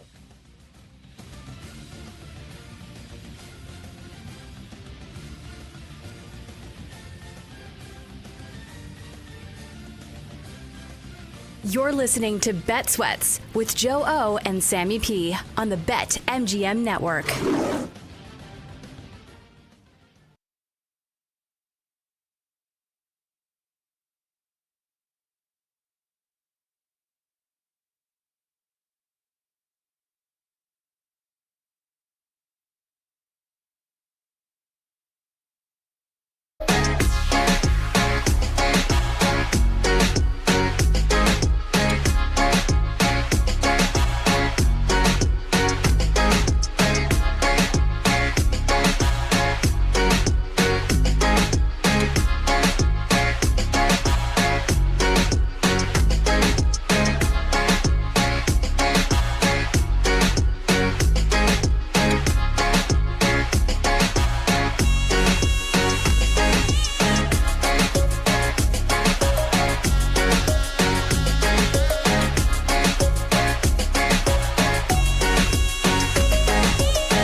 Welcome back to Bet Sweats with Joe Ostrowski and Sam Paniotovich on the BetMGM Network. Oh, big surprise there that Jake decides to use a Jackson Merrill highlight there. Okay, we understand where he's going right there with the World Series MVP. Joe Ostrowski, Sam Paniotovich. This is Bet Sweats, BetMGM Network. MLB playoffs start today. So what better time than now to start with the World Series MVP? Maybe it's something you want to wait on completely. When we hit Jorge Soler on this show a couple years ago, it was as this World Series was starting. He was still 40-1. We gave our case, and we got a little bit lucky on that one. And sometimes people bet it during the middle of the playoffs. They see how things are progressing. They pick a team. They like a certain amount of players. Or you can look at it right now, and this is the best number that you're going to get. As teams get eliminated, as the playoffs move on, every single name that is still alive is going to get shorter and shorter and shorter. But if there's a player that you like out there, they go down in a series, maybe you'll get a better number as well. A lot goes into it. Sam, I think one place to start is talking about what we've seen in recent years. And the one thing that stands out to me, it is not the best player on the champion. You don't want to think of it that way. Sometimes it's lucky. You got to have clutch moments. Of course, just the numbers, those big moments coming through for your team that wins the World Series is what does it. I mean, there's no perfect, way to project this stuff. A lot of it is random and the right matchups and everything. Last year's Freddie Freeman. He wins for the Dodgers. Was he the best player on the team? No, of course not. Before the playoffs, we know that Freddie Freeman's not the best player. He's an awesome player, but he's not the best on that team. When Texas won, it was Seager. When Houston won, it was Jeremy Pena. We mentioned Soler. Seager won it when he was with the Dodgers. When Strasburg did everything for the Nationals in their World Series run, he was your World Series MVP. You're in Boston. A guy named Pierce won it. Who? Would he be recognized on the street today? There, yes. Most places not. So it isn't necessarily the best player. Like, it's finding value. I will say, though, it is someone that bats in the top 4, top 5 in the lineup usually. All that said, where you at, Paul? How do we feel about this one? Ready? Bryce Harper. Bryce Harper time. To do what? Okay. MVP. If you were going to say, Series. if you said Nick Castellanos, I was going to walk out of this show. No. Harper. Harper time. Why are you not fully against this? You are fully against the Phillies winning. Yeah, I'm not betting it, Joe. But I mean, if you're going to buy the Phillies, it's Harper or Schwarber, right? Schwarber has a smaller number. Schwarber, actually, at BetMGM, they're the same. Depending on where you look, Schwarber has shorter odds. But at BetMGM, Schwarber's third on the list with Harper and Judge. So that's how the market starts. Ohtani, as we know, is the favorite. Duh. Plus 7.25. Cal Raleigh 11. Schwarber, Judge, Harper 16. Trey Turner 25. Julio 25. Yelich 25. It's a lot of Phillies in there, Paul. I'm just saying. And after next week, a lot of tickets to burn. I mean, I can't get him there, Joe. All I want to Dodgers? do is get him there. I just want him to get there, and he's not interested. Seen this movie so many. Penn State, same deal. Seen this movie so many times before. I'm good. Same lineup. Okay. They're running it back with the same people. Let's start here. Let's give our World Series list. Let's compile that. We're in on San Diego, right? Like, that's one of our teams. Is there another team or two that we like, preferably with a little bit of value, but to win the World Series in addition to San Diego? It doesn't have to be an AL team, but we would like it to be. Where else are we looking? Because that's where it starts. Which team is going to be in the World Series, and then we work from there. I'm somehow drawn to this team. I don't know why. You know how sometimes you just, that's what you want for dinner. You walk into a restaurant with no plan, and then you see, prime rib sandwich. I'll have that. Sometimes it just hits you at a weird time. Toronto. I like Toronto. Toronto. I don't know why. I just do. Yeah, Toronto. This is somebody tell you something about Toronto? Like you've got this smirk. Yeah, actually, that's what happened. Somebody said bet Toronto, so I did. Really? For the World Series? To win it all, yeah. Wow. Okay. I wasn't expecting that, but look at what they've done. I wasn't Look at either. what they were able to accomplish. Okay. Boy, that would be a scene if it is Toronto. Okay, if we're Jake, if we're looking for Blue Jays, I don't even know if you're behind this idea. Where would you go? I'm anti-Blue Jay, anti-Bird. I can't get there with the rotation. Jose Barrios, the ghost of Max Scherzer, Shane Bieber in his one arm. I don't know. If you want to buy Toronto, I mean Springer is the one that I immediately like. That's the name I'm immediately drawn to. We know he has postseason success from Houston, obviously. Everyone's going to want to bet Vlad and Bichette if he comes back. I wouldn't hate a Dalton Varsho look either. Elite center fielder, ton of power upside. He could be good for a couple clutch homers. If you wanted to buy Toronto, I don't personally. I would go Springer or Varsho. I could be the idiot, and we know my East Coast bias, but I really like Boston. I do this every year, and I'm gonna do it again. The bet is already in the account. I didn't hover. I just hit it. Alex Bregman, 150-1. Like, wow. I do it every year. Again. I always bet him, and I'm going to do it again. Like still at 150, my eyes popped out of my head like a Looney Tune. I also have a 500-1 if anybody wants to hear that one. God. Okay. He's 100 at BetMGM, so you got a good number at 150 for sure. Let's go back to what you said about Toronto. Vlad at 25-1, never in life.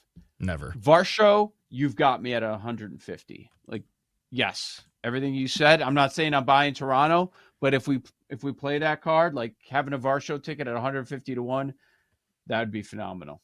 And San Diego, I said it at the start, so let's pay that off.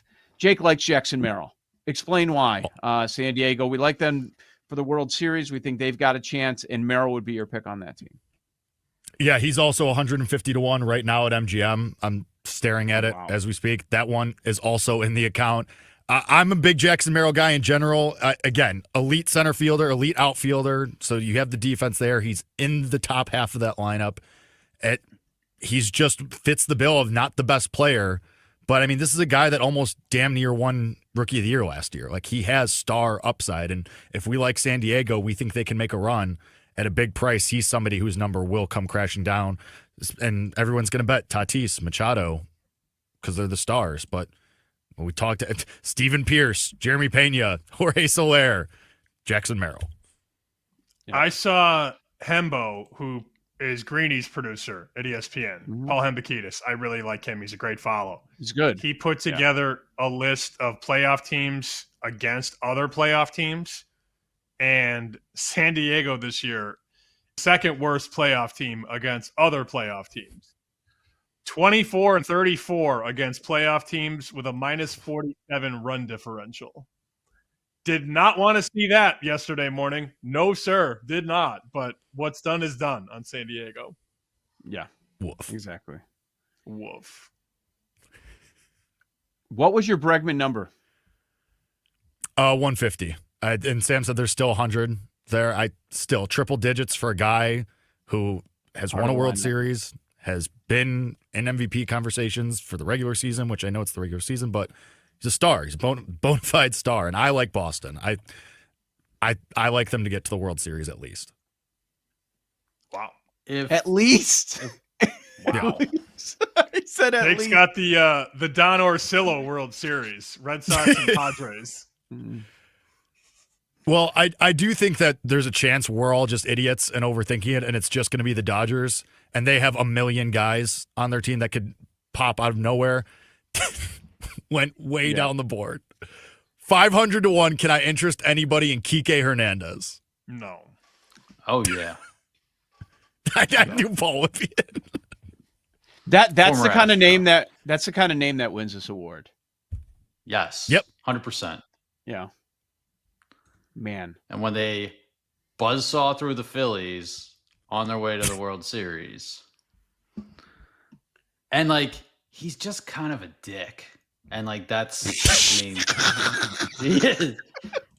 Like he's a guy that can win this. That's very well known. I think it's very well known. But is that why he's 500? Because nobody's going to bet on him. Nobody likes him. I guess. Apparently, his personality is being taken into account with the price. Yes, maybe. Seiya Suzuki, kind of weird. 100 to 1, Joe, right there for you. Come on and get it. Never in life. No. All right, Jake. Do you have your list then? Because you've thrown out a lot of names, a lot of prices I like, guys in the hearts of lineups that that helps. So you're Merrill, Andrew Vaughn. I'm not. Are you? Brewers never. No. Never. I know. Even this year, I'm like, oh, 1 seed. That's cute. Get out of here. Yeah. See ya. See you later. Yeah. I mean, Merrill, Bregman, Kike Hernandez. Those are my guys right now. My list for the World Series is short. I think it's going to be. I kind of think it's just going to be the Dodgers, and we're all way overthinking this, but I think it's going to be Dodgers or Padres. And out of the AL, honestly, the Red Sox are the only team I like. Never the Yankees, never Toronto. Like, does anyone really think the Tigers or Guardians are doing anything? And never, ever the Mariners. Never. Here's my counter to that. The 3 teams you just mentioned are on the same side of the bracket, so pick one. Like, pick one to get through, and then you just got to get through the LCS.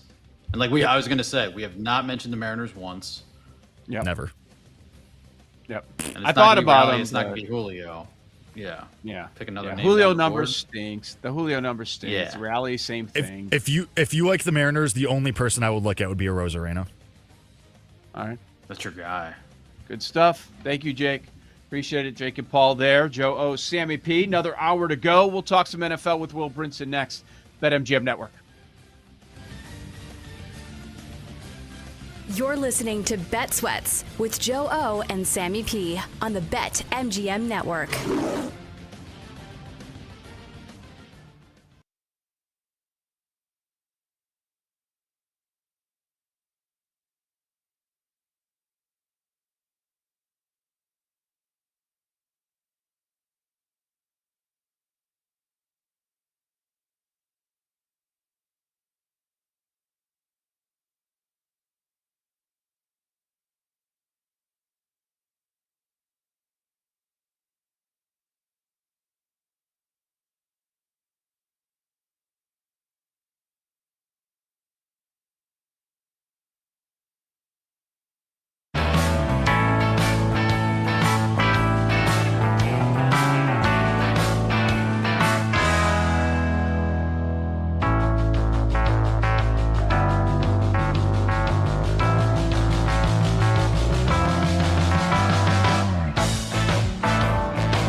Welcome back to Bet Sweats with Joe Ostrowski and Sam Paniotovich on the BetMGM Network.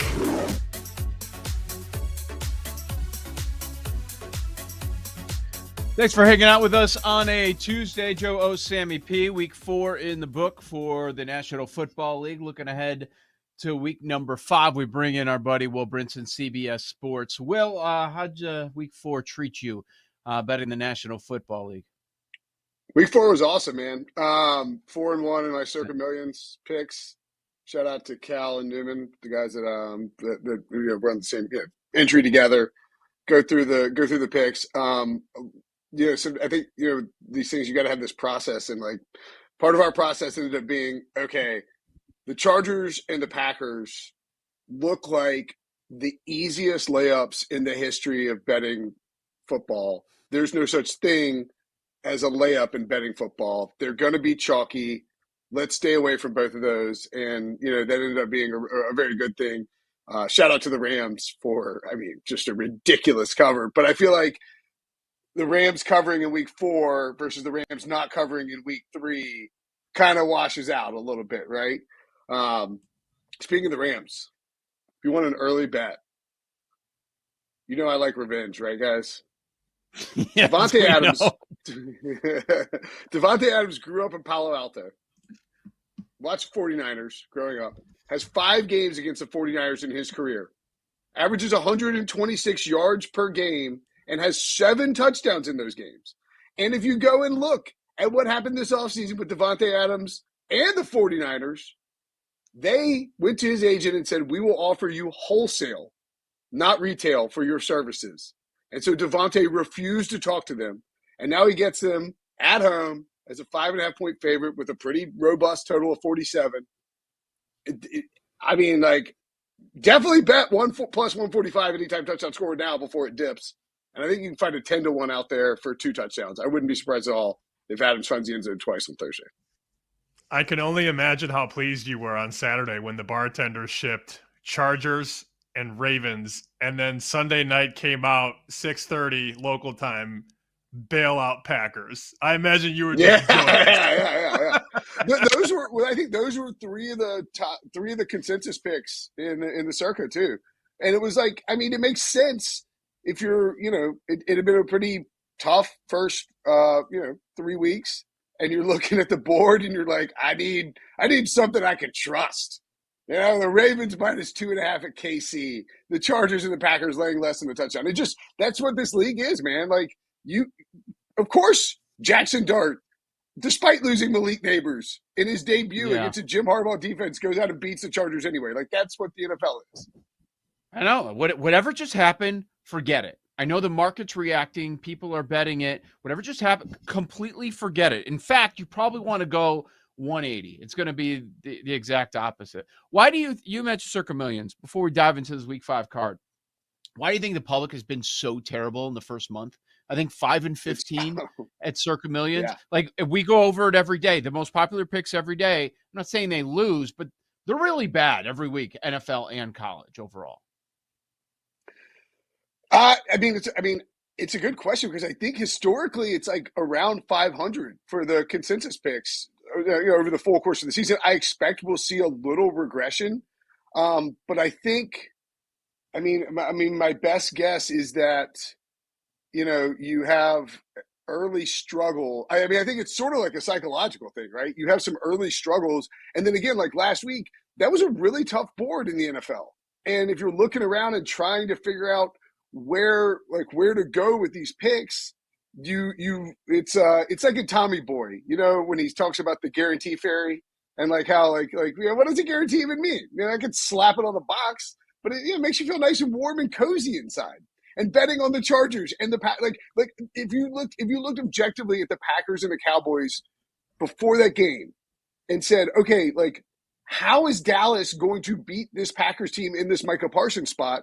It's tough to formulate Dak Prescott shredding maybe the best defense in football over the course of 60 minutes. And that's exactly what they did. By the way, I'm very impressed with the Cowboys, but I think it's got to be sort of a obvious spots that just, that's how the NFL works. Like, sometimes these obvious spots are bad. And I think the public's been glomming onto those. Would you rather take, I love this game. Would you rather take Tennessee +9 at Arizona? Man, you got a problem, Sam. I'm asking you now. I'm asking you. I'm not saying anything. I'm asking. Your friends and family are going to be in a circle, like when you walk out from the show, and they're going to be like, we need to talk about your Tennessee betting. Like, we need to talk about your Titans betting. I'm going to be a jacket, just bobbing up and down saying Titans, Titans, Titans. Yeah. Okay, so that's the one option. The other option is Cincinnati at home getting 10 against Detroit. Why did I think that game was in Detroit? It's not. It's not. Wow. Okay, never mind. That line, I thought that line was going to keep going up. I was like 10 short. Anyway, no, I don't want anything to do with the Bengals. I think that line could get to like 12 or so, and it might be fine. The Lions are one of those teams. But right now, it feels like they just have their foot on the gas. I think that Week 1 game really sparked them in terms of, now they do have Kansas City on the horizon after this, so that's a little bit of a trap spot, I guess. But I think that the Titans, if there was a week to take the Titans, this would be it, because Arizona is not a step on your throat type of team. Like, the Lions, to me, will step on your throat and just run up the score and make sure that there's no chance of getting backdoored by some, not even the cover, but just backdoored by Jake Browning doing some crazy stuff and trying to pull out a victory. The Cardinals, you saw it against Carolina. They are more than willing, and really the Saints too in Week 1. They are more than willing to sort of hang around and play with their food and let teams come back in. So I would lean towards the Titans if I had to take somebody there. But again, I would expect the Lions to be really popular. It is a look-ahead spot. That's not. You got Kansas City on the horizon. You're going to just run the football a bunch. it wouldn't be that shocking if the Bengals stay within double digits on this one. For people that didn't use them against New Orleans or Carolina, they're going to be wrestling all week. Do I take Arizona in Survivor? If you haven't used them then, now's probably the spot. A lot of tougher games moving forward, but yeah, Arizona is going to be very tempting if they're still alive for a lot of people. Well, and you got. Well, I was going to say too with the Survivor thing, if you're in the like Circa or like a lot of the ones do the Thanksgiving week. Thanksgiving it just got kind of. I mean, like you don't know what the deal is with the Ravens and Lamar. That line's down like 3.5. I think he's got the hamstring injury. I mean, but the Lions get the Packers. I mean, there's just tough matchups that week. So it's like, I don't know. This is a tough week for Survivor for sure. Well, we'll take us to Lamar. Baltimore laying 3.5 against Houston. Houston finally gets off the schneid. They get the win. It was way too close for too long, but they pull away in the end. Baltimore laying 3.5 without a defense going up against a great defense. Yeah, I think the Texans are 29th in points allowed and like 32nd in points scored or something like that. It's like total inverse splits. Baltimore can score. Right. They can't stop anybody. Houston can't score, and they stop everybody. So, I mean, I would think that if Lamar is for some reason not in this game, that the line dips even further, right? I mean, you can't lay 3.5 with the Ravens without Lamar and being on. I mean, Marlon Humphrey now out for a while. Madubuike can't play. Like, they can't stop the run. And Woody Marks looked really good against the Titans. If they actually do the smart thing and give him the rock against Baltimore, you would think that he'd be able to move it, even with that bad offensive line. I would, right now I would lean towards taking a 3.5 with Houston, but obviously under the caveat that if Lamar's practicing all week, we're probably going to get a much bigger line because the Ravens should be favored by more than 3.5 against the Texans at full speed, I think. Right. I mean, the market feels sort of halfway at this point. The look ahead number before the Lamar injury, 6.5. So if you're at 3, you're guessing as a bookmaker. Lamar's worth obviously much more than 3.5 points to that offense. They'd go to Cooper Rush, by the way, for those not keeping score at home. If they rule him out, which we won't know until Thursday or Friday, probably. Baltimore 1.5, maybe. Like I don't know that Houston could be favored in Baltimore, but you're right. That's a halfway number on Lamar. I'm also curious. Do you think Daniels plays this week for the Commanders? Don't they? I'm sorry. I'm trying to look around my thing to see what their exact schedule is. They're being really cautious with him, and I think that's probably a good thing. Maybe that changes a little bit if, now that you lose in Atlanta. I think they wanted to see how long they could win because they obviously beat the Raiders pretty handily in Week 3. Then you lose in Atlanta, but you kept it a little close at the end, although it felt like Atlanta did a great job there. They don't have anything till Week 12 with a bye, but they've got some. I mean, it's just a huge stretch of games coming up here. The Chargers, the Bears, the Cowboys, the Chiefs, the Seahawks, the Lions in a row. I think they'll just keep being cautious with him, honestly, because you need him to be at full strength, and they do trust Mariota a little bit. But yeah, I mean, I think this week in particular, if you can rest him one more week against an AFC opponent, and then have him for this stretch where you're playing like some critical games, I think they'd probably do that. But if you're gonna hold him out for 2 weeks, they're clearly just being overly cautious with him. So I think as soon as he's good to practice on a Wednesday, that's when we'll expect to see him playing. But they've made it very clear if he doesn't practice Wednesday and Thursday, they rule him out almost automatically on Friday. So I would expect sort of the same thing. With Will Brinson, CBS Sports, this is Bet Sweats. Will, who should be the favorite? Maybe they have it correct, but I'm talking Giants Saints, believe it or not. The Saints hung around, is a massive point spread against Buffalo, and we went over what the Giants did. What do you think? Because it did flip. We are now New Orleans -1.5. This game stinks. I know. Here's the thing. I know I'm going to have a bet on it. I'm probably going to take the Giants.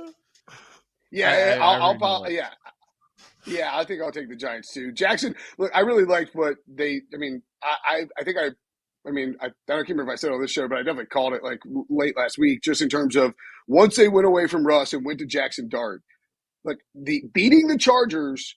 I'm not saying that there's no chance Brian Daboll gets fired, but now you have an owner who's dealing with some personal health issues. You get the win over the Chargers at home with Dart. I almost feel like that might have guaranteed Brian Daboll keeps his job through the rest of the season at least, and maybe into next year, just because it showed what you can do with Dart. Then you lose Neighbors. They still have like Wan'Dale Robinson and Darius Slayton are not like the worst secondary and tertiary options for a guy like Dart, and they used his legs so well so early, and the Chargers just weren't really prepared for it. And how could they be? Because there wasn't a ton of tape on it. I think they'll do the same thing for the Saints, and just I sort of trust the Giants a little bit more. But this screams low scoring rock fight. 40.5 is the total. If I'm getting points with the Giants, I definitely lean that way. Sunday night, man, they're betting the dogs so far. Look ahead was 10.5. They reopened at 9.5, and now the Bills are only a 7.5 point favorite against the Patriots. Yeah, Drake. I mean, look, if you look at the Patriots' last 2 weeks in totality, they absolutely stomped the Panthers. You know, if you look at the box score, and if you watch the game, because I had them in the contest against the Steelers, they had 5 turnovers, 2 turnovers inside the 1 yard line. They dominated the Steelers. They should have blown the Steelers out, and then they go and blow out the Panthers. You know, I think Drake Mays looked pretty sharp. You get Travion Henderson involved more. This offense is a lot more explosive. They didn't make the same mistakes that they made against the Steelers. And if you clean that up, this Bills defense, we'll see what they've got with Matt Milano and Ed Oliver. But when those two guys don't play, Buffalo really struggles to slow down teams. And so I think there's a very good case that, one, Buffalo is not interested in running up the score on anybody right now. Now they will if it happens. If it happens. But they're clearly just trying to stack wins and get healthy because they know that with what's going on with Cincinnati, what's going on with Baltimore, the Chiefs' struggles early in the season. They really have a firm command of the AFC as a whole. Obviously, the Chargers are right there too. But now you get the 2 tackle injuries. So I think I don't think Buffalo's interested in blasting anybody. Now, they have done a really good job against division opponents. If this were to get under 7, I would love the Bills. But I can see why you would want the Patriots plus the 10. They've been frisky enough.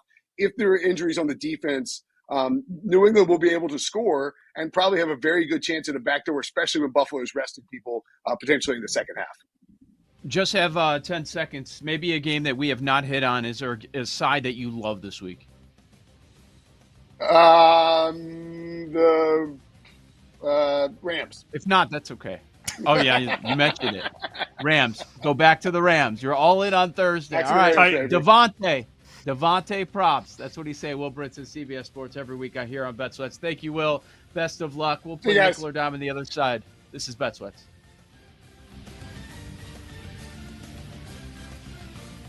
You're listening to Bet Sweats with Joe O and Sammy P on the BetMGM Network.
Welcome back to Bet Sweats with Joe Ostrowski and Sam Paniotovich on the BetMGM Network.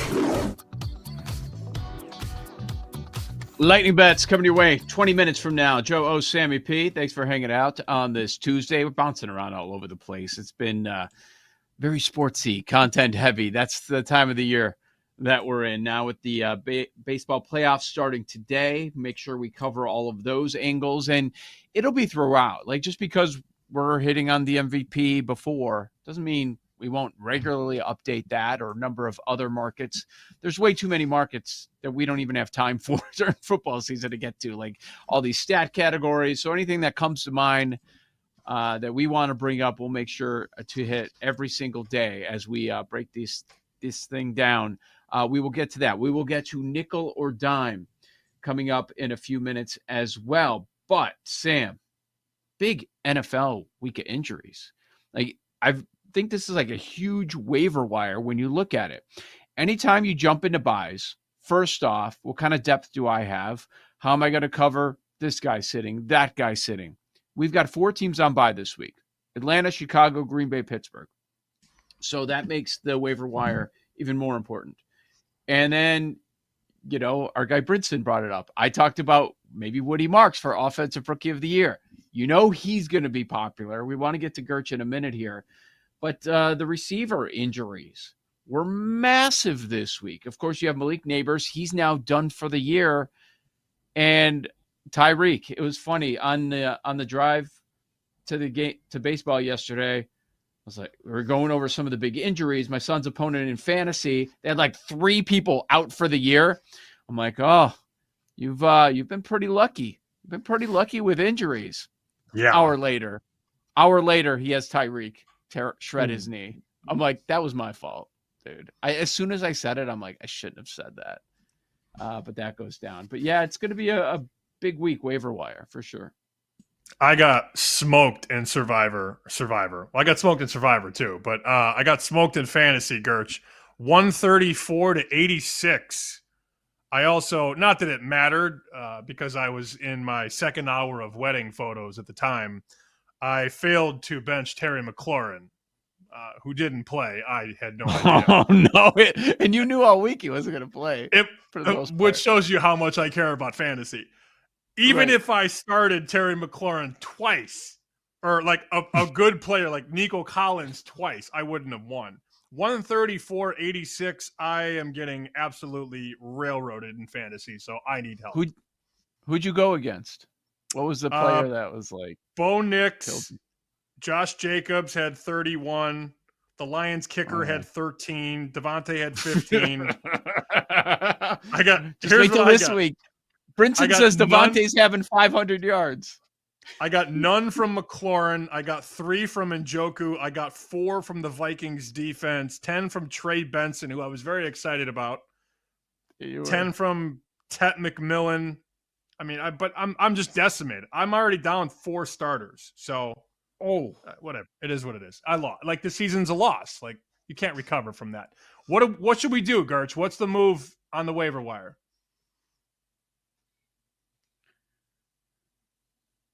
Oh, really? Oh, really? Well, usually Paul does that, not Gerch. Whoa. Wow. The technical guy. Oh, gee. Oh, and he's gone. All right. Well, and that was talking waiver. We got you. Let's go. That was the waiver wire segment. Lock in. Lock in, please. Well, guys, as you have been alluding to since we started this segment here, injuries, the biggest driving factor when it comes to the waiver wire here heading into week 5. Let's look at the quarterback position. Maybe you have Lamar Jackson. He may miss some time with a hamstring injury. I am a Lamar Jackson owner, and I was able to snag Dak Prescott right before the game started on Sunday night, and then he, of course, blew up. But Dak could be another quarterback that is on your waiver wire. If he is there, I highly suggest picking him up. Looked good with George Pickens against the vaunted Green Bay Packers defense. So Dak, if he's out there, might as well pick him up.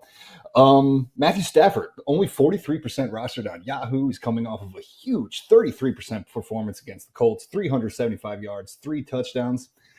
if you guys can think back to the beginning of the season, my very first 10 toes down was telling you to stay away from every single Rams player for fantasy purposes.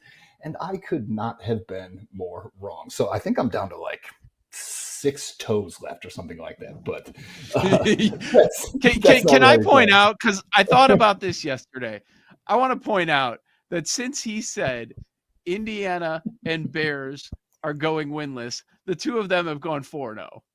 Yes. I guess the rule is to just fade whatever I say when it comes to 10 toes down. Matthew Stafford, another Rams player, killing it. He should be available, as I mentioned on the wire. Another quarterback you can look at, Sam Darnold, only 21% rostered. Hasn't been all that great. I think he's coming off of a 17-point performance from last week. But if you need a spot start at quarterback, might be able to do worse than Sam Darnold. He's been fairly decent for the Seahawks when it comes to fantasy. Number 1 waiver wire pickup of the week, Joe O's guy, Woody Marks, Houston Texans running back, scored twice last week. Monster, 25-point performance, only 32% rostered on Yahoo. His usage has gone up in this offense every single week of the season. So Woody Marks, possibly offensive rookie of the year candidate. I still think that this Houston Texans offensive line is trash to the point where you can't start Woody Marks. But again, fade whatever I say. So go out and get Woody Marks 100% fabbed up. And my guy now, I guess, Kendre Miller, running back for the New Orleans Saints. Again, I was wrong about him. He's getting more and more work every single week, especially in the passing game. So Kendre Miller could be a running back that you could look to. And one of the biggest questions of the week, Joe, you mentioned as we were starting off here, who is going to step up for the New York Giants in the absence of Malik Neighbors? Darius Slayton, he has had nearly 4 targets each game this week, or each game this season. Only 3% rostered on Yahoo. I think most likely the biggest beneficiary of the Neighbors injury is going to be Wan'Dale Robinson. He is most likely not out there. I'm looking at 49% rostered, but if he is, I would definitely go pick up Wan'Dale Robinson, another weapon for Jackson Dart to throw to once Neighbors is out. After the Tyreek injury, Malik Washington, wide receiver for the Miami Dolphins, 4% rostered on Yahoo, did have a return touchdown earlier this year, and those vacated Tyreek targets are going to have to go somewhere. They can't all go to Darren Waller, who could also be another waiver wire pickup this week. Tight end for the Miami Dolphins. Darren Waller, really, guys, are we doing this? I'm not sold. He has barely played any football, but he did score twice last night. So, again, what do I know? Elsewhere, defenses and special teams. You can look to the Arizona Cardinals playing the atrocious Tennessee Titans this week. They are probably the best spot start for defenses and special teams on the board this week. You could also maybe look to the Cleveland Browns. Horrible team, fantastic defense. They get the Minnesota Vikings in London. So there's a few waiver wire pickups for you guys heading into week 5. All right. Good stuff. I don't know if you can pick up Dart. I think you're right. Like, just go somewhere else. And now without Neighbors, he's going to use his legs, which will be interesting. And that gives you another. But you could say that about Fields. Like, you saw what he did last night. Like, he had a good game overall because you had the 81 rushing yards. But yeah, I don't know that you can get Dart. But maybe I'll be wrong. He went out and won a game without Neighbors. All right, Joe O, Sammy P, Bet Sweats, BetMGM Network. Let's bring in Jake Hassan and play a little nickel or dime. Hey, Jake. Hello again. Hello again. Happy birthday, Jake. How you feeling? What are your plans for the rest of the day? A whole lot of nothing. My friend just texted me that he fell backwards into some Blackhawks preseason tickets. Never in life. Today? When's the preseason? Today, apparently, I guess. I was like, sure, hockey, why not? Let's do it. You're going? I guess. You're going to the Hawks they're game? like on the glass, so why not? Sure. I mean, it's my best friend, so it's an excuse to hang out on a Tuesday, I guess. I don't know. Yeah. But other than that, put the flask inside the sock. And then right. You'll be. Oh yeah. Instead of paying $22 for a Miller Lite at the United Center, yeah. Nope. we'll figure something out. But otherwise, it's just going to be watching the baseball. The phone will be out because I think these games are going to rock, and I'm very excited. Anyway, all right, you can get in the Hawks game. StubHub, $18. Oh yeah, they're giving them away. To be clear, we did not pay money for these. He was given the ticket, so that's the only reason. Free 99, sure, why not? Yeah, on the glass. I get it. I understand, but you'll be checking your phone on baseball scores the whole time. Oh, I'm going to be streaming the games on my phone, 100%. Yeah. Please send us a picture of you watching the baseball games. Set the phone on the rail if you can. So you're watching baseball during the preseason hockey game. I'm going to guess you're not going to make any preseason hockey bets either. I would hope not, because come on. If anybody has any angles you want to DM them to me, sure. But yeah, I'm not getting in these streets for Connor Bedard shot attempts tonight. I think I'm good. Oh my God, that'd be hilarious. Do you know who they're playing? They are playing the Detroit Red Wings. I did know that. Good. Because I did. I did get told that information though. I'm not locked in. Joe's heard of I have heard of that team. So, yeah. Can't wait. Birthday on a Tuesday. Options pretty limited. It's not like we're doing much here. I definitely would not watch if it was in my backyard today. Definitely not. Not for preseason.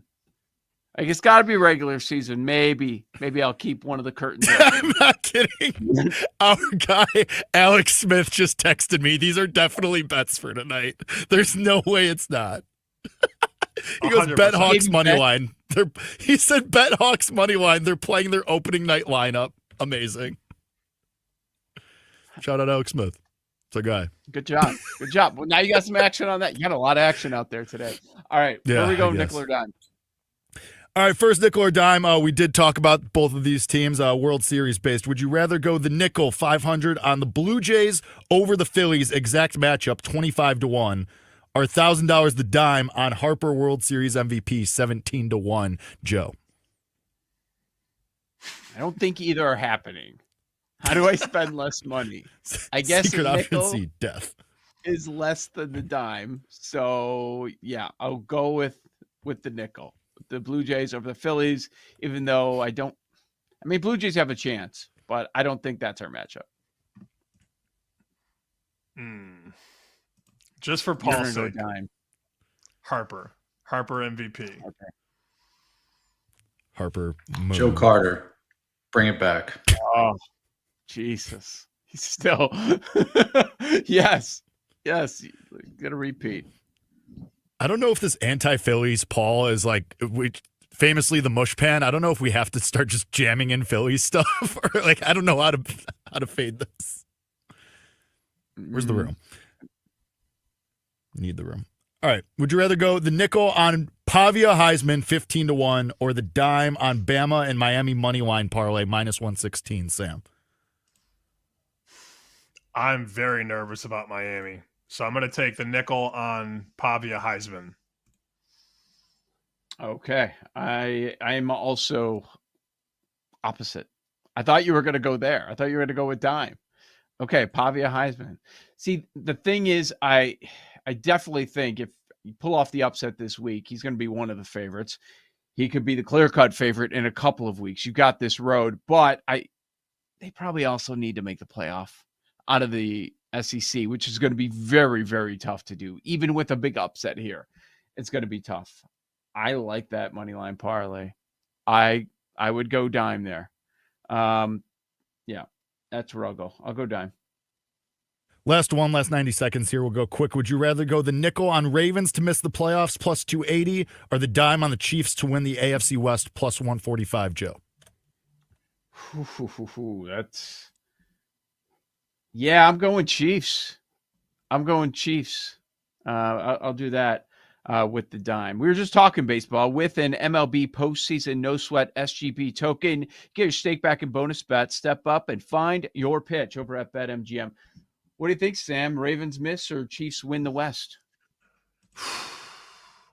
On the flagship yesterday, I did a spot on the show, and Nick said that the Chiefs are the team to beat in the AFC now. So that has me clouded Is that a Crowder. Super Bowl pick?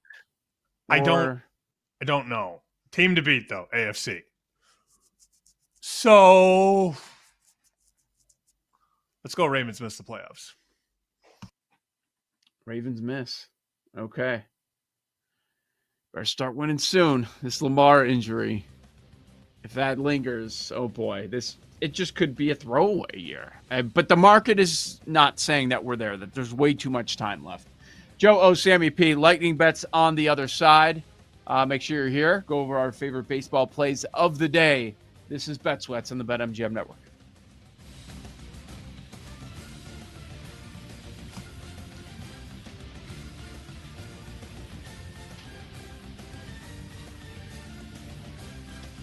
You're listening to Bet Sweats with Joe O and Sammy P on the BetMGM Network.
Welcome back to Bet Sweats with Joe Ostrowski and Sam Paniotovich on the BetMGM Network.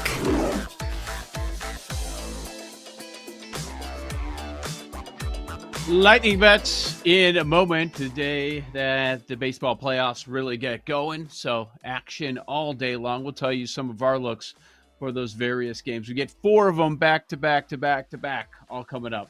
We'll get to that in a moment just here on Bet Sweats. And we always love to check out your feedback. We love getting those 5-star reviews and just in the review, just kind of proving, hey, you're one. You're in on the joke. You listen on a daily basis. We got one here from Fantasy Corporal, Sam. 5 stars. Says, must-hear betting content. With all the interviews of the flagship show, this betting podcast gives actionable betting content daily, from futures to parlays.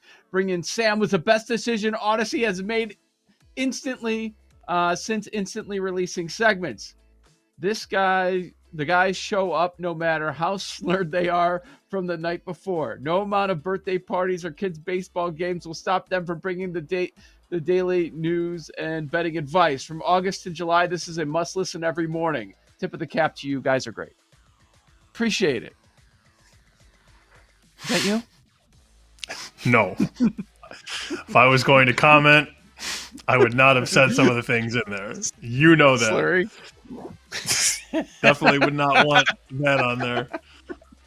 It's one time you're labeled for life, It just is what it is. Man, I could have just not showed that day. Could have just called in sick. Well, it's all right. Is that true? Because I remember they were breaking in your room. They were trying. I wouldn't let them in. I didn't know who it was. I don't let the people in my room. Yeah, no. Get out. Yeah. Yeah, and I opened the door. I'm like, what? Did you really say that? Yeah. What? What do you want? So the flagship comment is very funny. It's very funny. Flagship. It's very good. One day. Maybe one day we'll be there. One day. We appreciate the review. Everybody, if you listen via podcast, you have not left ratings or reviews, just help us out and do that. If you leave comments like that, let us know that you're listening. We would greatly appreciate it. What's so funny? Nothing. Everything's funny. Everything's very funny. I think you're laughing through the pain right now based on what you put in the chat a couple of moments ago. Yeah, I just found that out. Not great. You can say it. I don't want to say it. Wife just said we're going to have the house exterior painted, and it's probably $10,000. Okay. Great. Yeah. You know what's worse? You know what you don't want to be told? Need to replace the windows. Oh, no. No way. That is worse. I'd rather have tarp over it than replace. Yeah. Unbelievably expensive. $10,000 to paint outside. So what's the exterior made of? I mean, it's old. It's brick siding, or what is but it? Yeah. I mean, Okay.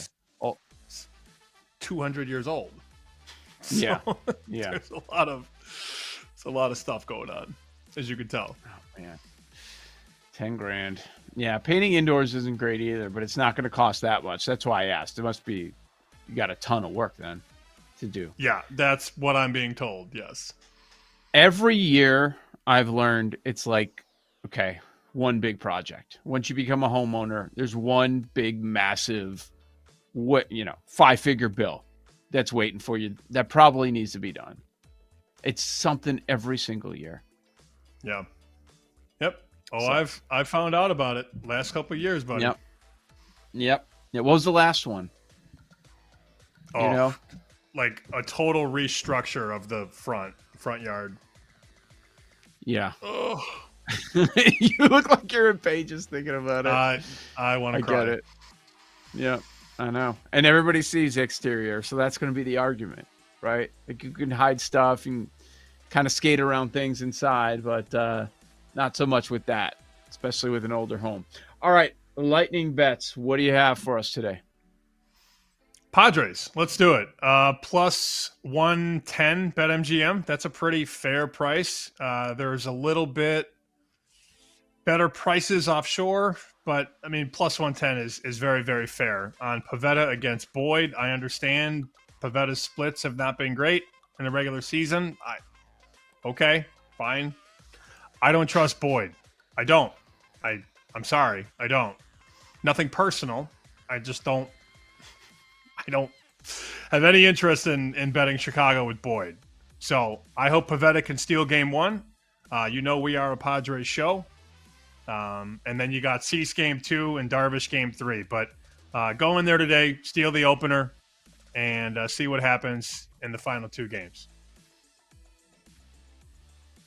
All right. I'm going Detroit, Cleveland under 6. I see a 5.5 popping now. Detroit has to push Skubal.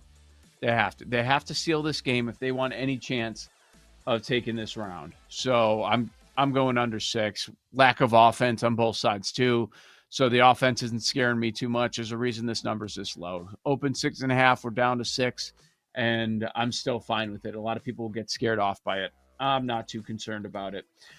Give me Boston with Crochet. I'm going to back the dog. Plus 115. It looks like the market is in on the Yankees going against that is a little dicey, but I'm going to take Crochet in this matchup. The way he's pitched against the Yankees, I'm going there. Being the public side is a little scary. Snell, under 15.5 outs recorded. We know how the Dodgers roll when it comes to their starting pitchers. I'm going to say he's a 5-inning or less guy today. And man, do I want to add an offensive rookie of the year? Really? Why not? I've got 2 horses. Well, the why not is you end up adding too many. Woody Marks is the one that really stands out. A lot of places have 60. There's a 75-1 out there. If he's going to take over as the guy in Houston, the scary part is, yes, they do have a crappy offensive line, but that is a number I just don't think I can pass up. At 75-1, somebody that I'm expecting to enter this race, and there's no quarterback that's running away with it. This thing is so wide open. Mark's at 75. All right, Paul Aspen, what do you have for lightning bets? So I will say, as a Phillies fan who hated to see the Mets last year in the playoffs and knew how that was going to go out, talked about targeting the top, the north side, if you're looking at it, of the playoff bracket for the top side of the American League. Mm-hmm. And we're out on the Mariners, it sounds like. I'd say pick a team from up top on to make a run. Now, the last team Cleveland wants to see, I would think, even though they've kind of dominated them over the second half of the season, fresh slate. You get the Tigers again. You're not done with this team. You got the Cy Young winner. Give me Detroit at 20-1. They were the best team in baseball to win the World Series. They were the best team in baseball for the first half of the season. Wow. They have fallen apart, in the second half. Did we not see this with the 05 White Sox a little bit? I mean, that's a little bit of a reach, but like a team that fell apart to the end and then figured it out with behind good pitching. So, with apologies to the city of Detroit, Tigers, 20-1. Wow. I did not have this on the bingo card. Paul going Tigers World Series. Me neither, to be fair. It's a good case. What's the series price? I would think the Guardians -1. That was today. Series price. They're favored. -120-ish. Yeah, -125. Yeah, that's what I thought. So similar to today's price. Yeah. Yeah. It's going to be interesting to see how these numbers flip too, based on who wins today, because now you got to win 2 games in a row. That's interesting. Do you have anything else? No, but now, because I've done these in the past, Joe, now I'm thinking I need to come up with a good alliteration for it, but a Motor City parlay. You're not. What are you going to do? There's no Pistons? Lions. You doing Lions? Oh. Yeah. Who'd you say? Pistons. Not Michigan, not Lions. Wow. Pistons, Red Wings. In honor of Jake, you go Detroit Red Wings tonight? money line tonight. Yep, Yes. and Pistons to win the division. Tigers Lions is 188 to 1, by the way. Or Tigers World Series, Lions Super Bowl. Can you before we get out, can you check Detroit to win the Central Division? They could win it this year. Oh, the injuries. Working on it. Jake, filibuster for me. Sure. I have no problem going under in that Detroit Cleveland game. This just reeks of a 3-1 final score. So I'll go with that. I like the Padres and I like the Red Sox, and I hover moon on the Reds with Hunter Green. I want to do it. I want to touch that stove so bad, but I don't know if I'll get there. I'll be on the Blake Snell under though. Under 15.5 easily, 100% on that one. And then Bregman, Merrill, Hernandez, World Series MVPs. Let's rock. Also, I would just like to say, I said this in the chat earlier, I haven't stopped thinking about yesterday's Case of the Mondays. I was crying laughing listening back to it last night. What part? Amazing. All of it. What part do you think? All of it. Did you push the button? It's like underrated line from that too. Telemundo. Oh God. Was my personal favorite. Sam was so upset. About you what? push the button? Oh Did you push yeah, the I button? mean, no, I was just standing in the elevator waiting for it to magically go to my floor. Did you push the button? Oh my God. The transcript in the if we podcast app is so much funnier too. Like it's just written out. Now I need to listen. Now I need to go back and listen. What do you have, Paul? The Motor City Madness, if we want to call it that, 1,300 to 1. Pistons Central, Lions Super Bowl, Tigers World Series. I think you're onto it. Bit far. BetMGM account holders will receive an Any Sport Parlay Boost token. Score a bigger payout if your wager with the Parlay Boost token hits. Tokens can be used on parlays and SGPs. That's all we have for today here on Bet Sweats. Make sure you're with us tomorrow. Always a lot of fun on Wednesday. We do power rankings, bunch of guests, and we'll keep you up to speed. Everything Major League Baseball playoffs right here on the BetMGM Network. Thanks for listening to Bet Sweats. If you missed anything on today's show, make sure to listen back on the Odyssey app or wherever you get your podcasts on the BetMGM Network. Make it legendary.